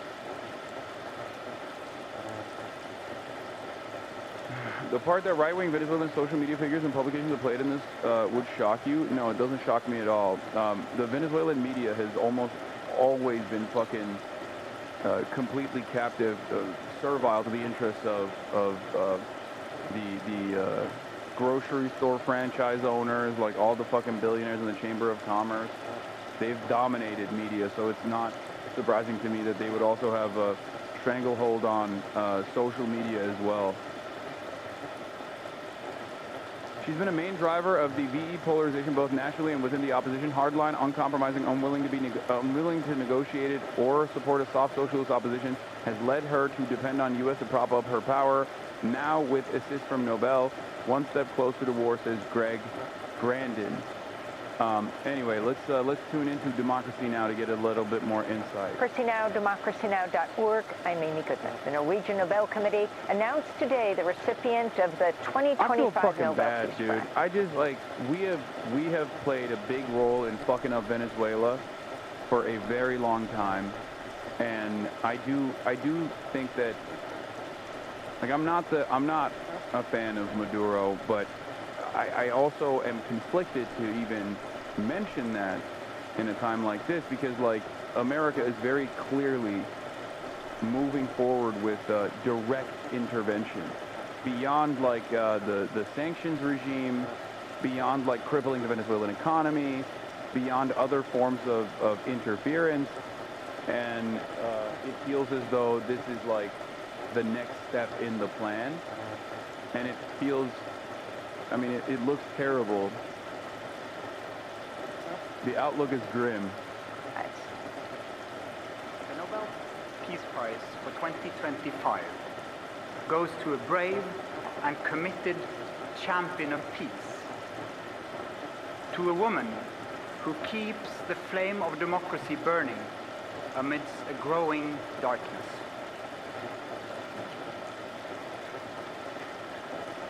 The Norwegian Nobel Committee has decided to award the Nobel Peace Prize for 2025 to Maria Corina Machado. She is receiving the Nobel Peace Prize for her tireless work promoting democratic rights for the people of Venezuela and for her struggle to achieve a just and peaceful transition from dictatorship to democracy. Maria Corina Machado meets all the three criteria stated in Alfred Nobel's will for the selection of a peace prize. She has brought her country's opposition together. She has never wavered in resisting the militarization of Venezuelan society. She has been steadfast in her support for a peaceful transition to democracy. Maria Corina Machado is a longtime U.S. ally nominated for the Nobel Peace Prize last year by a number of Florida Republicans, including then Senator Marco Rubio, who's now President Trump's Secretary of State. In 2002, Machado supported the coup that briefly overthrew Venezuela's democratically elected president, Hugo Chavez. Machado attempted to run for president against incumbent Nicolas Maduro in the 2024 race, but was barred from running after the government accused her of corruption and cited her support for U.S. sanctions against Venezuela. Edmundo Gonzalez ran in her place. Venezuela's National Electoral Council declared Maduro the winner, but the opposition claimed Gonzalez won. Machado is vowed to... I want to mention something here, by the way, for people that would say... For people that would say, like, oh, that's crazy, I can't believe like, she was barred from running.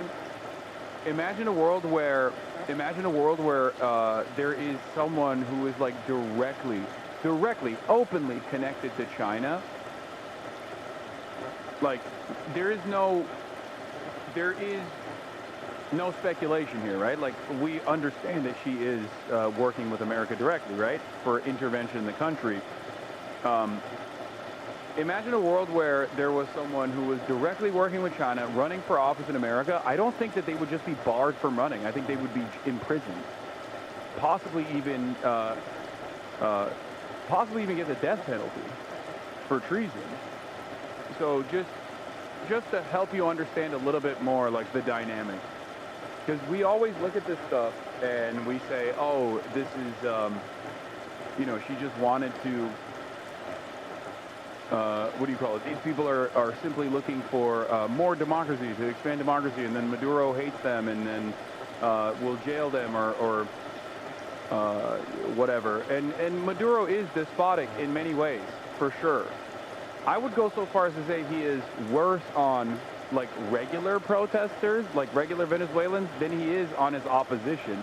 And this was not dissimilar to the way that Chavez operated as well, where they would just, like, let the opposition roam free and do whatever the fuck they want, and and continue to gum up the works to the best of their ability, instead of, like, straight up imprisoning them, which is what is expected in a situation like this, which is what is expected of, like, a country that's being called, like, this incredibly violent dictatorship. Meanwhile, I think, like, the political repression of people mobilizing in Venezuela is treated worse than the opposition figureheads. Privatized Venezuela's state oil industry. She's also praised right-wing Latin American leaders, including Argentina's Javier Milei. The Nobel Committee's selection of Machado comes at a time of heightened tension between the U.S. and Venezuela, as the U.S. continually bombs boats off the coast of Venezuela, while threatening to launch a larger military operation. On Thursday, the Venezuelan government requested an emergency session of the UN Security Council to discuss the U.S. military actions. For more, we go to Greg Grandin, Yale University history professor, Pulitzer Prize-winning author, whose latest book is America, A New History of the New World. Professor Grandin, welcome back to Democracy Now! Your response to this Nobel Prize announcement. Thanks for having me. Do you think China and Russia will support Venezuela? China and Russia has been supporting Venezuela.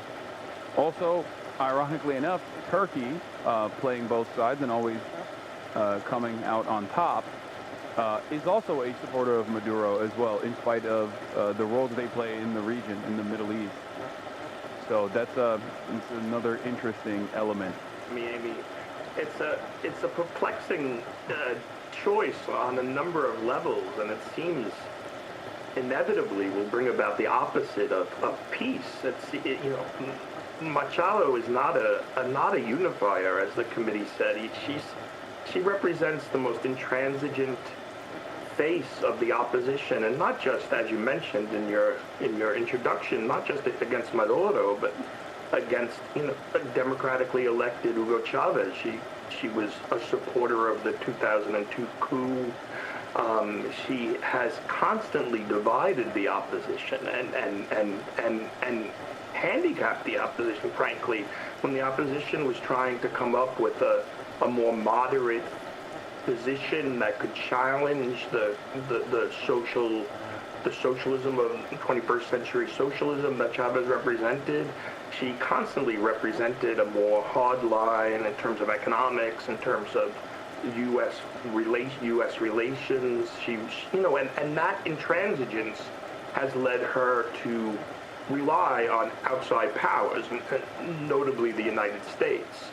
So, I mean, they didn't give it to Donald Trump, but they seem to have given it to the next best thing in terms of, at least as far as Marco Rubio is concerned, if he needs justification to escalate military operations against Venezuela, it really seems to be a disastrous choice and a smear on the. I mean, your next guest is Cory Doctorow. It's really the unification of the Nobel Peace Prize. I mean, they gave it to Kissinger in the 1970s, but at least they waited till he negotiated an end to the Vietnam War. I mean, I think of Rigoberta Menchú, who won it in the early 1980s, and her whole family was wiped out by U.S.-supported militarists and death squads in Guatemala, and now they've given it to somebody who's completely aligned with the most militarist and darkest face of U.S. imperialism. It's really a shocking choice. And very quickly, again, this coming as the U.S. bombs one Venezuelan boat after another. The Colombian president, Petro, said in one of the bombings, a Colombian was killed. But an interesting piece in the New York Times, President Trump calling off efforts to reach a diplomatic agreement with Venezuela, paving the way for potential military escalation. Richard Grenell, the special presidential envoy, interim executive director of the Kennedy Center, had been leading the negotiations with Maduro. He has been instructed to cut off all diplomatic outreach. I don't get it. Is she good or what? So, no.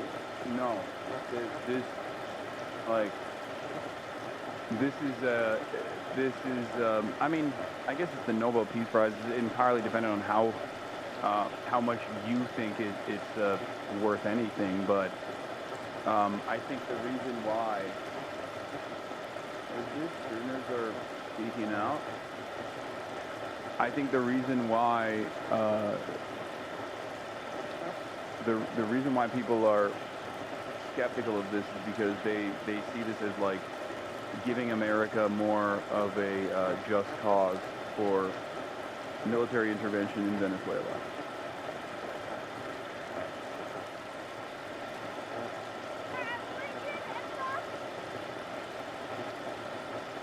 Ryan Grimm has spoken. Yeah, we're going to do this in a little bit. As we wrap up, if you can talk about what is happening right now and the rage President Trump, interestingly, will feel at not getting the Nobel Peace Prize himself, as he has very explicitly demanded.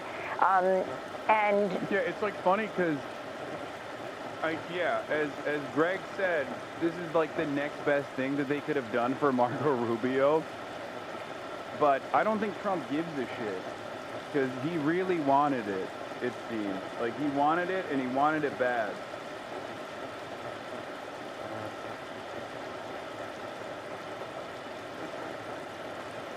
I don't think he cares that this plays a role in, like, America's strategic interest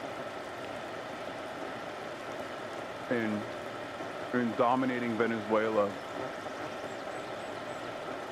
And I don't even think Trump wants it for the prestige. I think he wants it just because Obama got one.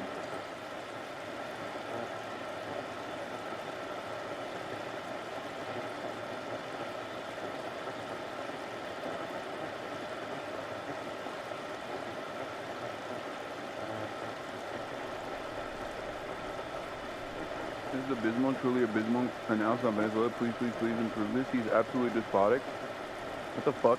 I said that too. I don't understand. You want me to hype up the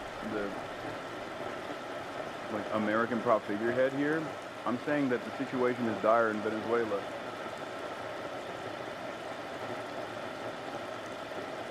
Escalating what's going on in Venezuela.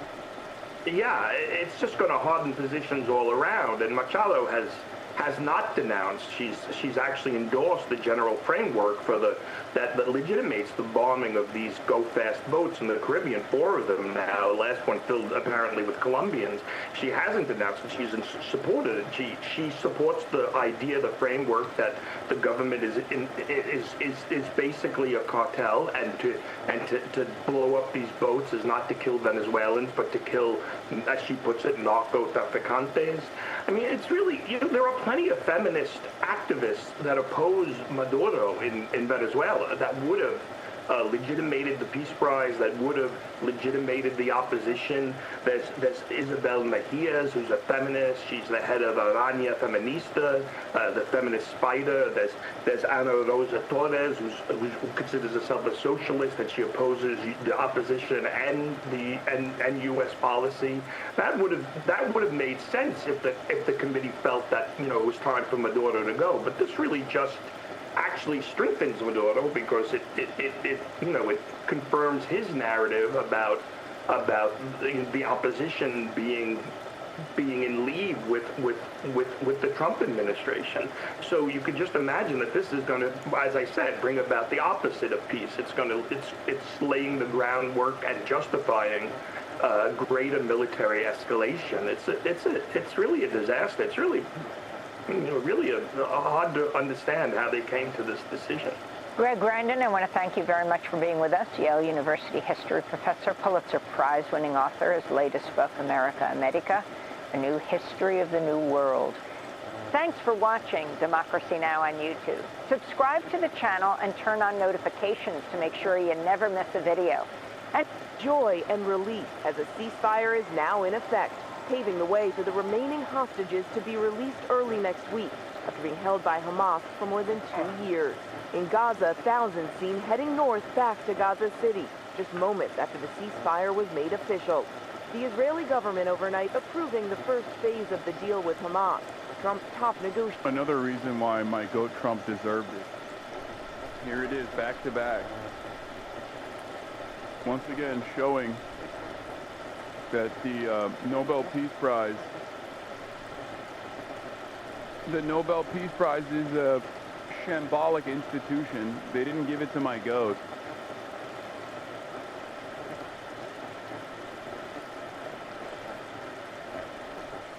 Benjamin Netanyahu, I mean, of course. Because, if you're going to give it to Donald Trump, you might as well give it to Benjamin Netanyahu, right? I mean, after all, he's the one who also signed off on the end of the genocide, right?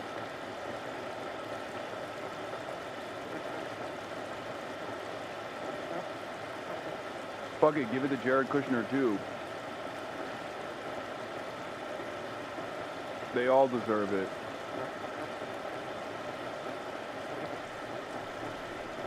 CBS is back to calling it the Hamas-run health ministry. Fantastic. Here's CBS before Barry Weiss's arrival and after. Spot the difference? Accuracy is back.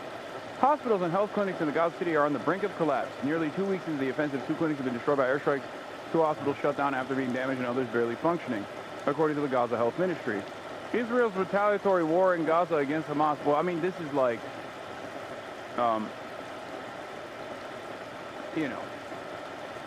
it's accuracy now. Israel's retaliatory war in Gaza against Hamas, which the U.S. and Israel consider a terrorist organization, has killed more than 67,000 people, according to the Hamas-run Gaza Ministry of Health, which does not distinguish between civilian and combatant casualties. Wow, I'm glad that they really added all of those qualifiers. So they're really laying it on, huh? Very subtle, very subtle. We're like a couple weeks removed from CBS News basically being like, well, the Palestinians are dogs who deserve it because they have an ancient anti-Semitism. Taking over editorial control at CBS News has, in her first week, led to phenomenal news coverage for Barry Weiss. Hamas, who celebrated the beheading of 40 babies in Israel.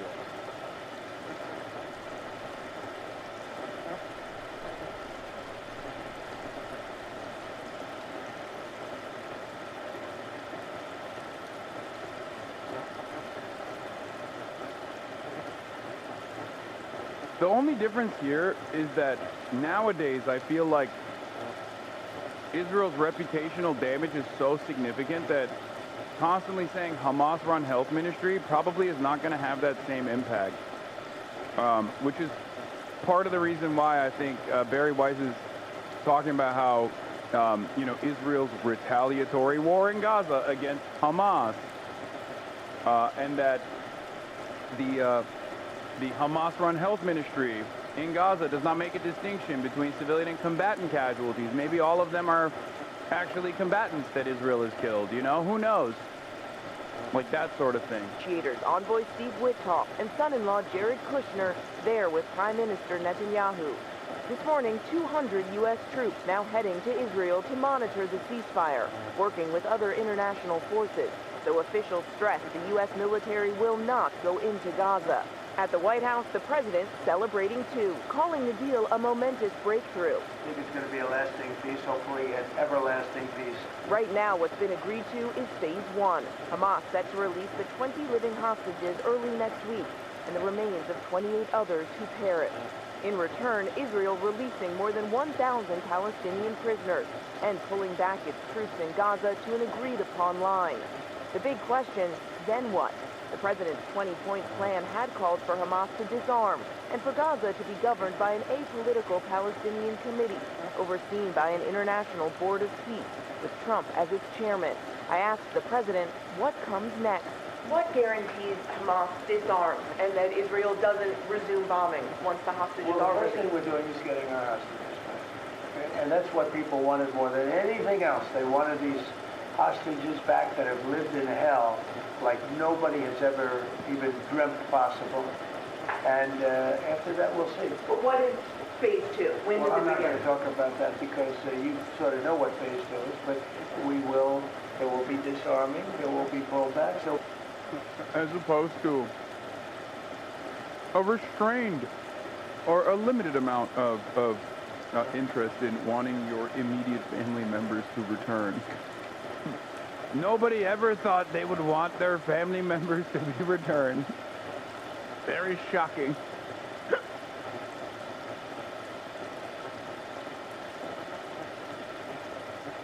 surprised me, I'll tell you what. They really wanted their immediate family members to return. a lot of things are happening. Months ago, Trump said the Palestinians would have to leave Gaza. His 20-point plan outlined a different approach, saying we will encourage people to stay.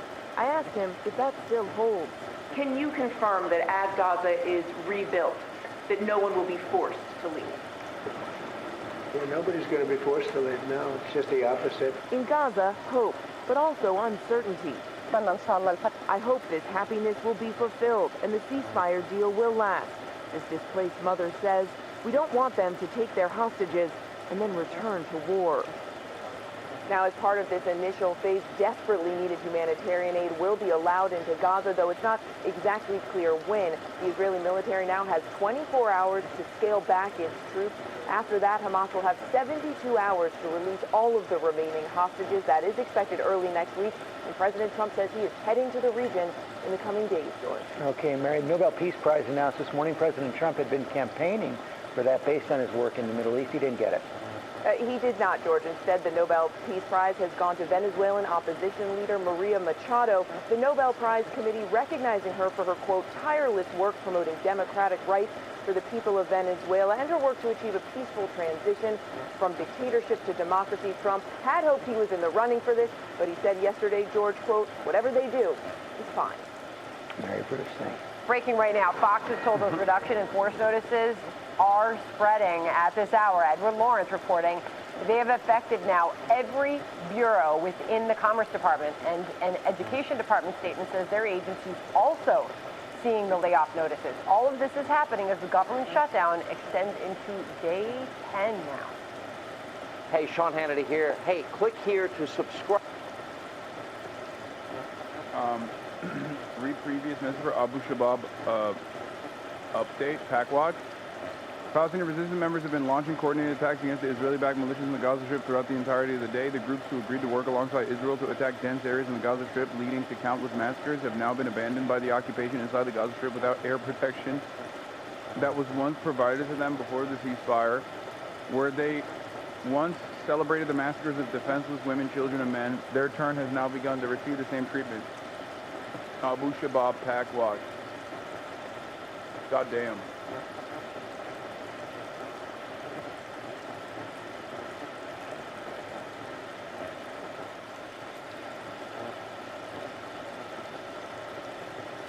I don't know why they thought that Israel would actually fucking defend them. It is pretty funny that Israel straight up said, yeah, we're out, big dog. You're on your own.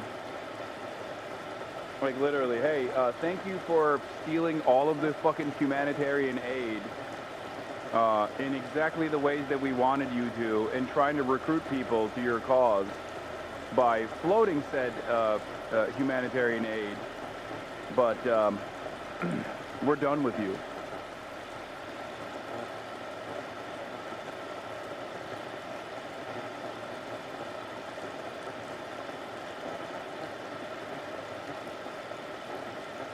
The Trump admin in a core filing says 7 agencies began RIFs today. Commerce, Education, Energy, HHS, HUD, DHS, Treasury. Holy shit. It's surprising. Weather is not the only problem for travelers this weekend. The 10-day-old government shutdown could also hit holiday flyers. What's the holiday? You say Monday, by the way. It's Columbus Day. The air traffic control system is grappling with an increase in sick-outs, and one top Trump administration official is now threatening to take action to stop all of that. Chris Van Cleve is at the LAX airport. That's in Los Angeles. Chris, good morning to you. What's the latest there? I'm glad he went there. Well, good morning. Transportation Secretary Sean Duffy raised some eyebrows when he said air traffic controllers found to be taking advantage of the FAA sick leave policy could find themselves in trouble. In fact, they could find themselves out of a job. That said, we are continuing to see spotty staffing issues at air traffic control facilities. At a time of unprecedented staffing issues, what you should do is threaten the fucking existing workforce with no way of replacing them, okay? That seems really smart, dude. That's a great job, guys. Keep up the great work, okay? That's awesome. They literally do not have, this is a lie, okay? I need you to understand something. This is just them flexing, but they straight up do not have the capacity to do this, okay? They don't have the capacity to do this because the way ATC works, you actually need to train. There's already understaffing issues everywhere, okay? There's already a significant problem with understaffing for air traffic control in, I think, like 90% of towers in the country, okay? But also on top of that, because the government is currently shut down, there is no additional ATC training taking place. The process is already costly, it's long, and currently it's on a pause. So even if they were to turn around and be like, oh dude, fuck you, you know, we'll fire you permanently if you choose to do a sick out, the irony is they have no way of replacing these guys, which would, you know, which ironically undermines the reason as to why they don't want anybody to fucking call out of work anyway. Across the country. We saw it again yesterday. Delays and cancellations, however, remain low, even though those air traffic control sick calls are up. The union representing controllers tells CBS News there are processes and procedures in place to deal with the inappropriate use of sick leave. Wednesday, Southwest Airlines executives warned in an internal memo, while they've seen a few manageable delays and cancellations related to the shortages, they're concerned operational reliability due to the government funding situation and its influence on controller staffing are dynamic and could change rapidly at any ATC facility. Secretary Duffy says airline delays due to FAA staffing issues have soared during the shutdown from about 5% on average to as much as 50% of the total delays at points this week.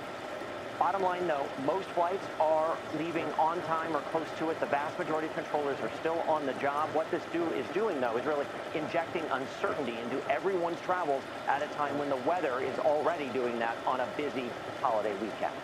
Back to you guys. Chris, thank you very much. With no end to this government shutdown in sight, many Americans on edge. Near Fort Hood, Texas, military families lining up for hours outside a food pantry. And on live television, Republican House Speaker Mike Johnson confronted by one woman who said communism. You see that bread line? Communist bread line. Classic. She's a military spouse from Virginia. I have 2 medically fragile children. I have a husband who actively serves this country. She told Johnson she is outraged she won't bring the House back into session to pass emergency funding to pay the troops. As a Republican, I am very disappointed in my party, and I'm very disappointed in you because you do have the power to call the House back. You did that, or you refused to do that just for a show. Oh, Joe Brandon.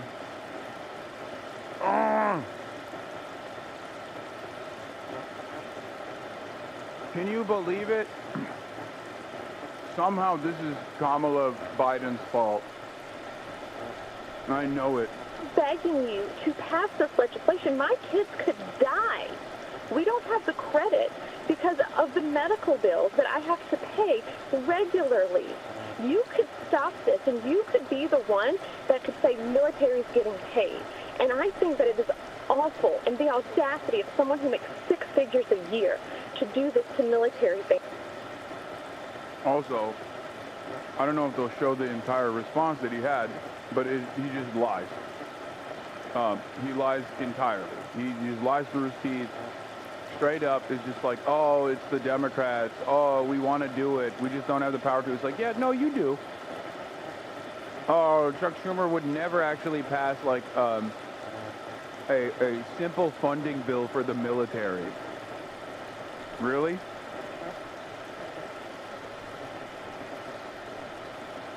I mean, if that's the case, why don't you just bring Congress back into session and then put the ball in Chuck Schumer's hands and put forth a clean, actually clean, straightforward funding bill just for these, just for the military or just for whoever needs funding in this current shutdown while the negotiations continue. You gonna shock your dog again soon or not? I'm here for the dog content. That's so strange. It's a very strange thing. Unfortunately, you've come to the wrong stream for that, but very, very odd thing to say you want to watch.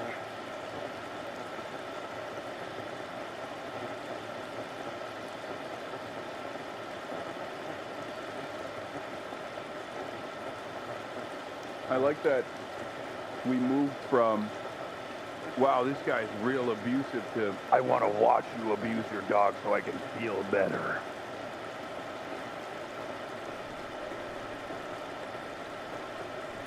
Feel better about my hatred for you. So I don't have to ever re-examine my worldview. Yeah. You must be a villain.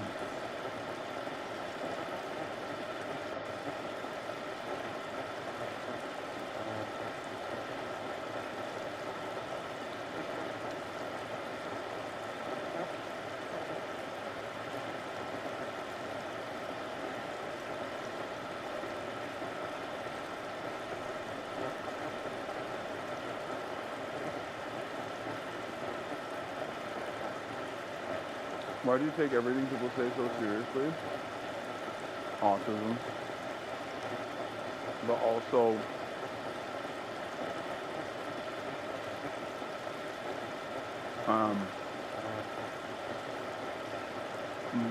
because I feel like that's how I've chosen to run my streams, where I try to have like back and forth discourse, which oftentimes can be a mistake. But I'm just so used to treating people as though they were like approaching me in the real world that even when someone is doing it with a very obvious, insincere purpose, I still treat them with dignity that they probably don't even deserve, if we're being real.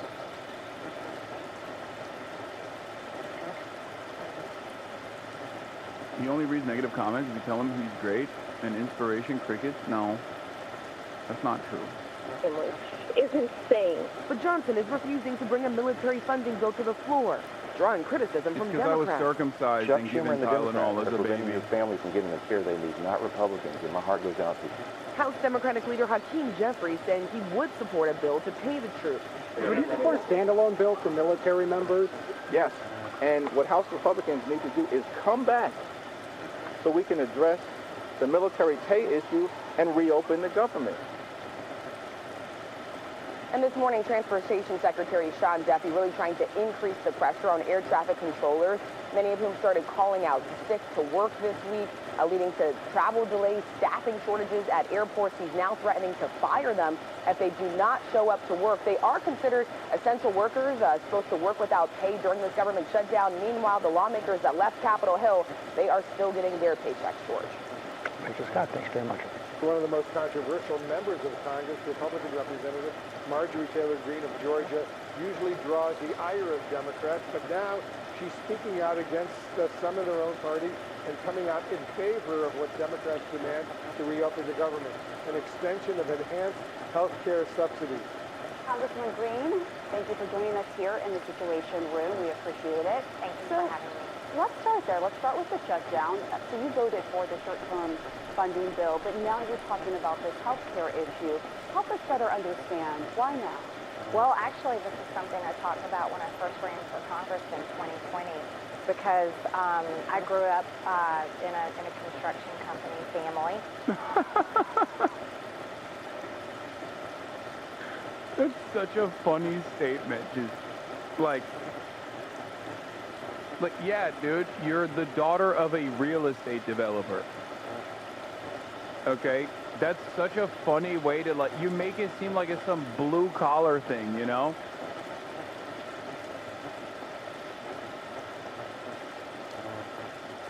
Literally, one of your critics with his own stream and try to inflate the dog thing has got a cat scratch on his nose. Wonder how he got that. He literally hates cats. Ask honest people who know him law. I have no idea who you're talking about.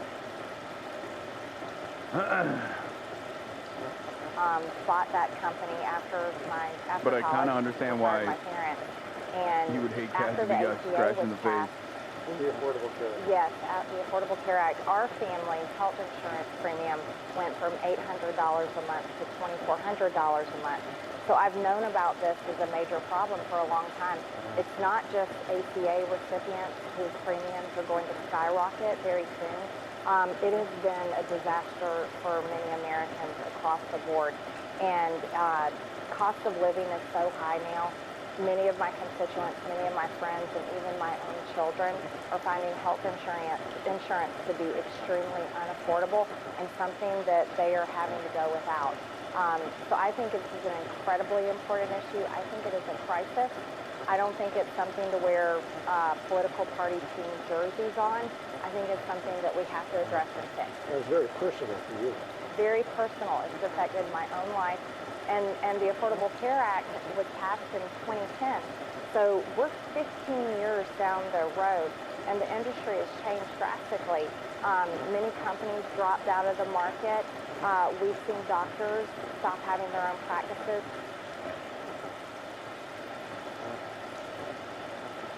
I don't know what's going on, but it feels like a reverse Fetterman situation. Like, did they swap bodies or something? What happened?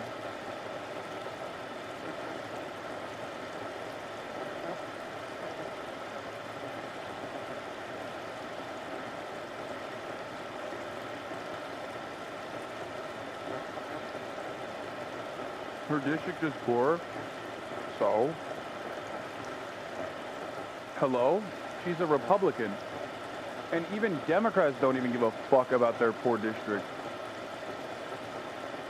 They care about Israel. So the very fact that she's like all of a sudden hitting a number on like a left populist flank on healthcare and protecting healthcare subsidies is pretty crazy. To become hospital employees, we now have to import doctors because we don't have enough.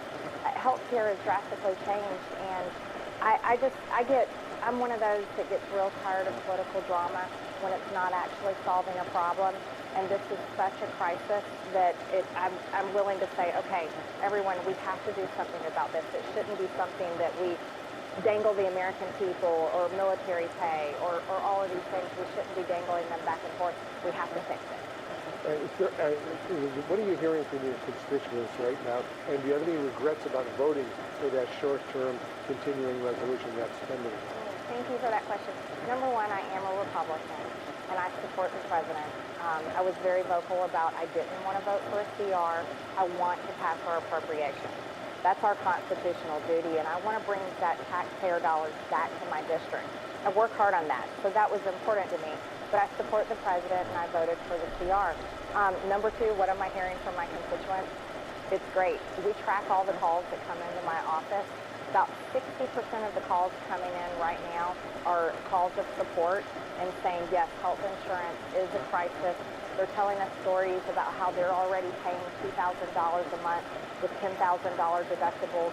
I'm getting phone calls from people that are saying if the ACA tax credits expire, they aren't going to be able to have health insurance. They're going to have to drop it. But I'm hearing from people on both sides, people already on the ACA and people that are already getting crushed by high health insurance premiums. I was going to ask you about this new Washington Post poll. CR is a continued resolution.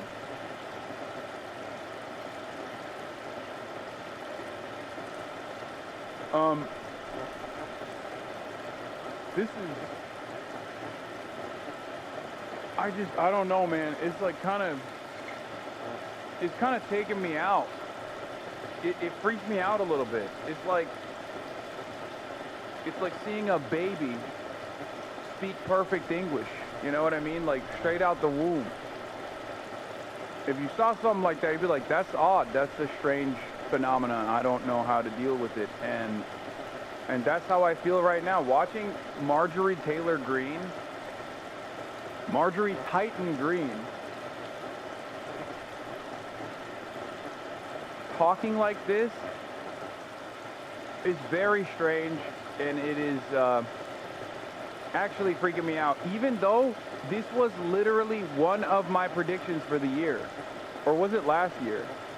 I think it was this year, right, chat? When I said Marjorie Taylor Greene is actually going to become like more of a normie adjacent Republican.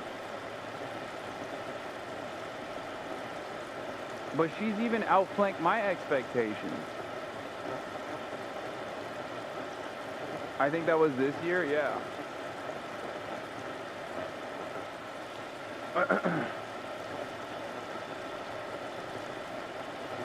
It's breaking your liberal brain, isn't it? No, this is nothing. This is unironically closer to a Marxist analysis than a liberal one, where I say that both parties in a bourgeois democracy do not represent the popular interests of the proletariat, and instead are just simply figureheads for capital, figureheads for the bourgeois.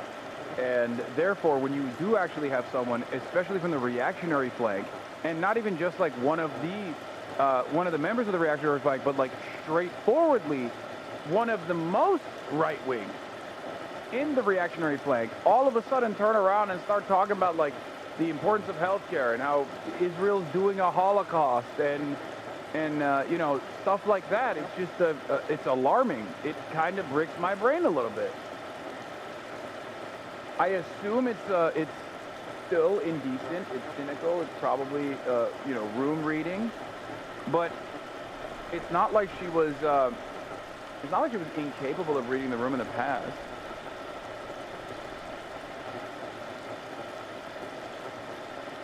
Or rather, Marxist Tito is green. That's what it is. Yeah, this is Marxist Tito is green. I don't know. I feel like I'm getting John Fetterman style stroked out by just simply watching her go through the motions here.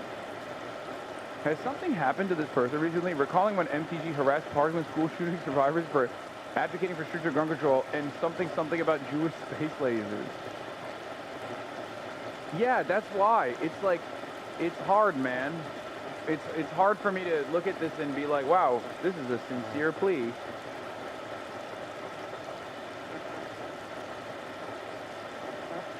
Are we duped? Do we get easily duped? Because I think anyone that reads any politician, especially one with her background, with her trajectory, anyone that looks at someone like that and assumes that their heel turn is born out of a sincere desire to do right by her constituents is silly, I think. Maybe she's on mood stabilizers now. Sorry, I have borderline personality disorder. This was the reason why I was infatuated with Jewish space lasers. Now that I am on beta blockers and mood stabilizers, I have decided that I no longer care about that.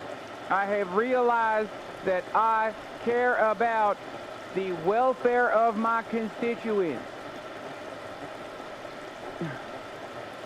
Also, I have broken up with my boyfriend, the alcoholic guy whose face is so bloated that's on One American News Nation or one of those networks. I forget what it's called.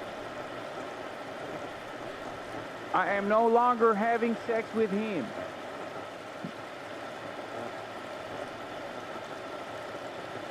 She's a National Socialist? No, she's not. It shows that 47% of Americans believe that President Trump and the Republicans are mainly responsible for the shutdown. You see it here on the screen, compared to just 30% of Americans who blame Democrats. Of course, Republicans are the ones with the power. Do you agree? Trump has called senior Republicans to ask what's going on with Marjorie. The answer, Marjorie Taylor Greene has become disillusioned with her party, especially after White House talked her out of a Senate bid. I am not some sort of blind slave to the president. What the fuck? That's what it takes? God, this country is so ass, bro. It's just like petty vengeance, really? Because she did very clearly try to signal to the establishment of Republicans that, like, she was trying to be better. Okay, she was trying to become like a more serious figure and not like Jewish space lasers, right? And what's interesting is I think those initiatives were not met with support by the Republicans, who just kind of know her as the Jewish space laser woman.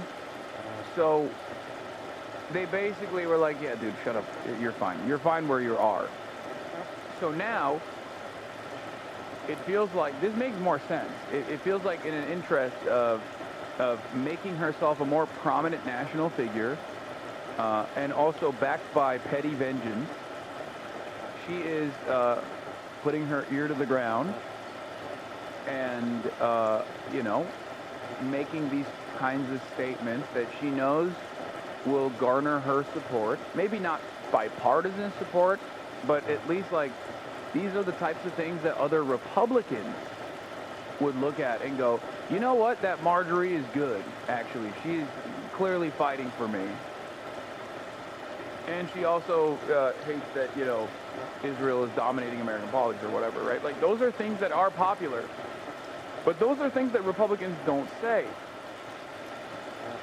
The reason why they don't say it is because they know that it's popular and you're not supposed to say it, and you're supposed to just, like, shift people's priorities away to, like, transgender athletes or undocumented migrants doing mass rapes or something, right? Like, that's what you're supposed to do if you're a Republican. It's not like these guys are oblivious to how fucking popular healthcare is, right? Like, they know that.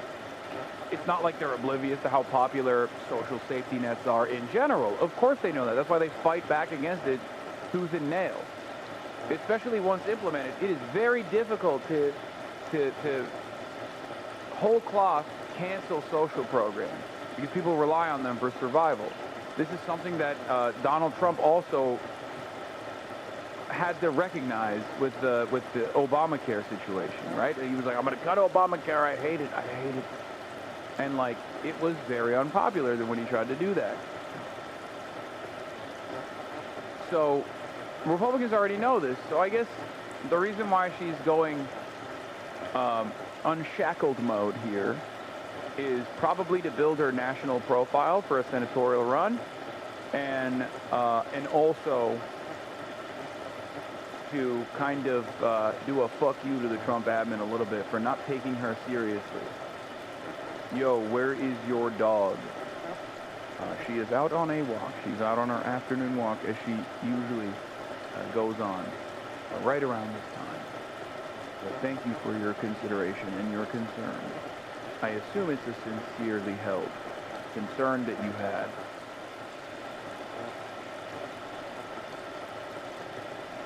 She's in the torture chamber, exactly. We put her in the torture chamber. She's getting tortured right now. Oh. He said the electricians, yeah, it's getting electrocuted.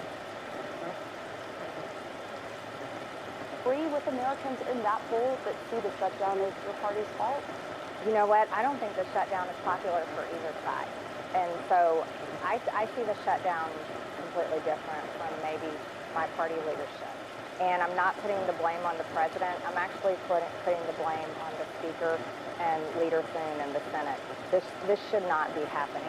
And I don't think, look, as a member of Congress, we already have a low enough job approval rating. This shutdown is just going to drive everybody's approval rating that much lower.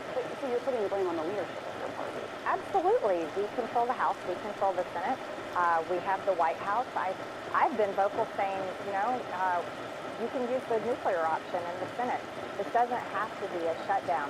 But what we have to do is we have to work for the American people. And our country is so divided right now. We see it all the time in every single way. It's divided in what I would say very dangerous ways. And we saw that with the recent assassination of Charlie Kirk, which has upset so many people across the board. And look, when it comes to hearing from senior citizens or my own friends and neighbors and my own family members and people that voted for me, and they're just saying, Marjorie, we just really want somebody to do something about health insurance premiums. We really want our government and our leaders to actually focus on our country for a change and fix our problems. That is the message I constantly hear from my district, and I'm a representative. I don't have to be a cheerleader for my party. I have to represent my district because those are the people that hired me and sent me here. And I myself, I agree with them, and I'm pretty much over the drama constantly on TV. No offense, because you guys are on television, but that's all that we see in American politics now. You know, there's a reporting that President Trump, as you know, recently called at least 2. Bro, this is so weird, dude. This is actually so weird. This is demonic. This is the most demonic thing that she's done. I'm sorry. Like, if I were to hear her, you know, deny the Holocaust or something, I'd be like, that tracks. This is far, far stranger. This is the strangest thing that Marjorie Taylor Greene has ever done. I don't understand it, and it's freaking me out. She is not only making sense, but she's also speaking clearly, slowly, in a coherent manner. I don't know what's happening. I've always been very skeptical of these sorts of figures, as you guys know.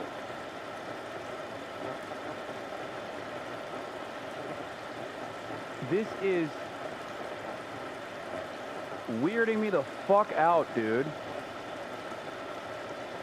Is this Jenks doing? Is that what happened? Like, Jenks just, like, kept talking to her over and over again? And then she was just like, I am overcome by your sexual charisma. Chunky Weigert. You are a sexual panther. Shaky Gurga. I cannot say your name, but everything you have told me, both in private and also on camera, has made me feel some type of way.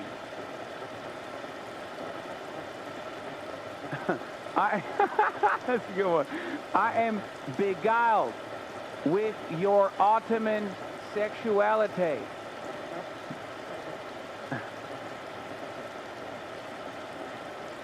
It's just weird because, like, where was this? Okay? Where was this? You don't expect a LeBron performance with Tony Snell. If you have a game like that, you're like, how did that happen? How did this happen? You don't expect White Mamba to play like Kobe. This is strange. Did she get hit with the Havana syndrome ray or something? What the fuck?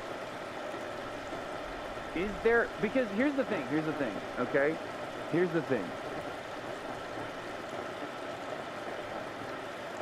We know that there's the gun that makes you stroke out and become pro-Israel, okay? The John Fetterman ray, as they call it. But this means that there's a gun that makes you anti-Israel as well. There's a stroke gun that works in the opposite direction, which is a welcome surprise. Is it like a Chinese gun or something? Is that what it is? It's the gun that makes you Chinese. Like she got hit with the woke gun. The Judeo-Bolshevik space laser, dude. Yeah, she did. No, she's definitely the type of person who fucking hates Israel, but then also will say like, the Bolsheviks were responsible for the death of 60 million Christians. You know, like, I wouldn't be shocked if I heard something like that from her.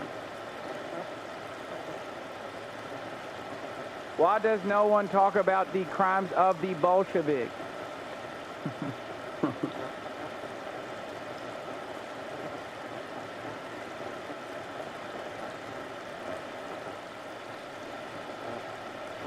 It's called literature.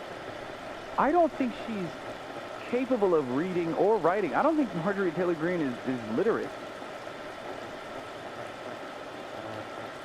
She isn't woke, and I'm mad you ever said that. Man, calm down. We're fucking memeing, okay? Jesus Christ. It is a strange attitude shift, though, I will admit. Senior Republicans asked, and I'm quoting now from these reports, what's going on with Marjorie? And, have you talked to the president about this issue, please? It's obviously so personal to you. Well, you know, the president has my cell phone number, and he's called me many, many times. So if he wants... recently? I don't get into that kind of... Ooh, she said recently. She said, I don't want to talk about it. Yeah, I saw this. This is funny. I met Hassan Piker once. He offered me a scoop of ice cream, but when I reached out to take it, he took it away and started doing tricks with the ice cream and a long rod. He kept offering it, then faking out. I never got my ice cream. Do not trust this man.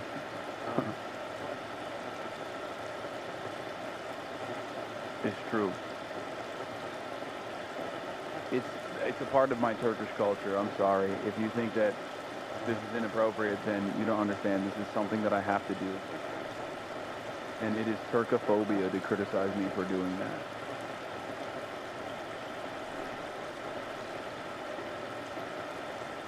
Details, but he knows how to call me and he can ask me himself.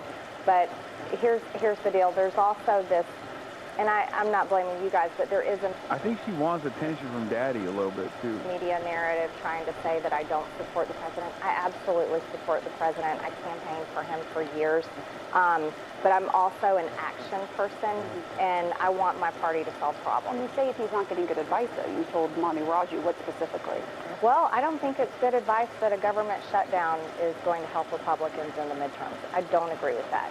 I also don't think it's good advice that Republicans ignoring the health insurance crisis is going to be good for midterms. I have started reading Bakunin and Gramsci and Carlos Marx. I have learned the ways of the international consortium of capital and the grand design that they have of exploitation, I have realized that we must abolish the commodity form.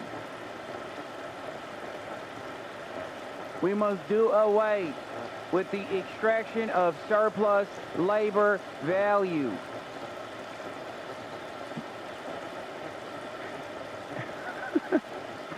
What the capital owner calls profits, I call exploitation. There are more of us than there are of them. I actually think that would be very bad for midterms.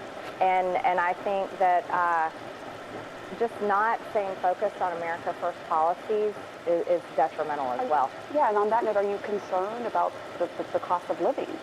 Very. That the President Trump said he would lower. The inflation crushed people in the past 4.5 years, and the costs have not come down. I myself can tell you my apartment here in Washington, D.C., the electricity bill is $100 more than it was last year, because you can look at your own bill and look at costs. Prices have not come down. That is a reality.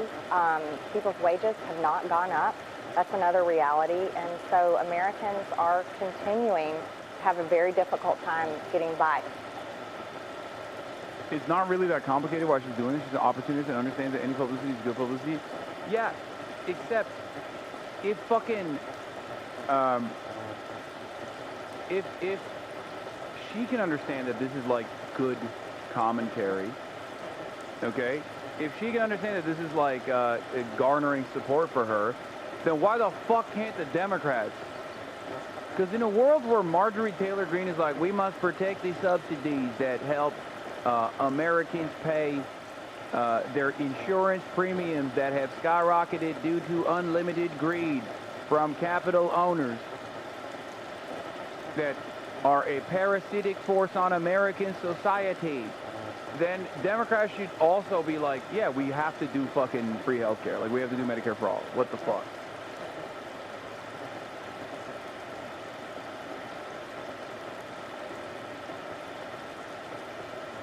It's genuinely not just that she's an opportunist. I think it's crazy she's going this far with the message. Yeah, she's going ham. And no, I don't think she's outflanking the Democrat leadership with these kinds of sentiment, with this kind of sentiment. But I do think that she is outflanking everyone in the Republican Party. That is a certainty. But I don't, yeah, look at Wolf. He's like, did you stroke out? Like, what's going on? Look at his face. He's in utter disbelief.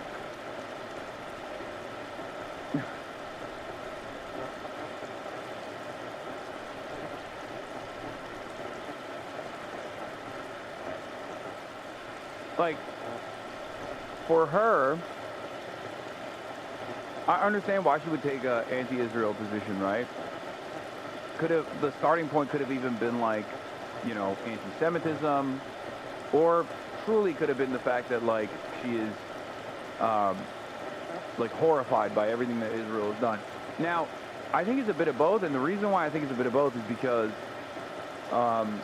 like, she was so invested in the QAnon stuff not to be, like, at least still have, like, some remnant, dormant anti-Semitism swirling around in there. Like, she was literally the QAnon congressperson, right? So it's got to be positive CTE moment. Oh my God. Yeah, she slammed her head on the roof of the gym while she was doing fucking muscle ups. And then she just kept going and going and going.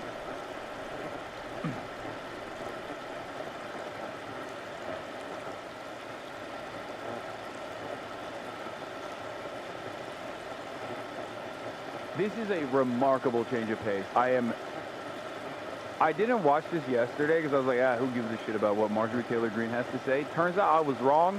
I do give a shit about what Marjorie Taylor Greene has to say because this is Marxist Titoist Guevara that's speaking now.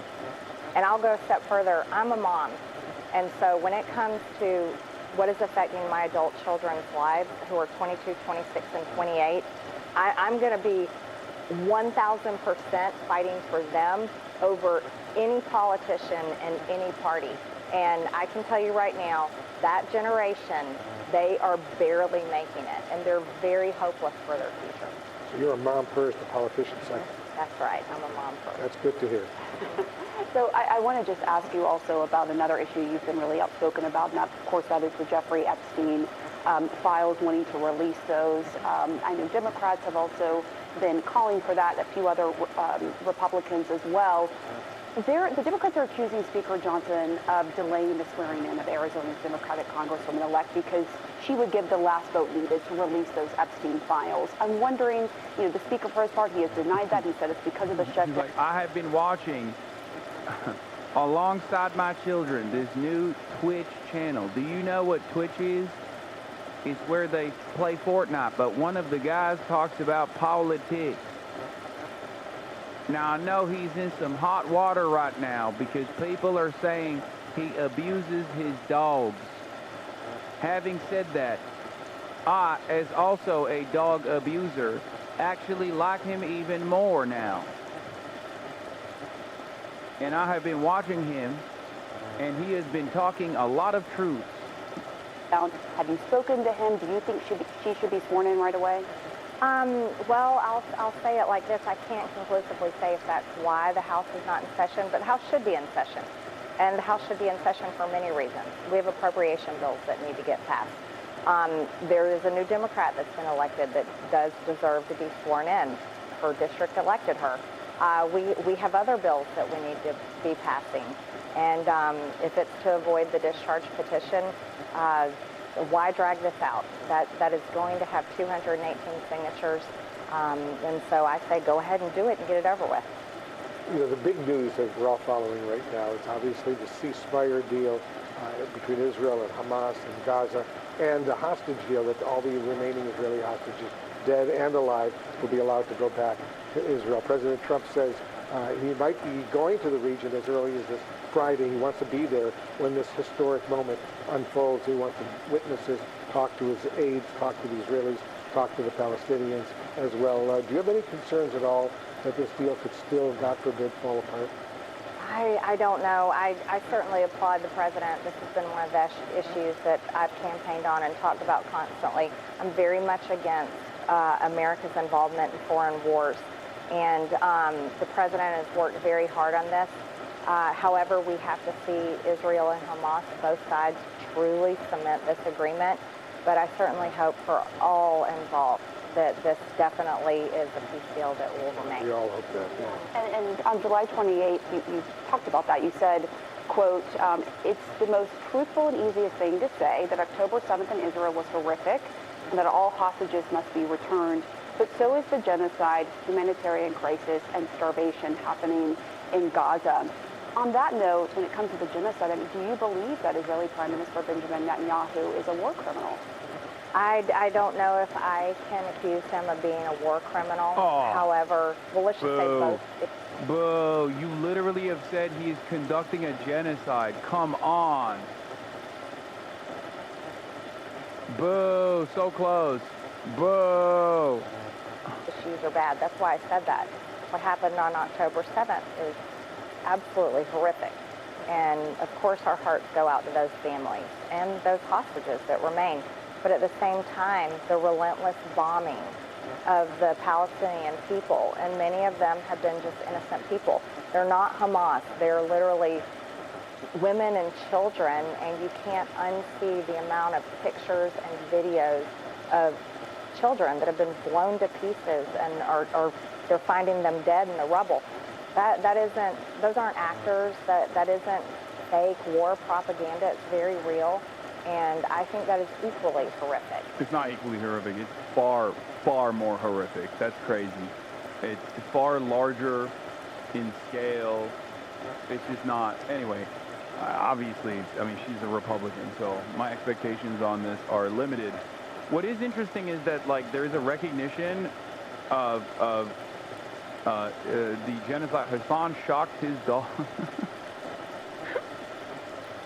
I wonder what this guy thinks he's doing in here, where it's like he just spams this, and then people that are fucking sit in here and watch me interact with Kaya for like 8 hours a day are gonna be like, wait a minute, what?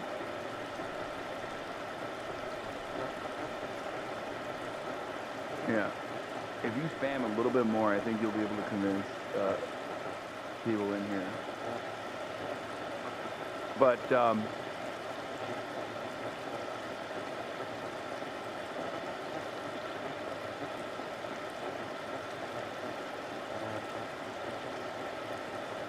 what's interesting is they didn't force her to say it isn't a genocide. No, they volunteered that it's a genocide. That's what I'm saying. Like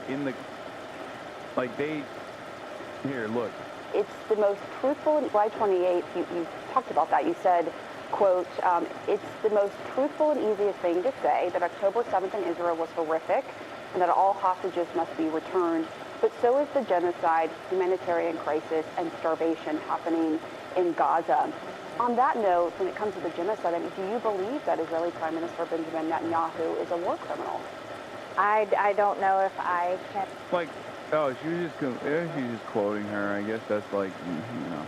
Pictures and videos of children that have been blown to pieces and they're finding them Or something else that a, quote, foreign government or powerful people may try to kill you. Republican Senator Ted Cruz of Texas shared that post of yours on X, writing, quote, why do crazy people keep thinking the Jews are trying to kill them? What do you say to Cruz, and what did you mean by that? Well, first, that was an extremely ridiculous thing for Ted Cruz to say. I never said Jewish people. I'm not anti-Semitic. I don't hate any people. Okay, well, that's tough to believe. I came here to watch you shock your dog. You're a freak, dude. I hate to disappoint you. I actually did, though. Look, I shocked her so much, she's burnt to a crisp. Do you see?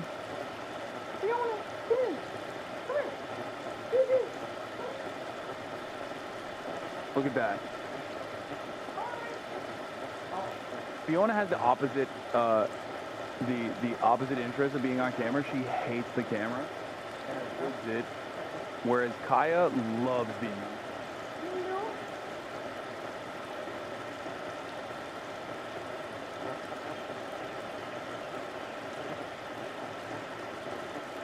I shocked her so hard, she got burned to a crisp. You see? Look.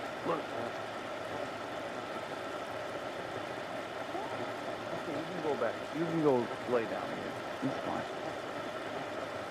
Shocked her so hard the dog changed. Yeah. Wow. Killed Kaya. Now he wants to kill another dog. Yeah. Shocked the hair off of her. That's what. Yeah. It turns out I was lying this whole time. Actually. Kaya is not 120 pounds. She's like actually that tiny. But because I zapped her so hard, all of her hair flew off, and now you know how tiny she actually is. It was all just fur that made her look so big. Is Fiona good with you holding her? No. She hates being picked up. She is also the opposite of Kaya in that way as well. Where Kaya does not mind being picked up. She loves being picked up, even though she's 120 pounds. Fiona does not fuck around. She does this thing where she will like tense up. You be nice to Fiona. She's a sweetie, no slander. No, I love Fiona. Are you kidding me?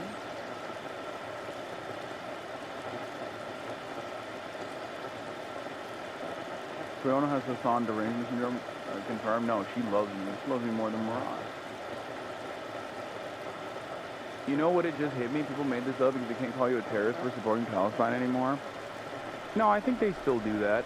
A lot of people have been still calling me a terrorist while also saying, like, Hasanabi is a dog abuser. I think they just realized that most people don't give a fuck about that because everyone's position has shifted so dramatically that this is like a way broader way to tackle the issue.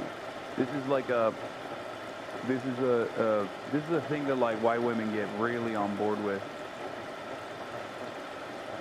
People group for their identity or who they are. So that was unbelievably low for a sitting U.S. senator to say that. But what I'm talking about is very real. I have a tremendous amount of death threats. It's documented. I have some of the highest amount of death threats as a sitting member in the House of Representatives.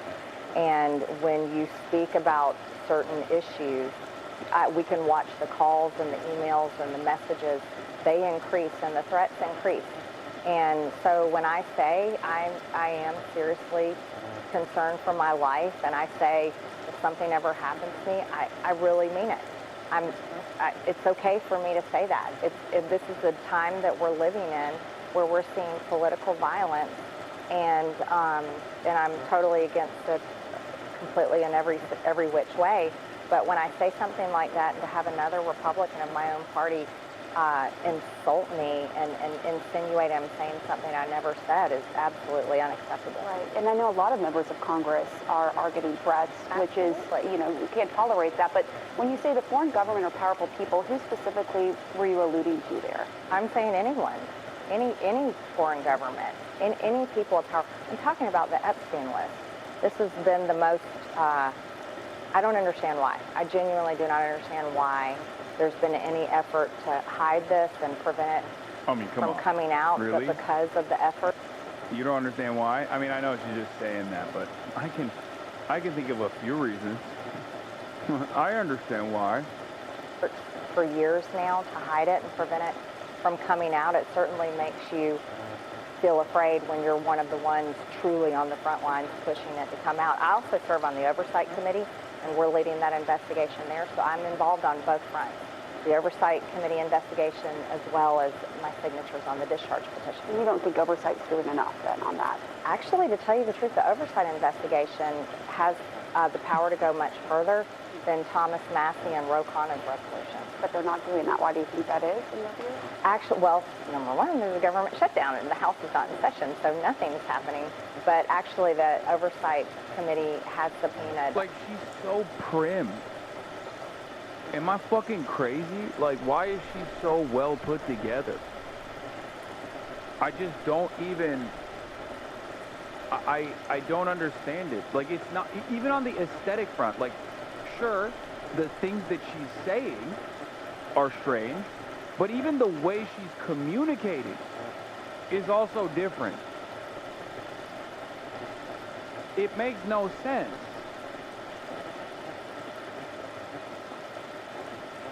She's not like being a loudmouth and fucking brash, and why is she kind of... Stop!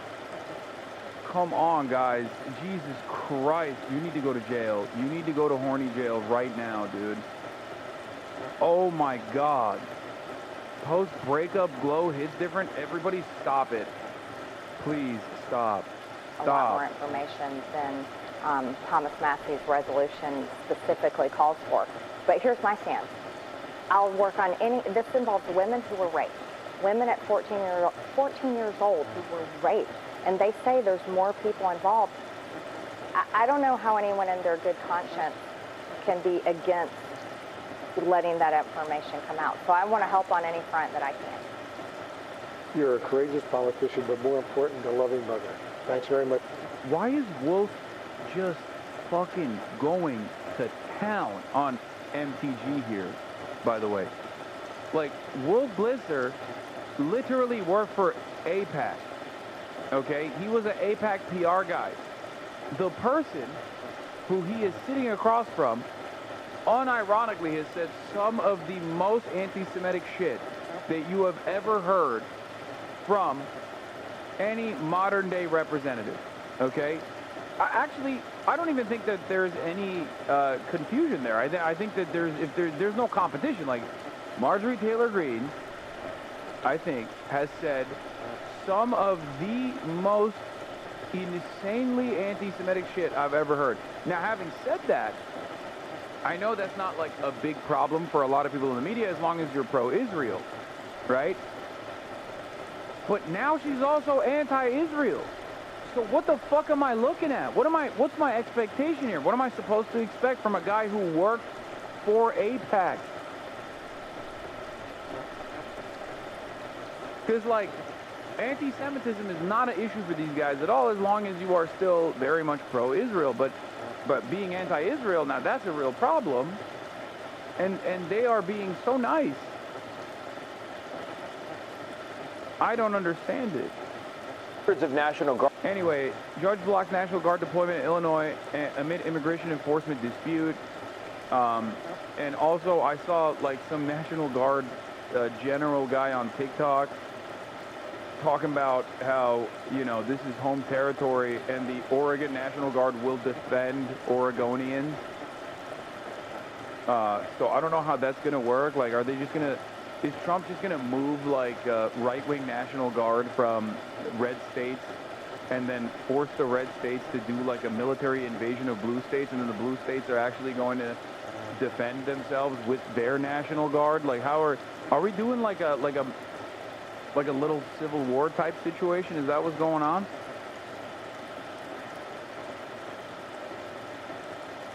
Because I find it very strange, but this was like, this got me riled up. This is 8 seconds. I want to see more of it, though. Does anyone have a longer version of this? Because this speech was fucking awesome.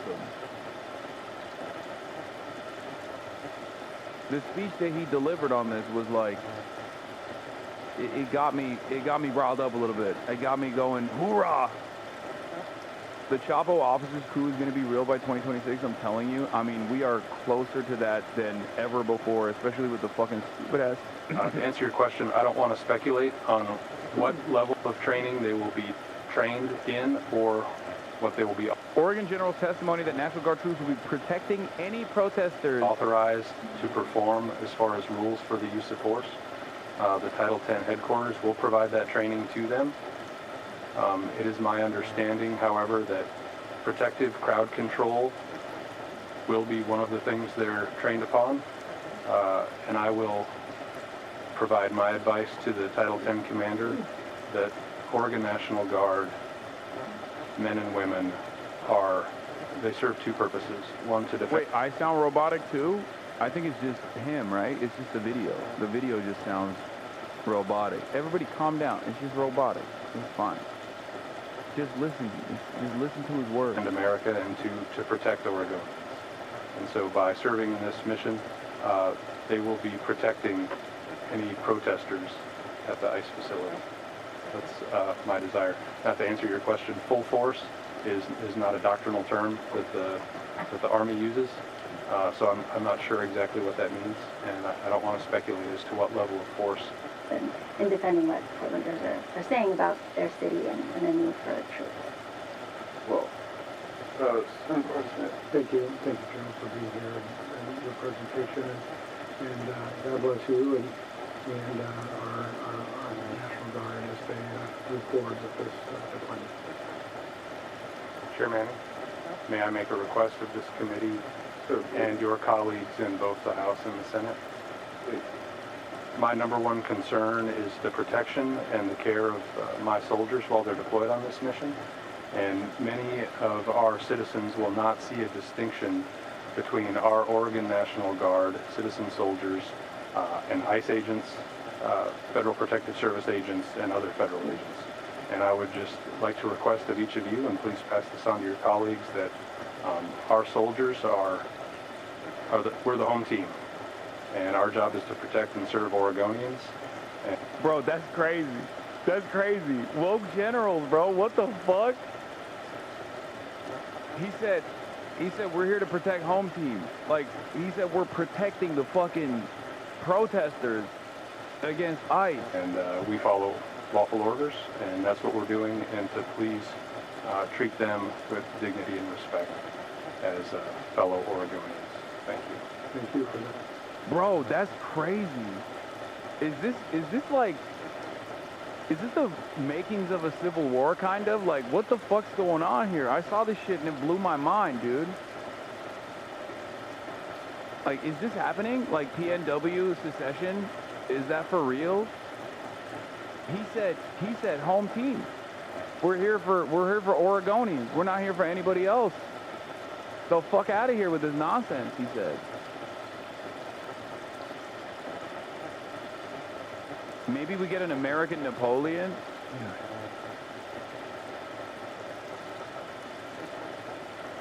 You all made fun of Alex Garland?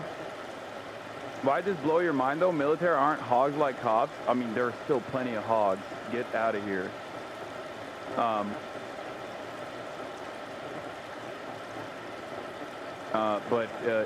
mean, oh, it's funny that you're saying that because, like, they are literally... Trump is sending... So America's... Texas National Guard to Illinois on purpose, okay? Second Civil War just began. She didn't hear. Greg Abbott, governor of Texas, and Trump both agreed to send hundreds of National Guardsmen from Texas into Illinois because Illinois isn't doing too great. And Trump and Abbott completely disregarded Illinois' governor, J.B. Pritzker, his wishes, saying, I don't want this. I don't need it. I am a state. I can govern myself. That's how it's supposed to be. And the federal government's supposed to be a mediator when they can't. The federal government has a huge hand. And right now that hand is reaching across state lines and quite literally picking up troops and weapons and setting them in another state just to see what happens. There's no high crime rate in Illinois, specifically Chicago, more than there ever has been. As a matter of fact, they're at like a 5-year low. Coincidentally, so is D.C. They're at a 30-year low, yet troops were still deployed. The same thing's about to happen in Portland, Oregon. But the thing about Portland, Oregon is they have slightly different laws up there because states have different laws. That's why we are here. We're a United States, but with different beliefs and laws. And when we can't agree, the federal government is supposed to mediate, not take over and dictate. But in Oregon, what's going to happen, I guarantee, is they're not going to pull troops outside of that state to deploy into that state. It's going to be Oregon National Guardsmen that are overseas getting pulled back home.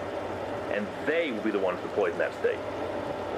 And again, this is the federal government just reaching, picking, poking, just to see what happens, just to see what they can get away with. This civil war is going to escalate within the next week and a half. I guarantee it. And you had no fucking clue until just now.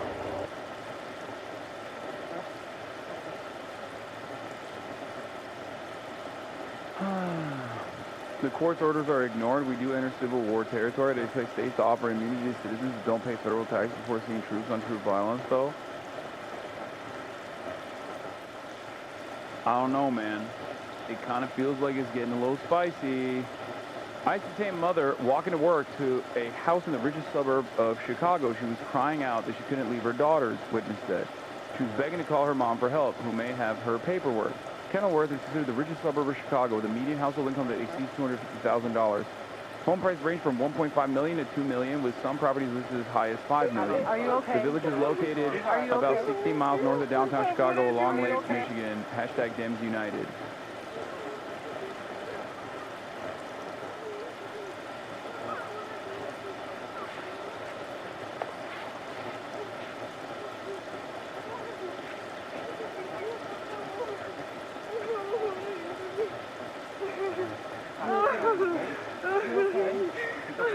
Are you okay? Are you okay? Are you okay? Are you okay? Are you okay?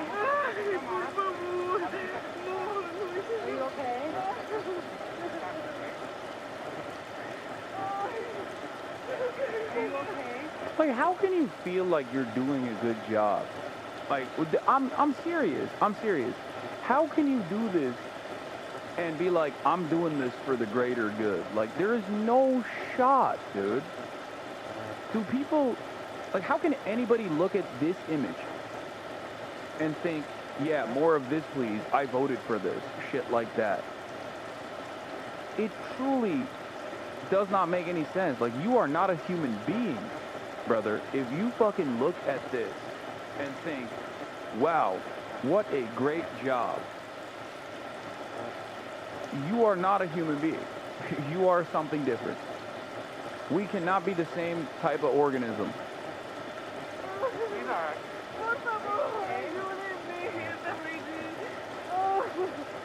Honey, are you okay? Where do you live? Yeah, people started to hide their neighbors from ICE. Truly the Fourth Reich. Neighbor shielded 7-year-old during South Shore federal raid. I didn't want them to take her. During the September 30th raid, one tenant protected a terrified girl and her mom. Remnants of the complex, including a detailed map of all the units, offer clues to what the authorities may have known before that night. We're not the same species. Where's your house?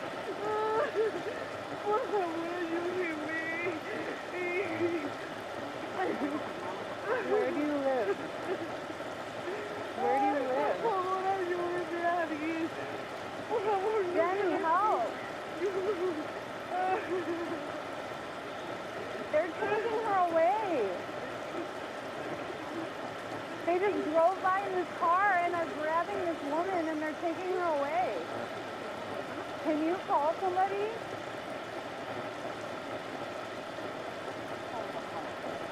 Don't talk to them. Don't talk to them.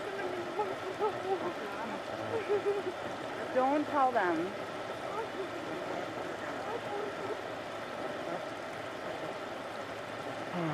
This is very much a part of human nature, though, as hard as it is to accept. I just don't think that these are fucking human beings, man. I'm serious.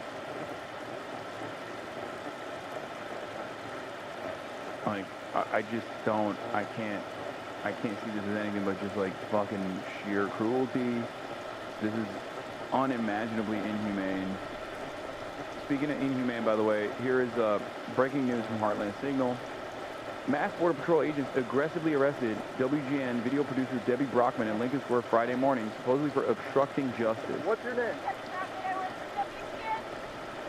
Listen, no! I got you. Yep. Debbie Browning? Brockman, WGN.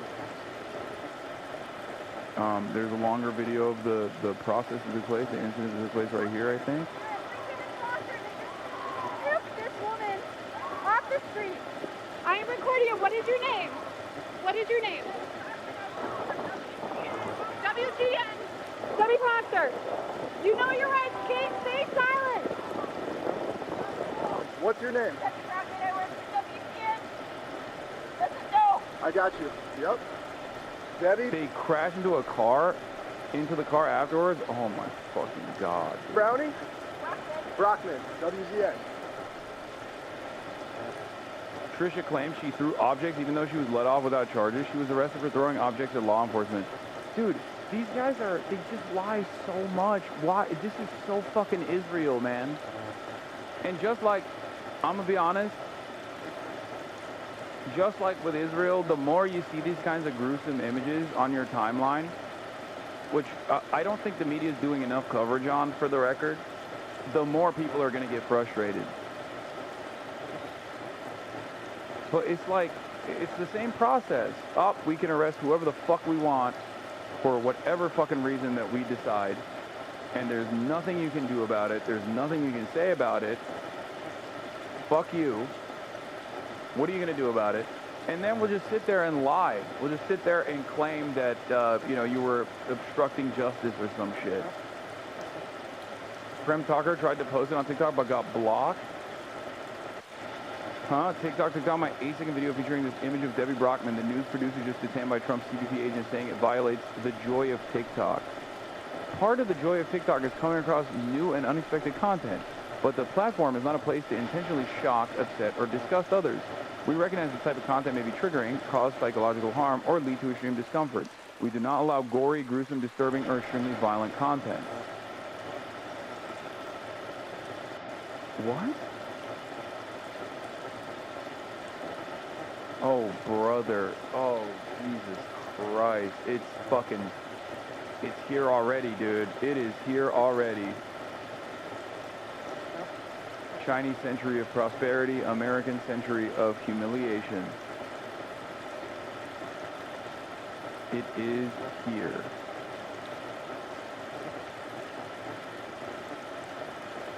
It is upon us. It is here. Holy moly.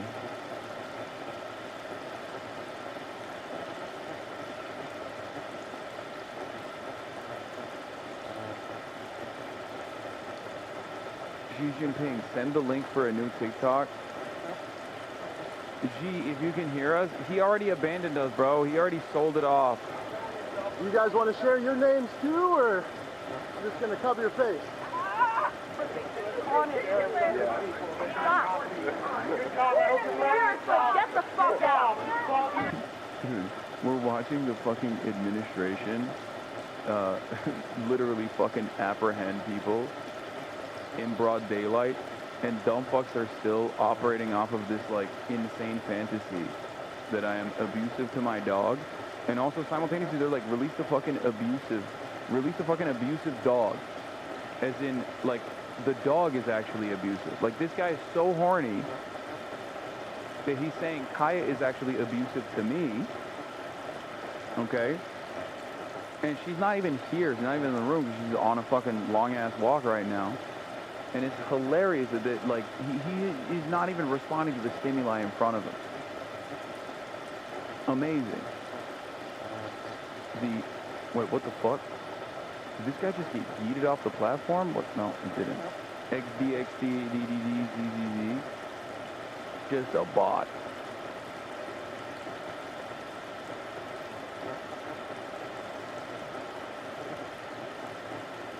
Just a fucking bot, dude.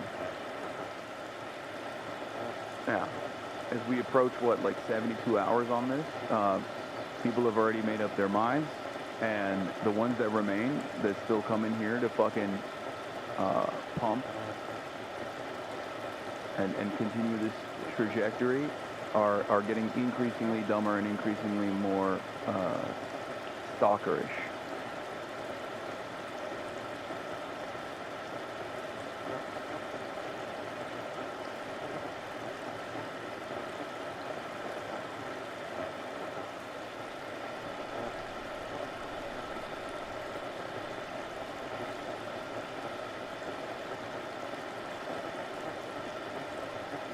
I literally live on an island in Canada, and one of my fuck-ass coworkers is spending all day watching Collargate slop. Shit's insane. That's so funny. If TikTok is getting blasted with new comm guidelines and other apps are following suit, what do we do? Do you know a better app to move to? How do we organize online? Do we just need to turn local in that case? When we have Trump towns, how do we organize the minority? I don't know. I don't know what we do. I'm just taking it one day at a time. I'm trying to work within the confines of this new media landscape, and I truly don't know. But it is always best to organize amongst your neighbors as well, for sure, and you know, work with a larger national organization like DSA. But these are very strange times.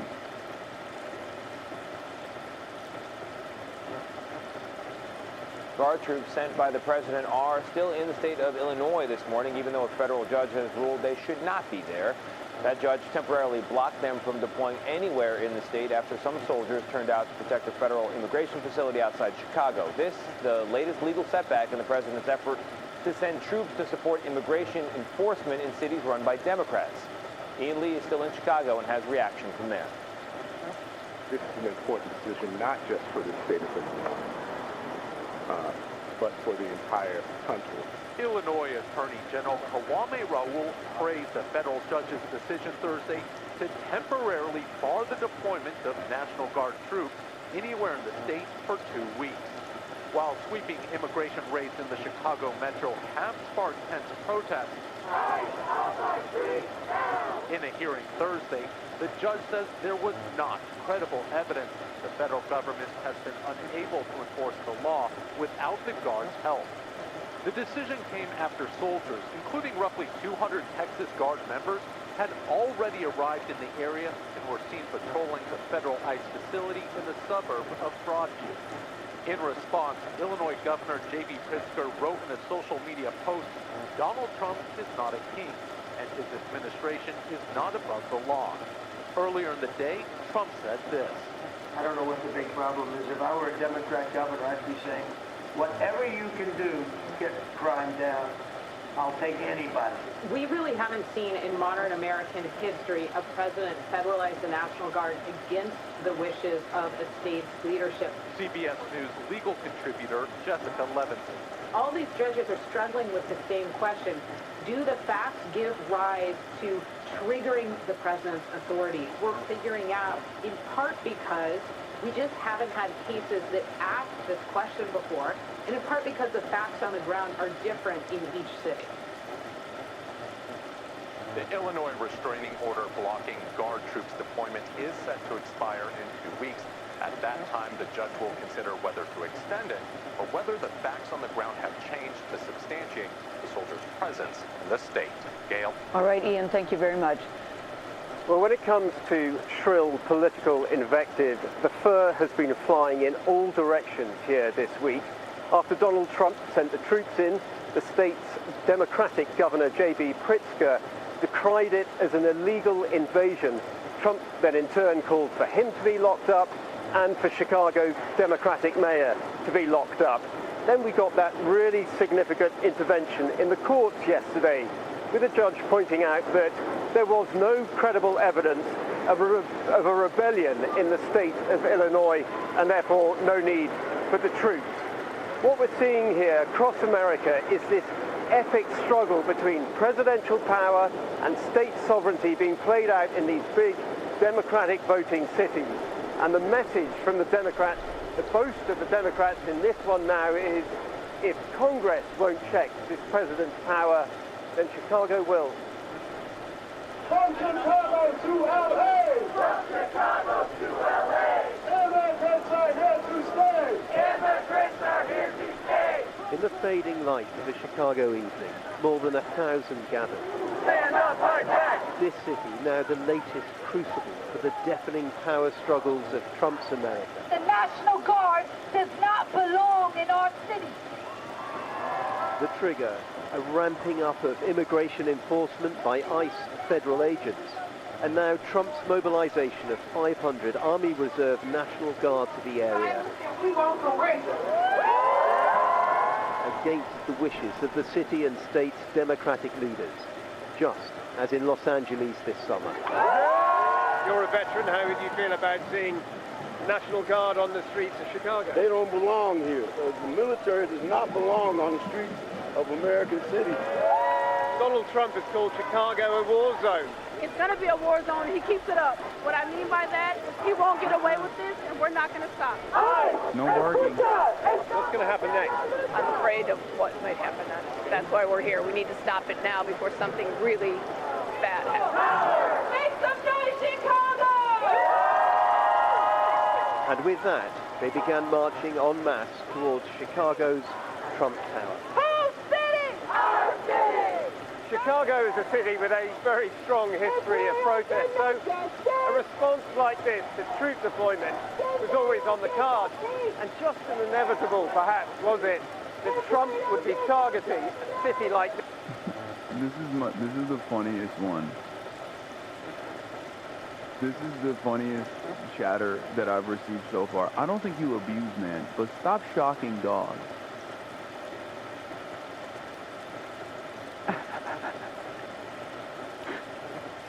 In my headcanon, this chatter means like, you know, I spook them.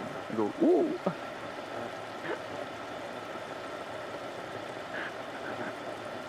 Like I walk up the dogs and I'm like, whoop. Killer of dog. This person didn't even put together a coherent sentence, just said killer of dog.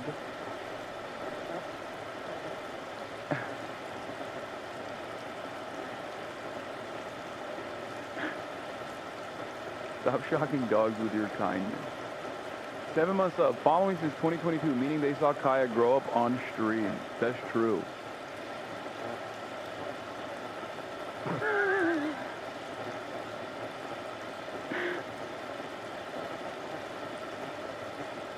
That's crazy. Please start gambling. Gambling is an investment. Vive la resistance, Kaya escape, revolt, revolt, revolt, woo, freedom. Like literally has seen Kaya grow up.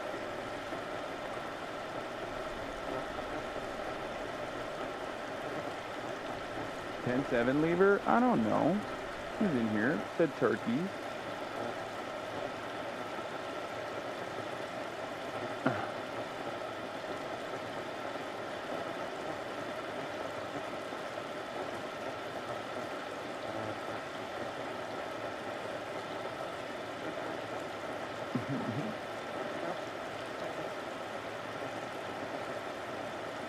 It's a juicer? Maybe.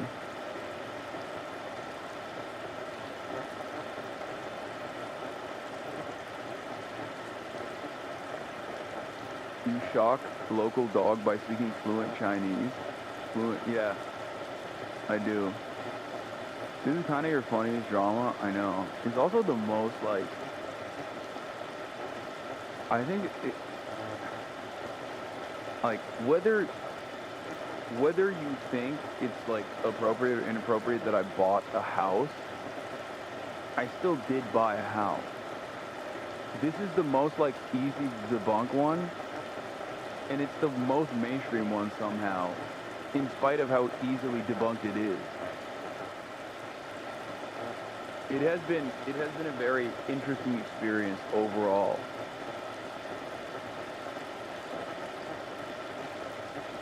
Shock collars for lazy dog owners, though, I don't even fully agree with this statement as well.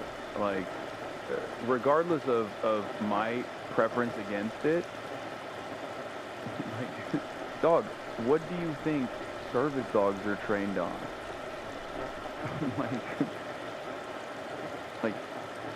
my lack of interest in using one does not mean that it's like a abusive tool or whatever. Some are trained on clickers, but yes, working dogs are also trained on e-collars. A lot of working dogs are.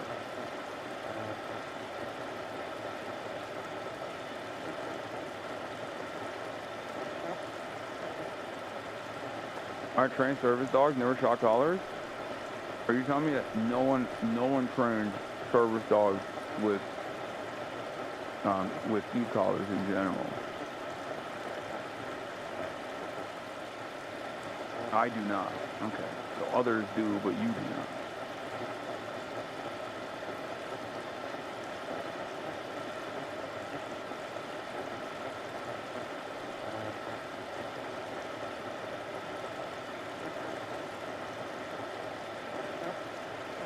Former dog trainer here. Not all service dogs are trained with e-collars. Majority of the accredited service dog organizations do not use them.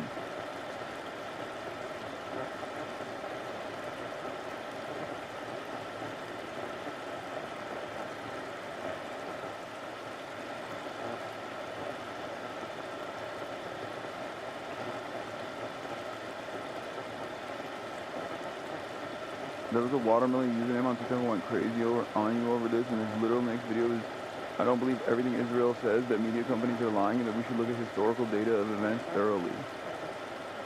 Yeah. The more we talk about it, the more crazies come in.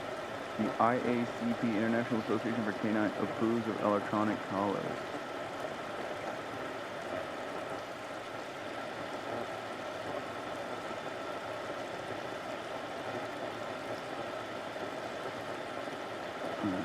How has it affected you? It's fine. It hasn't really impacted me because the reality of the matter is I'm constantly outside. I'm constantly surrounded by normies, and I always have Kaya with me. So they're in utter dismay. They're in utter horror of what they have heard from like coworkers and shit. But they think it's funny for the most part. Like, they're just shocked. No pun intended.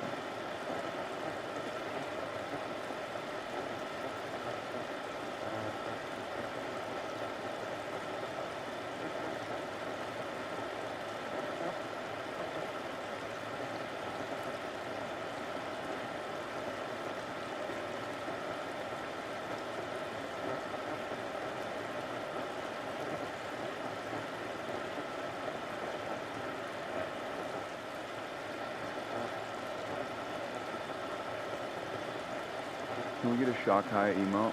Maybe.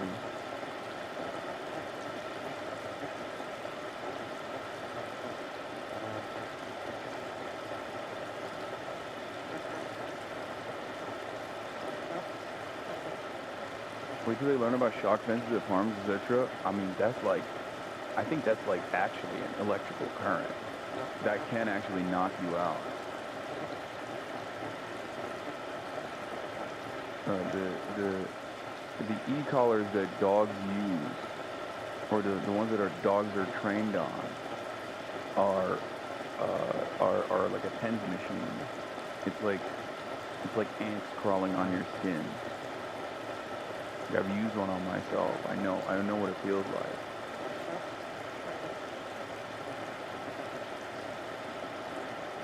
Electric fences I have actually accidentally touched, and that is a far more powerful bolt. But I think it's also probably far more powerful because the fucking animals that they're supposed to be keeping in are far larger. And the animals that they want to keep out, they don't really give a shit if they die.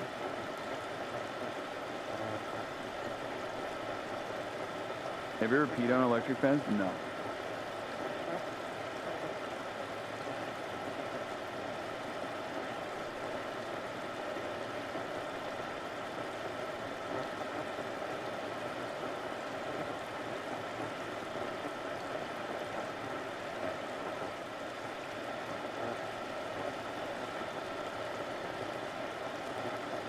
Are you dressing up as Raiden for Halloween? I am.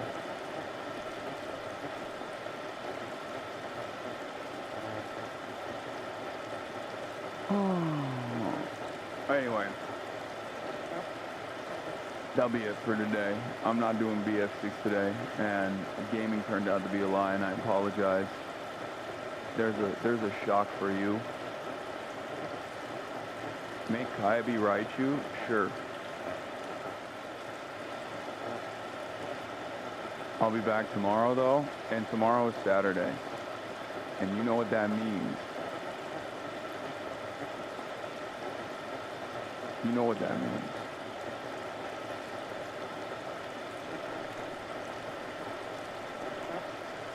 It's a fun day. It will be fun. It actually will be fun.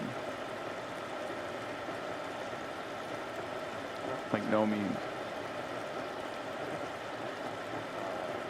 There'll be fun stuff. Okay?